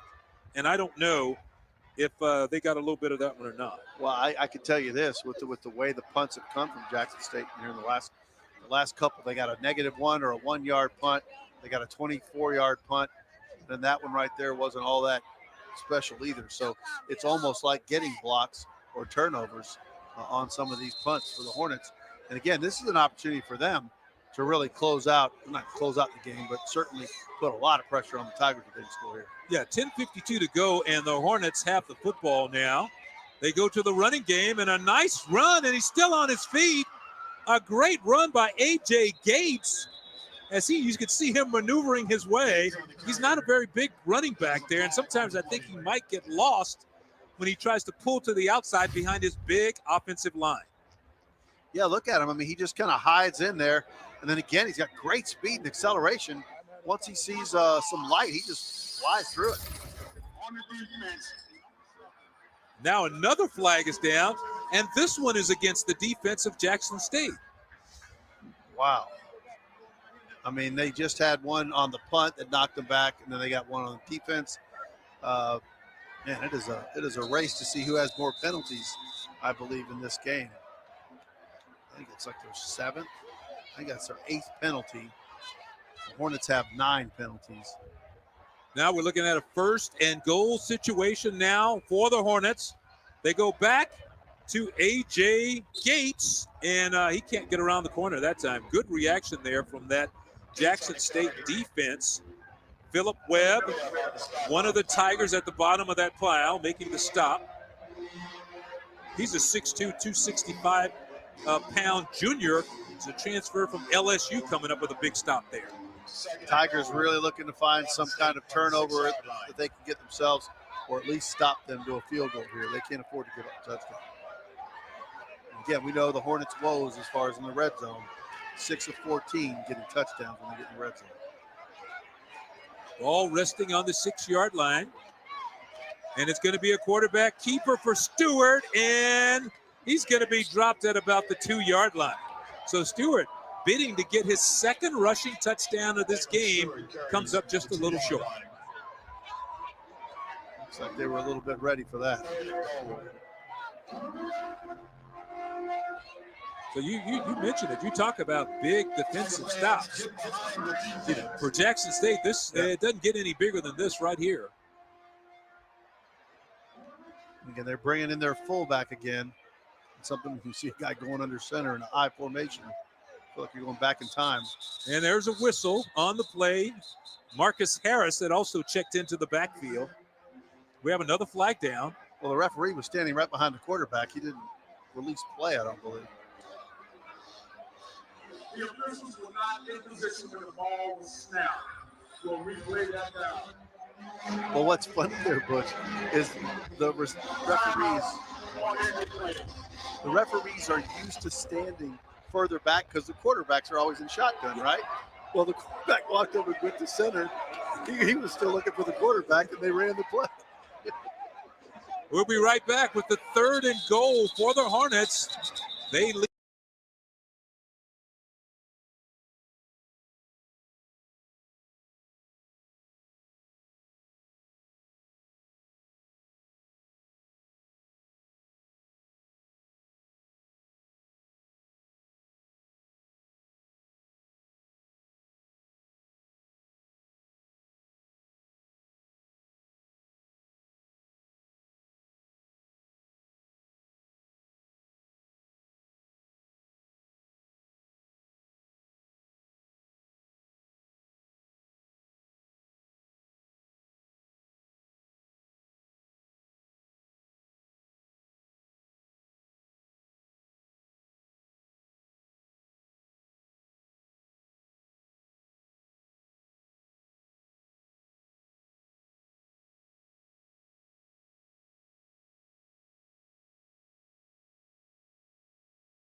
ball at the 2-yard line, so they're knocking on the door. Jackson State trying to find some way to come up with that big stop on defense. I mean, their defense has been outstanding all year, and this may be one of their biggest tests in this ball game as they come up here. Jackson State came in with a 2-1 SWAC record.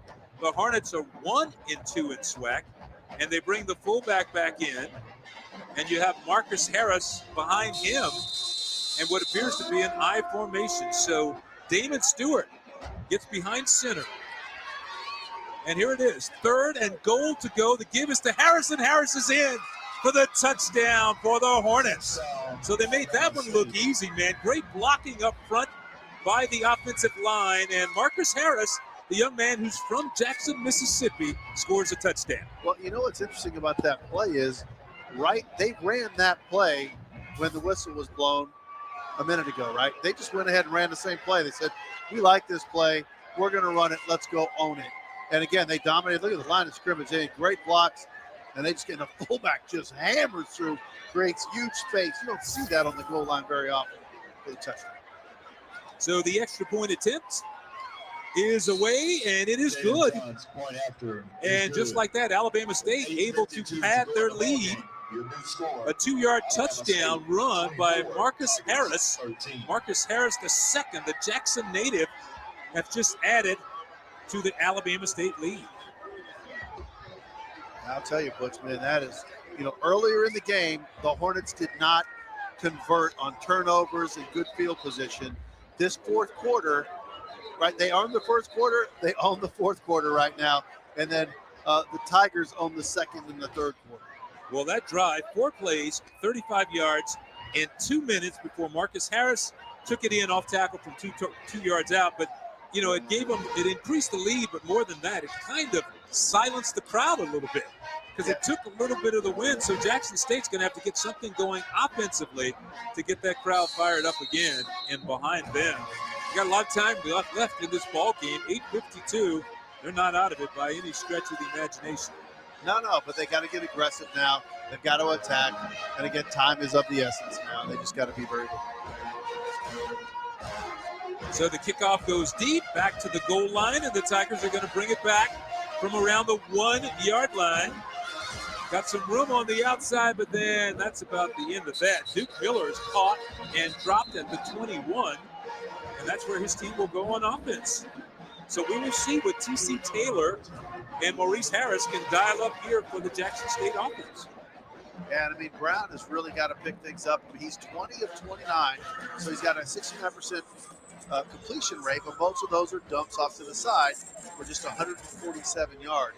His longest is 17 yards right now, and really that was a dump play that the running back did a great job of getting up the field. So they've got to have an explosive play, something that shakes things up. But again, they got to play within their offense. You can't worry about getting 2 scores on this drive. You can only get 1, but you got to get 7.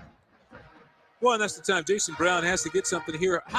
How much is time a factor right now? I mean, would you hurry? I mean, it still seems you got 8 minutes to go in this ball game.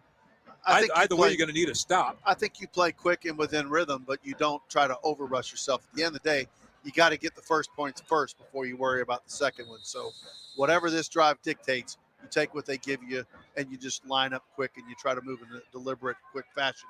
But if you try to think too far ahead, you're going to mess yourself up. Tigers with the 2 big tight ends on the left side. Brown turns, gives to Moultrie. He tries the right side. He's going to pick up 3 inside on the carry. So Desmond Moultrie, he's been one of those guys that has done a really good job for the Tigers as they get to the line quickly.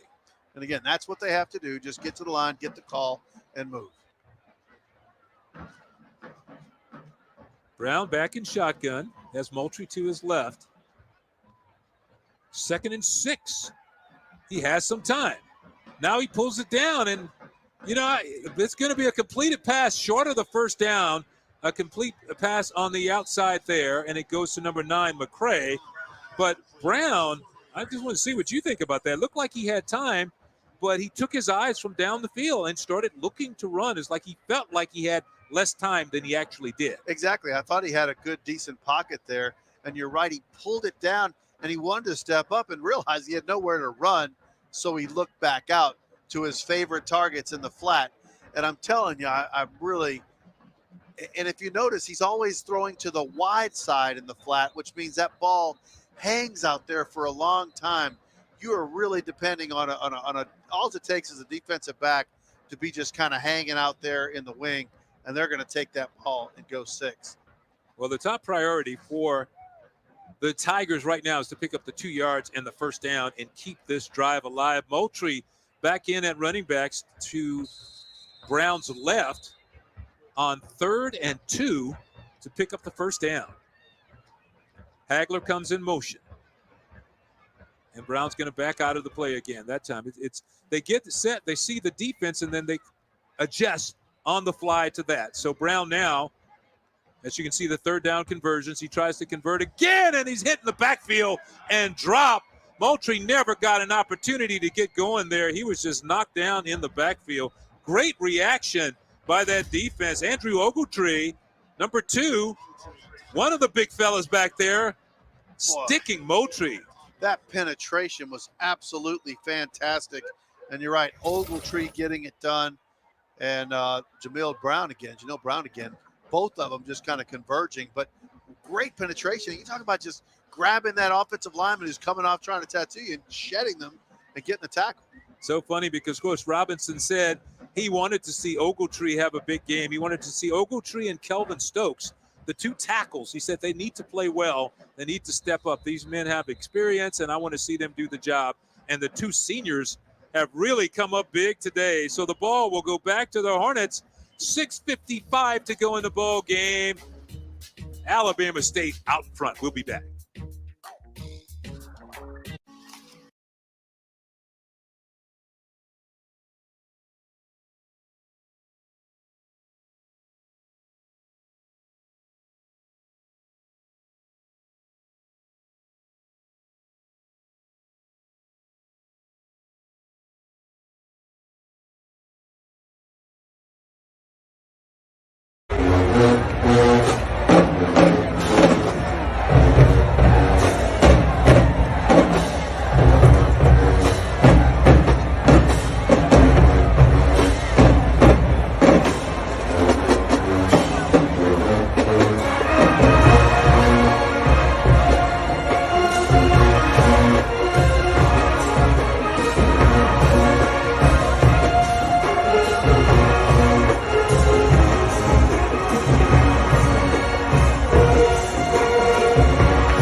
Oh, God, have mercy on my soul.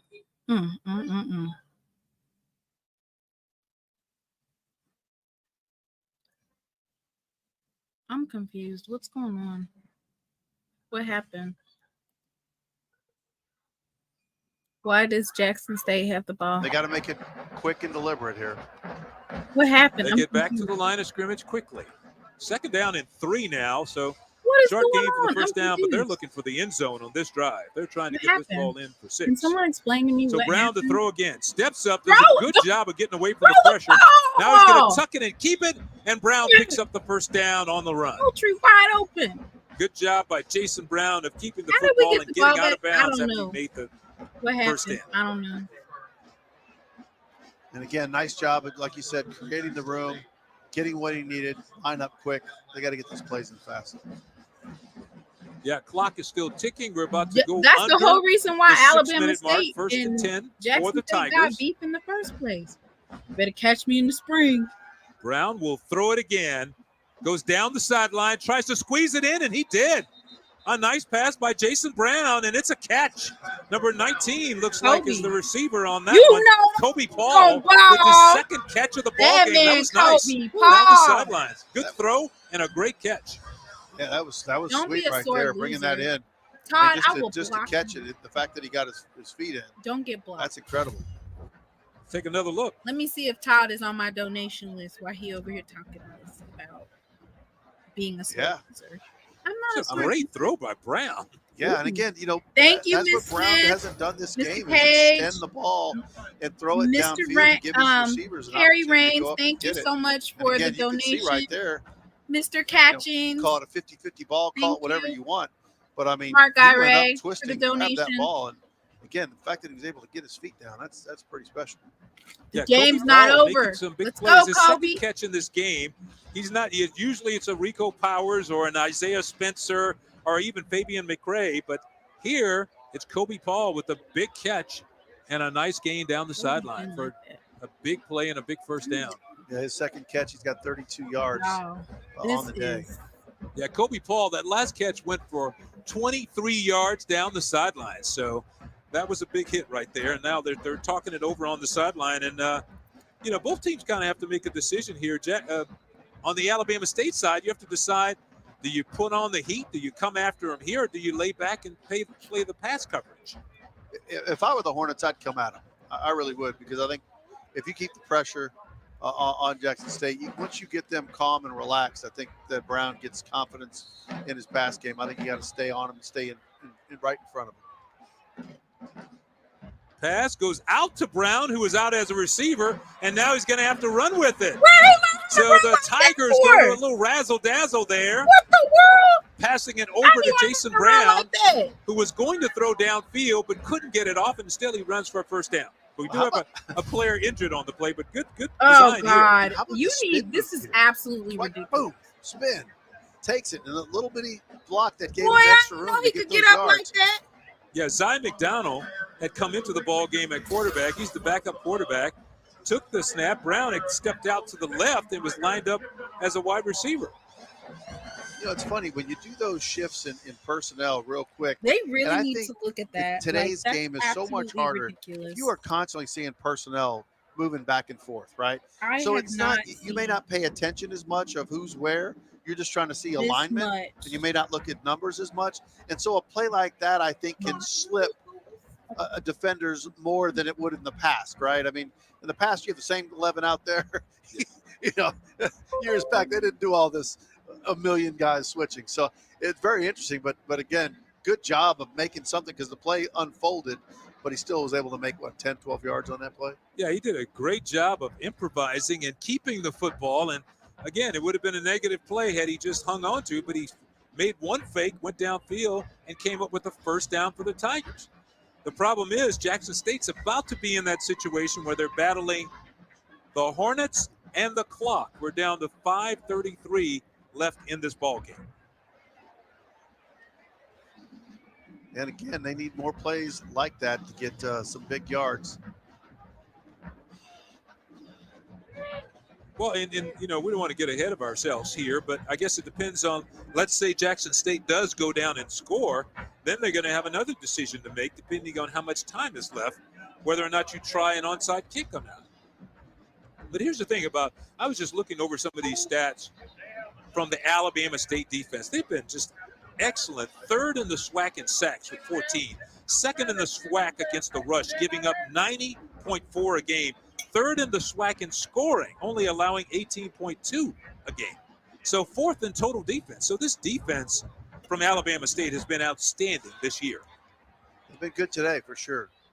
And again, the turnovers that they've caused today put their team in great offensive field position all game long. So Jason Brown, 1st and 10, ball at the 25-yard line.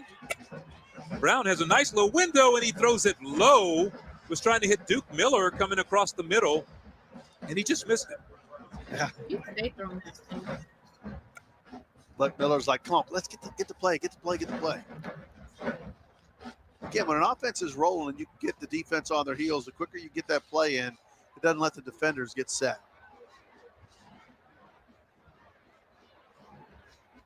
So Brown again, and the middle of the field is open. If he can get somebody in on one of those slants, this time he throws over to his running back, Moultrie, who has a lot of room in front, and Moultrie has the first down, and he's out of bounds.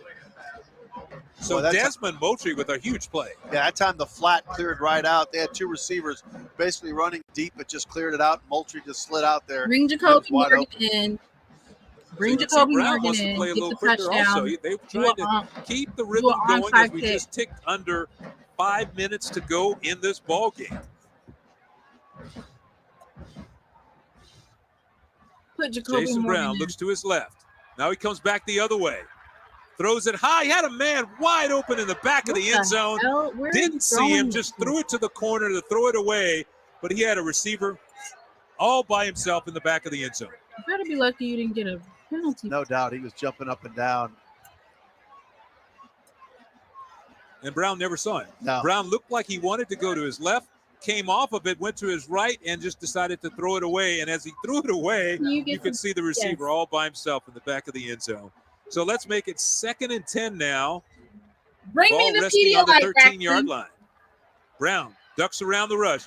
He's going to pull it down again and step out of bounds right around the 10-yard line. So Jason Brown getting it done with his legs also on this drive. Yeah, you know, I mean, this is something that you'd like to see earlier in him. His confidence right now, the way he's attacking and the way he's just taking what's given and making quick decisions, you'd like to see that a little bit earlier. And again, they have 2 downs to get 6. So we'll see what they can do. 6. 3rd and 6 to go. And we have a whistle on the field. And the officials are going to talk about something here. Wyan Myers and company.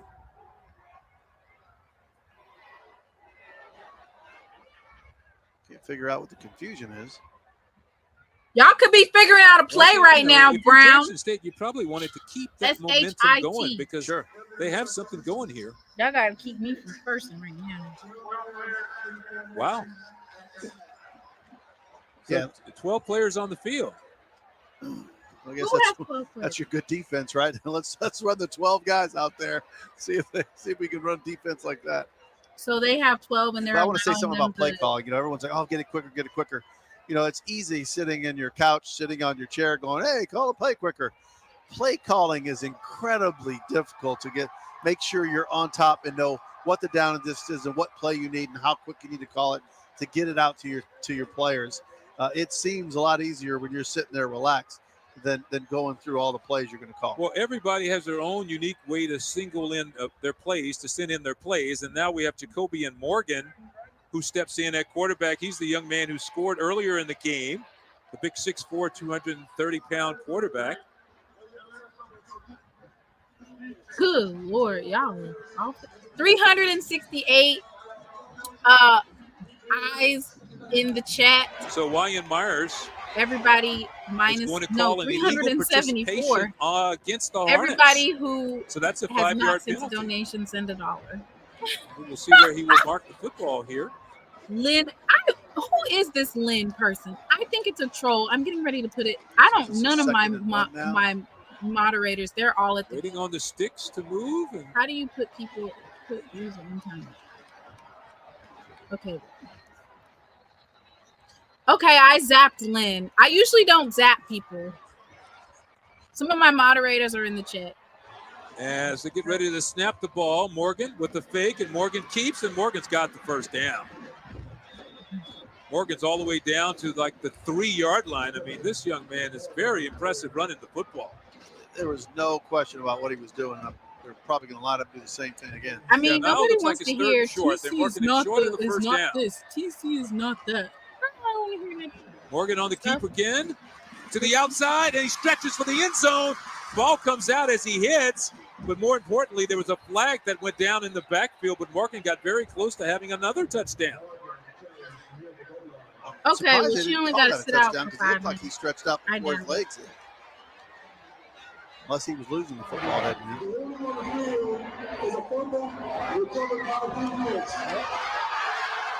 What? Well, what's the flag? I mean, there was a flag that went down in the backfield, and he just said that time the ruling on the field was a fumble recovered by the defense, but it hasn't addressed the flag yet. So let's see what that's about. He's trying to not do the flag. You can't do that. You can't do that. It's a holding call. The fumble does not. This is big for Jackson State. Oh, it is huge. No, this is huge at this he point. tried to wave the flag off. He tried to wave the flag off. It's a holding. See, he's cheating. He's trying to make sure he's got this right. There also was a holding on the field on number 14 and on. Players overturned. The penalty will be reversed. What the hell is he talking So that means they are going to look at this, or It's a holding call. they're going to look at this play if it's a fumble or not. So It's you can not see a Morgan fumble. on the keeper right there, and he comes It's to the a outside. He holding. pushes big number 70. Oh, Yeah. I think that ball does come out. He Yeah. lost the handle on the ball as he tried to stretch it out for the goal line. Yeah, it looks like you could see that ball coming out of his hands around the half-yard line, somewhere in there, just It's inside a the one. holding call. Come on, And bro. as he lost a little bit of control, he was stretching, but that ball was not firmly in his hand as he was trying to cross the line. It's From a the holding first call. angle, it was hard to see in live action whether or not, he There- got to the goal what line. do But you that time mean? you could clearly see The- the ball Well, coming the out of his offense is hand. Flag Offense is coming came out out the Tigers, first. so that means The they've flag awarded them the came ball. out first. It was not a fumble. Well, they took the penalty Lord. against Hagler for holding on the play. So 3rd and 10 Y'all cheating. for Jason Ooh, Brown. thank you, And Vincent, Brown for my spreads to his dollar. right, looking in the end zone, and actually down to about the 2-yard line. It's a completed pass, and he's right near the stick, so it may be a first down. That's Moultrie who made the catch. Excuse me, number 19, Moultrie's a Cody wide Paul receiver too? Again, Moultrie's a wide receiver too? they go to Moultrie. He takes it, he spins, and he's in for the touchdown for Jackson State. Desmond Moultrie on the handoff, spins in for the touchdown, and Jackson State claws a little closer in this ball game with 3:03 to go. You wrong. You wrong. You wrong. You wrong. Wow. Look, we need to go for 2 here, actually. I mean, what a turn of events. It looked like the If we Tigers go for would 2, lose and possession then of we the get football. down, we They drive the football, get the and we penalty get on them, get a to big the pass 40-yard play, line, score 2 let plays later, and now they're Watson going for 2, kick a field goal for the win. not just settling for 1. Oh, for no, the they extra are going for the 2-point attempt. Why would they do that? I was just kidding. So let's see, 2-point conversion coming up, and now we have another whistle to stop the play on the field, and they'll talk about it on the sideline. Man, heck no. Why are you doing Now, that? I mean, So you get 2 points here. It's a 21-24 game. You still have to. No. You So guys that just, it take moves the you to within 3. please just take Yeah, the so extra that's point. Just take That's the what you extra want to do. You're trying to make it a field goal game here, so you have an opportunity. No. If you can make a stop, Just or if you can get an take- onside kick, you have an opportunity to tie with No. the field goal. But you're right, that You're gonna other have to do an series onside might have kick been the most regardless. interesting series of the game, because he said the ruling on the field was a fumble. And Right. they said it was also holding that would be, they would take the holding penalty if the fumble was overturned. So obviously it was overturned, and they Just went right kick the back to extra work really point, quick please. with it, and Jackson Please State had an just kick the opportunity to extra put it in, and Moultrie with a nice run there for the touchdown. He takes it 2 Going yards for 2, right Wilbur. up the middle for the Just- touchdown for Jackson No, State. you do Well, not that's go for interesting because, I 2. mean, the Jackson State can't even play get we 6. saw, it looked like he We've did been- fumble around the Have half-yard you line. seen how hard it was? Turn the ball Kick over. the But field goal. whatever they did, they looked at it. Well, and I'd they like to deemed look at it You have again to if go we have for an 2. opportunity to somewhere down the stretch, because Why it do was I hard have to 400 tell people in if this he had chat? any part of Who his are body you? down, whether it was Reveal an elbow. yourself. I mean, it went by so fast. If you're a But rat, here we go. put a Jackson snake State in front. going for 2. Brown on a slight roll, chips it inside to his big tight end, and he didn't make it. He didn't make it. He goes down on the line and looked like he was going to walk in easily. Conversion And I then just told Stevens. you guys, just take the extra. Wow. Who applied that hit? I couldn't see it. It was a blur on that Hornets defense. Who applied? Because you're right. It looked like an easy in, and bam, number 19. Woo! L.J. Allen from Shelby, North Carolina. It doesn't matter about what the book says. The Hornets. It's about what though? a team is able I'm not going to question any play calling at all, ever. Come on. But we're not talking about what the big book says. The book says Desmond Moultrie.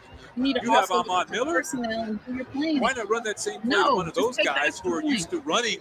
That you do it with the tight end. That's different. These guys break tackles all the time. You have people bounce off of them all the time. Right. And it's a tough play, but it looked like he was going to score. But let's give credit to the defense. That was a solid tackle from LJ Allen that kept him out of the end zone because he hit a big guy.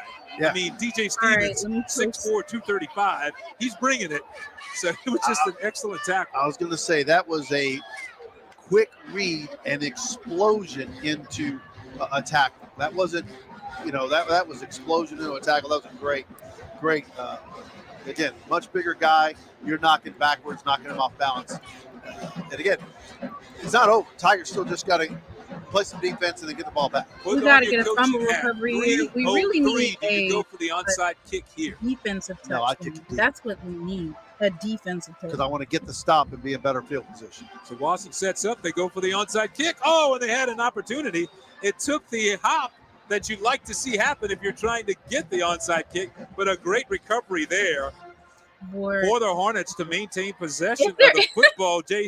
Looks like J.D. Martin in the ball game there, but he wasn't supposed to play today, but that was number 8 out there. No. Excuse me, that was Jawan Howell who made the catch for the Hornets. He just be and is good with that recovery. So they brought in a running back with the hands team, and Howell made the grab to get the possession. Now, if you're Jackson State, can you stop them? If you're the Hornets, can you turn this into a first down and end the ball game? So they go back to the running game, and they start with Marcus Harris, and Harris picks up a nice gain on first down. You guys better act like y'all want to win. 430 in the chat. Runs behind his pad. I'm getting ready. How many likes do I have? It literally is just you're putting all your body weight until I have behind the pad. So when someone hits you, you're still exploding through them and driving. They've got to take all your weight on. I just got a text message from the head of the referees, and he said what they ruled, because they did it so quickly, was the knee was down before the fumble. So that's what made the play dead, and it reversed the play. So Jackson State had the penalty assessed, and they went for it after that. So here we go with the Hornets on the attack again, and they go to a rush. That's awesome clarification of that. Defense, Tigers, what I love about it, too, is they made it quick. They didn't draw this thing out, take 5-10 minutes to figure out what was going on. They knew what they needed to do, made the quick call, and reversed it. Eddie Kelly, thank you very much for that explanation, keeping us straight here in the booth. We appreciate you watching that and giving us the word that we needed. Now, the knee was down before, and we only saw the one replay, and you saw where the ball kind of came out of his hand, but you could not see his full body as to whether or not the knee was down. And obviously it was down because the officials made the determination extremely quickly. Yes. They made it very quickly. And they should have let Leilani goes on and they get the touchdown. Leilani's last offside kick. So right now we're going to turn to, because we have 2:14 left, we're going to go to our player of the game. And right now, let's just make it the whole Alabama State defense. It was a tough decision because we had two good defensive teams here, but we're going to pick the Hornets defense for our Gatorade player of the game. You can see Colton Adams led the way with 13 tackles. He had 9 solos today, but they were swarming. They're the Hornets, and they were swarming all over the field, making big play after big play. So let's have the whole Alabama State defense as our players of the game, our Gatorade players of the game. We'll all get them Gatorade. How about that? Yeah. So that was third down. They needed 4 yards to go. They did not make it. They might be going here, head on the swivel. Timeout of the field is called by Jackson State, so they will get the football back with an opportunity to do something with it. You guys won today, but you guys lost to Jackson State. Not so fast, my friend. We're not done. So we'll see what roar the Tigers have left in them here. But again, this has been a really hard-fought game. But the Tigers, what can their offense do? Can they answer this call here? Again, it ain't over yet. Well, the last time T.C. Taylor's team had the football, it was a money drive. I mean, they had to have it. They took it down, and they got it. And they're going to be in a similar situation this time. And it's going to be really interesting to see. I think they're out of timeouts now. I think that was the last timeout. We've confirmed that. Oh, and I'm pretty sure we're that was gonna the have last a couple timeout. of injuries like Alabama so Jason State, Brown right? will have to move the ball downfield, and they have to do it very quickly. Because they count our timeout. Alabama State, they're able to take. The other thing that you mentioned earlier is both teams have had issues punting the football today. So this is a huge spot to be in for Harrison Tuck. We need, okay, so basically what we need right here is a touchdown. If we get 6. So Tuck awaiting the punt. No pressure. He does a little pooch kick trying to get it down inside the 10. Instead, it goes into the end zone. Yeah, it will come out. Jackson State's ball at the 20. So what would you like to see the Tigers do in this situation? Well, 2 minutes, 80 yards, right? I mean, you got to get it done. I think you got to have. We can't run the ball. That's for damn sure. You got to have good pace, but I think right cannot be now you running the still ball. get to use that middle of the field. I'd like to see them fake something to the flat Y'all, and we find have someone in the middle. and let 'em ESPN roll. analyst Ed in here. I still think that upper middle has got some room there, and maybe you just got to get someone in that realm and see if you can get a big play. Well, the top targets today have been Fabian McCray and Kobe Paul. They've been the top You better receivers. act like Shador. We'll see in what the Jason fourth Brown does quarter here. with 30 seconds on the clock. 1st and 10. Throw it to Brown with some time, had to dump it off Go to ahead, Moultrie, and Moultrie's going to get near the There you go, sidelines there after you go, picking there up you go, about Moultrie. 5. You know what Actually, to he's do. going to get. You know what He's to going to do. mark him out of bounds with a 3-yard gain. You know what to They do. weren't very friendly there, were they? Looked like he got to the 25, but Where's he may the have tight been, end probably at? stepped out before then. They don't The got the official tight was end? right there. So 2nd and 7 for the Tigers. Come on, let's go, Tigers. Brown's going to go to Lord, Moultrie you had all again. day. You should have threw And that he gets down out of bounds short of the first down. You had all day long. So that's going to be another short gain. I mean, It's not they're taking gonna a lot catch of time, but Moultrie they're this not picking time, up a so lot who of yardage else is either. on the So field? But it gets them out of the hole. Okay, I mean, at the end of the day, this is one drive for the win. So. well, and you can see This right is for now, the game. Alabama State's going to drop off a little bit. They're in a semi-prevent defense here. 3rd down, 3 to go. They go to Moultrie. Moultrie runs. He has the 1st down. Now he picks up more than that. So Moultrie Just gets a get on nice the ground. gain. Get on the ground. Get on the ground. Gets the 1st down, and he moves the football up over the 35-yard line. And again, spike it, Moultrie's you're gonna smart. run out of Give time. the ball to the ref so they can spot it quicker to put the ball in play. Go to the Clock down to 1:38 and counting. Brown looking to throw it again. Fires a strike. It's going to be caught. Going to be short of the 1st down by Kobe Paul. Good catch. He's had a fine game today for the Tigers. So they're trying to hurry. 1:20 left on the clock. Brown looks to his left, comes back to his right. Goes to Moultrie. Moultrie does a good job of breaking 2 tackles. And he got out of bounds after he got the 1st down. So give Desmond Moultrie a lot of credit on that play. Yeah, I thought he was going to do that typical and just kind of head to the outside. And so did the defenders. Watch him. They figure, okay, he's going to go right out there. And then he just does that little move. And he's not going out. That extra 4 or 5 yards, get him a 1st down. Big, huge play there. Kanye Varner was a young man who knocked him out of bounds. But Jackson State has done a good job of using that clock here, moving the football down the field. And again, I think, the one thing you learn in football and quite frankly in life, if you look too far ahead, you're going to mess yourself up. You got to handle the business at hand. And literally it's play after play. Where are we headed? Your offense coordinator, your coaches have to look at what's coming, where we're going to go. But as a player, you got to handle the business at hand. What play are we running? What can I get out of it? What's the situation? Do I go out of bounds? 480 people in the chat. And again, I still think they got a little bit of that middle.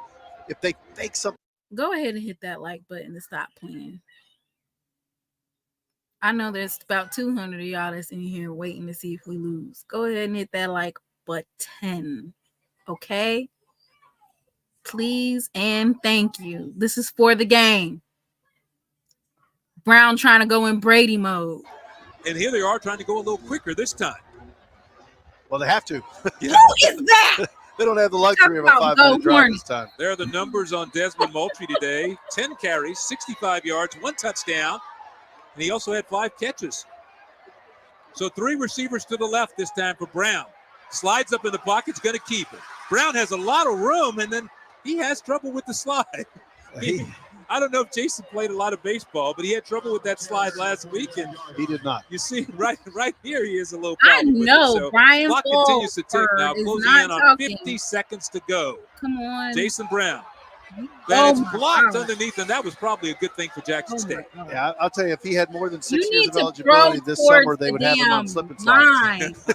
Throw, Working on throw. how to slides. He goes down like a load Throw of bricks. towards the Yeah, that thing, even if it would have been outer caught, it edge wasn't going to of go the too far field. because Mikey Victor was coming in a hurry, and he was right there. So now 3rd and 3.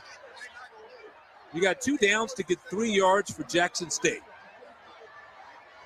Brown's going to keep it himself. Why Has does he a keep hole, doing that? and Brown Why gets does he the keep first doing down that? and sits down. Forget the first down. So a nice play by Jackson State to pick At up least the the first clock's down. not running. I like that you're helping us. They got to get it quickly and try to clock it. Yes, he does. 37 ticks to go. Why didn't one of That y'all was a great pretend like job y'all by was Brown, injured? picking up the first down and then had being heads up enough to go and clock the football as they try to get down. Well, it gives you a No, moment to Jason's take your not breath running outside. and line He up needs your to next run group of plays. I outside. think that's what Man you running really down the middle of you almost, part of me cringes because like you're giving up a down, but it doesn't matter if you're using a down and you don't know where you're going, right? Give yourself a moment, get everybody collectively going. And now we have a whistle on the field. A timeout's going to be called by Alabama State.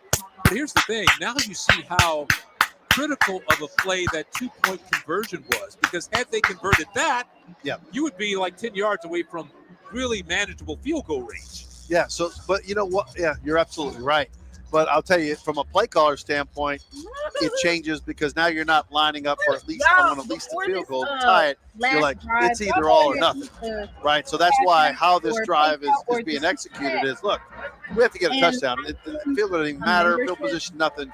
We have to be within 2 minutes. We got to be across the goal line. My membership. But you're right. It would have changed this entire drive if they would have scored the extra point. Football season. Go ahead and join that They membership. came up a yard short, just a yard short on that extra point attempt. Lord. What a battle this game has been. And again, I love defensive play, so I really enjoyed the intensity of the defense, both of them. Just a hard-fought game on both sides of the ball. I mean, these guys they came out here today to battle, and that's what they've done. 2nd and 10 now, 3 wideouts, split wide to the right. Brown's looking in that direction. Airs it out near the sideline, has his man. He gets, still in bounds. He did not get out of bounds. That was Duke Miller. Ball is still in play, and the clock will continue to roll because he was short of the first down, and he did not get out. So we're down to 20 seconds, 19. Brown back to pass. Going for the end zone. Brown shoots it high, and it's incomplete in the end zone. Where's the flag at? He was trying to hit Fabian McCray, but a good defensive play. How is it? I think Fabian McCray kind of came a little bit of that defender towards the end of it when he realized he couldn't get it. I think he helped bat it away so a defender couldn't intercept it. Let's see that again. See McCray comes back over and gets to make sure the defender isn't able to catch that ball. Oh, 4th and 1. 4th and 1, and they have no timeouts left. So if they get the first down, they would have to hurry and clock it. And now Alabama State wants to talk about it. So this is interesting here because they have the 3 men up front on the defensive line for Alabama State. If they get the first down, they have to rush and clock it. And, so whether Alabama State wants to give up yardage or do you want to give up the time? Because if you make them to run it to get the first down, then you're going to be looking at 6 or 7 seconds left in the game. Maybe. It's interesting because you're almost playing for one play either way. Do you want to play for that one play now, right? Because like you said, you sneak it, you get over, you're able to clock it. Okay, we only have time for one more play. So do you use that one play now or do you wait and use it after you hopefully get that first down? Lord, well, let's see. I mean, that's interesting. This is a tough call. Do you go for the first down or do you take a shot in the end zone? That's the dilemma for Jackson State. Because either way, it's going to be one play you're kind of going for. Whether you get and again, if if it's not there, maybe you just down and then you 4th and 1, 11 seconds to go. Brown's going to keep it. Brown has the first down. He lost the ball. Brown lost the ball. Now he says he's down, but let's see what the officials say. Brown thought he was down, and now the ball game is over. So it just ended with some chaos, and now the officials are going to talk about it. There's no time left on the clock. Jason Brown had the first down. The problem was he didn't get down right away. After he got the first down, he should have got down right away, and then you have an opportunity to clock it. And let's see what the officials are going to do. Are they going to give him time to clock it? He's going to explain it. Let's see what Ryan Myers has to say about that. But what an interesting way. Because don't they have to check? They have to check and see. They're going to rule. The only thing they can do is rule him down without the fumble. And they're talking about it now. Lord, they about and if he's down, they have to see how much time is left when his knee went down. Boy, they have had a workout, this referee crew. 3-second game clock to 3 seconds. Please reset the game clock to 3 seconds. Oh my God! So they'll get to spike it, and they'll get one more play. It actually worked out in their favor. Let's take another look here. Brown, 2 hands on the ball. He's down, ball's out. And they recover. I think it was a fumble recovered by Jackson State. That should have been 15 yards right there. That man got away with it. Shot into the end zone. And now Did we you have see another him hit him timeout. in the head? Did you see that dude? He punched. Well, I hope y'all call that. So now let's see how that works out. Foul for that. Well, very interesting because from that look we had just now, can they call we'll get an that? opportunity to check it again. If you guys are reviewing Looked like the that ball play, might have come out. I couldn't see if he was down or not. It looked like it was a fumble recovered by Jackson State. Okay, so that matters though. If they call it a fumble, then you still have to let more time roll off the clock for the recovery, right? Yeah. If they say he was down, then where was the clock when he was down? And then where was the clock once he recovered? Okay, what about him banging right there was almost knocked out there. But he's Can got we it get there. that? This guy in Can't see when it comes out. yeah, When he hard to tell. He But then the down. recovery. So, but there's about a second in between What about when he knocked him in his him head? fumbling and the recovery. Oh, did y'all So I see think that? the issue would be is what do you put on the clock? Did y'all see him hit him in the head? That's there it 15 bounces. yards right there. If y'all gonna, It's oh, It's out damn. before his knee hit the ground. So it is a fumble. So maybe you take another 2 So the seconds clock off the does clock. not stop until the recovery is made. Right. So even so, he still has 1 second. Well, but even so, the clock should have kept going the whole time. So do you let the clock roll out? It's 1 second. Well, the bottom line is after this game, TC Taylor needs to get somebody off the baseball team to kind of teach Jason Brown how to slide and get down to protect the ball. Because we actually did their game last week and saw him trying to slide, actually almost lost the ball 2 times last week. So He was better going after contact than he was just sliding. And we did learn. I mean, if you guys are reviewing Ryan the Myers play, and his crew are shouldn't you gonna have, also review that penalty need some right there? rest and relaxation after all the Doesn't flags that that, have been or thrown is and that tough not calls up for review? that they've had. They've That done a good job purely- controlling this game, quite frankly.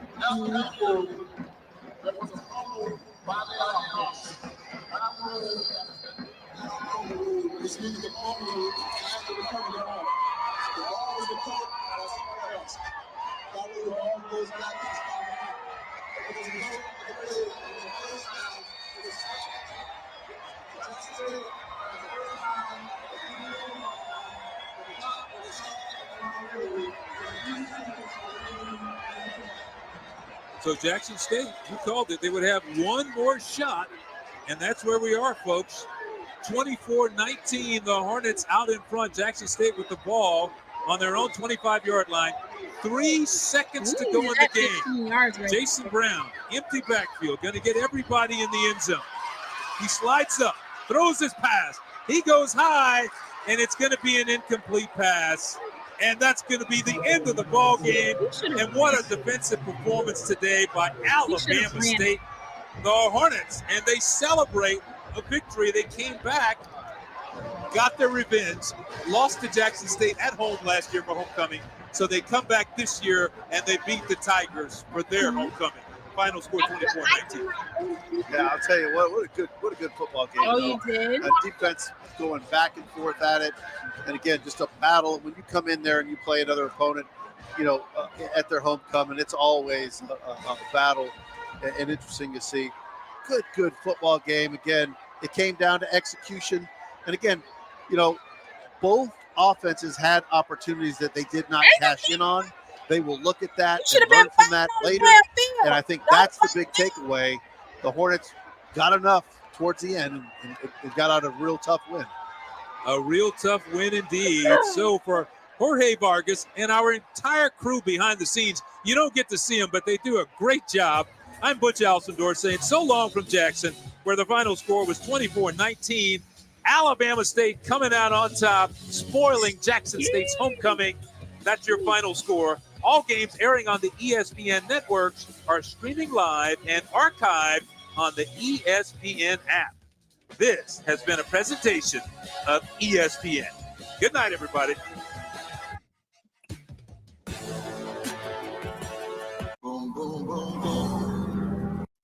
Oh, Lord have mercy. All right, I'm going to leave this thing running, and y'all just go ahead before y'all leave out. Y'all make sure y'all hit up that Cash App. Y'all can talk all the mess y'all want. PayPal me, Venmo. You can also hit the super chat.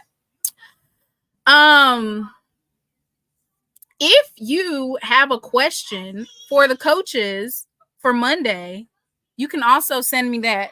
I will be in attendance for the online presser on Monday. The online SWAC presser that's on Mondays, I will be participating in that.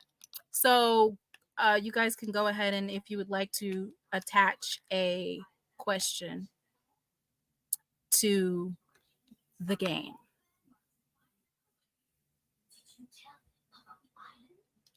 Y'all have a good night.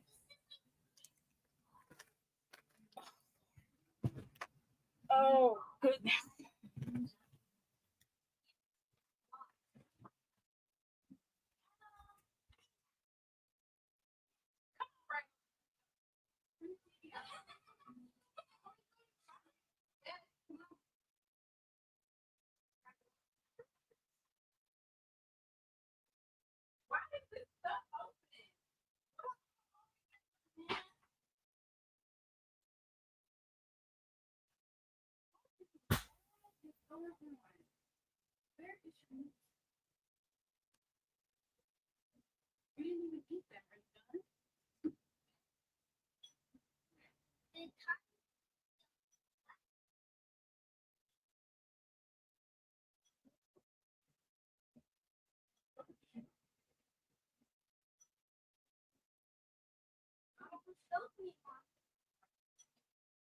Really cool.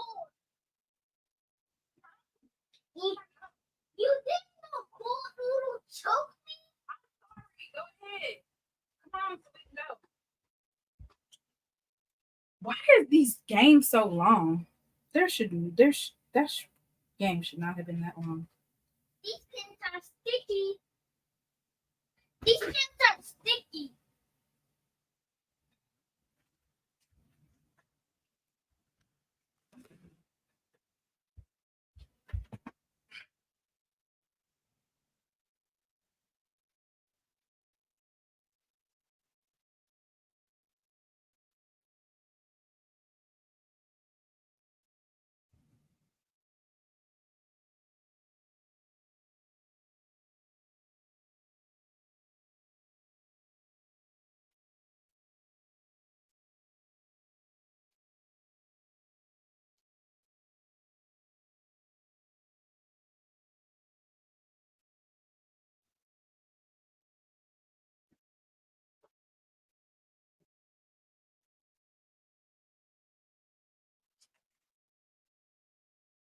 Did you put your shoes on? Okay, come on. Where's mommy? Those are red shoes.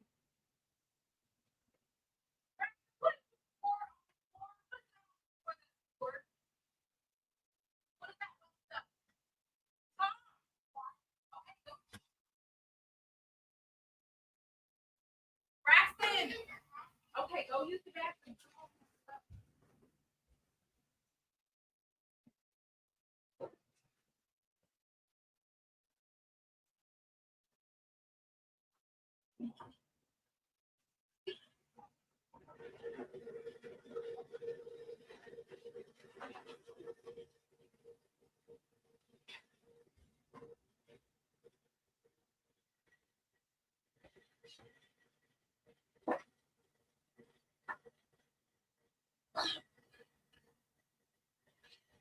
No, Braxton.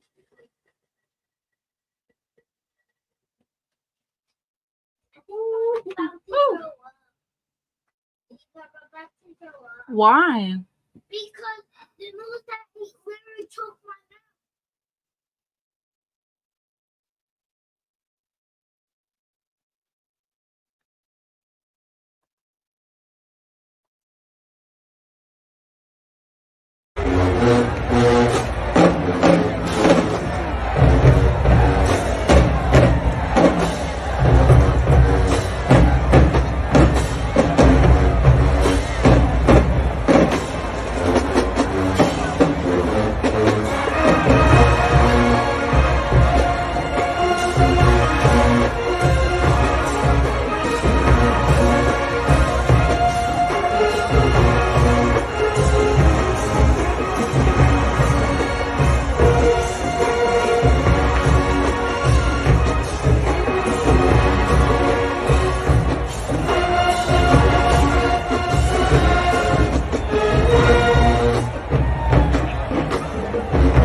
Thank you.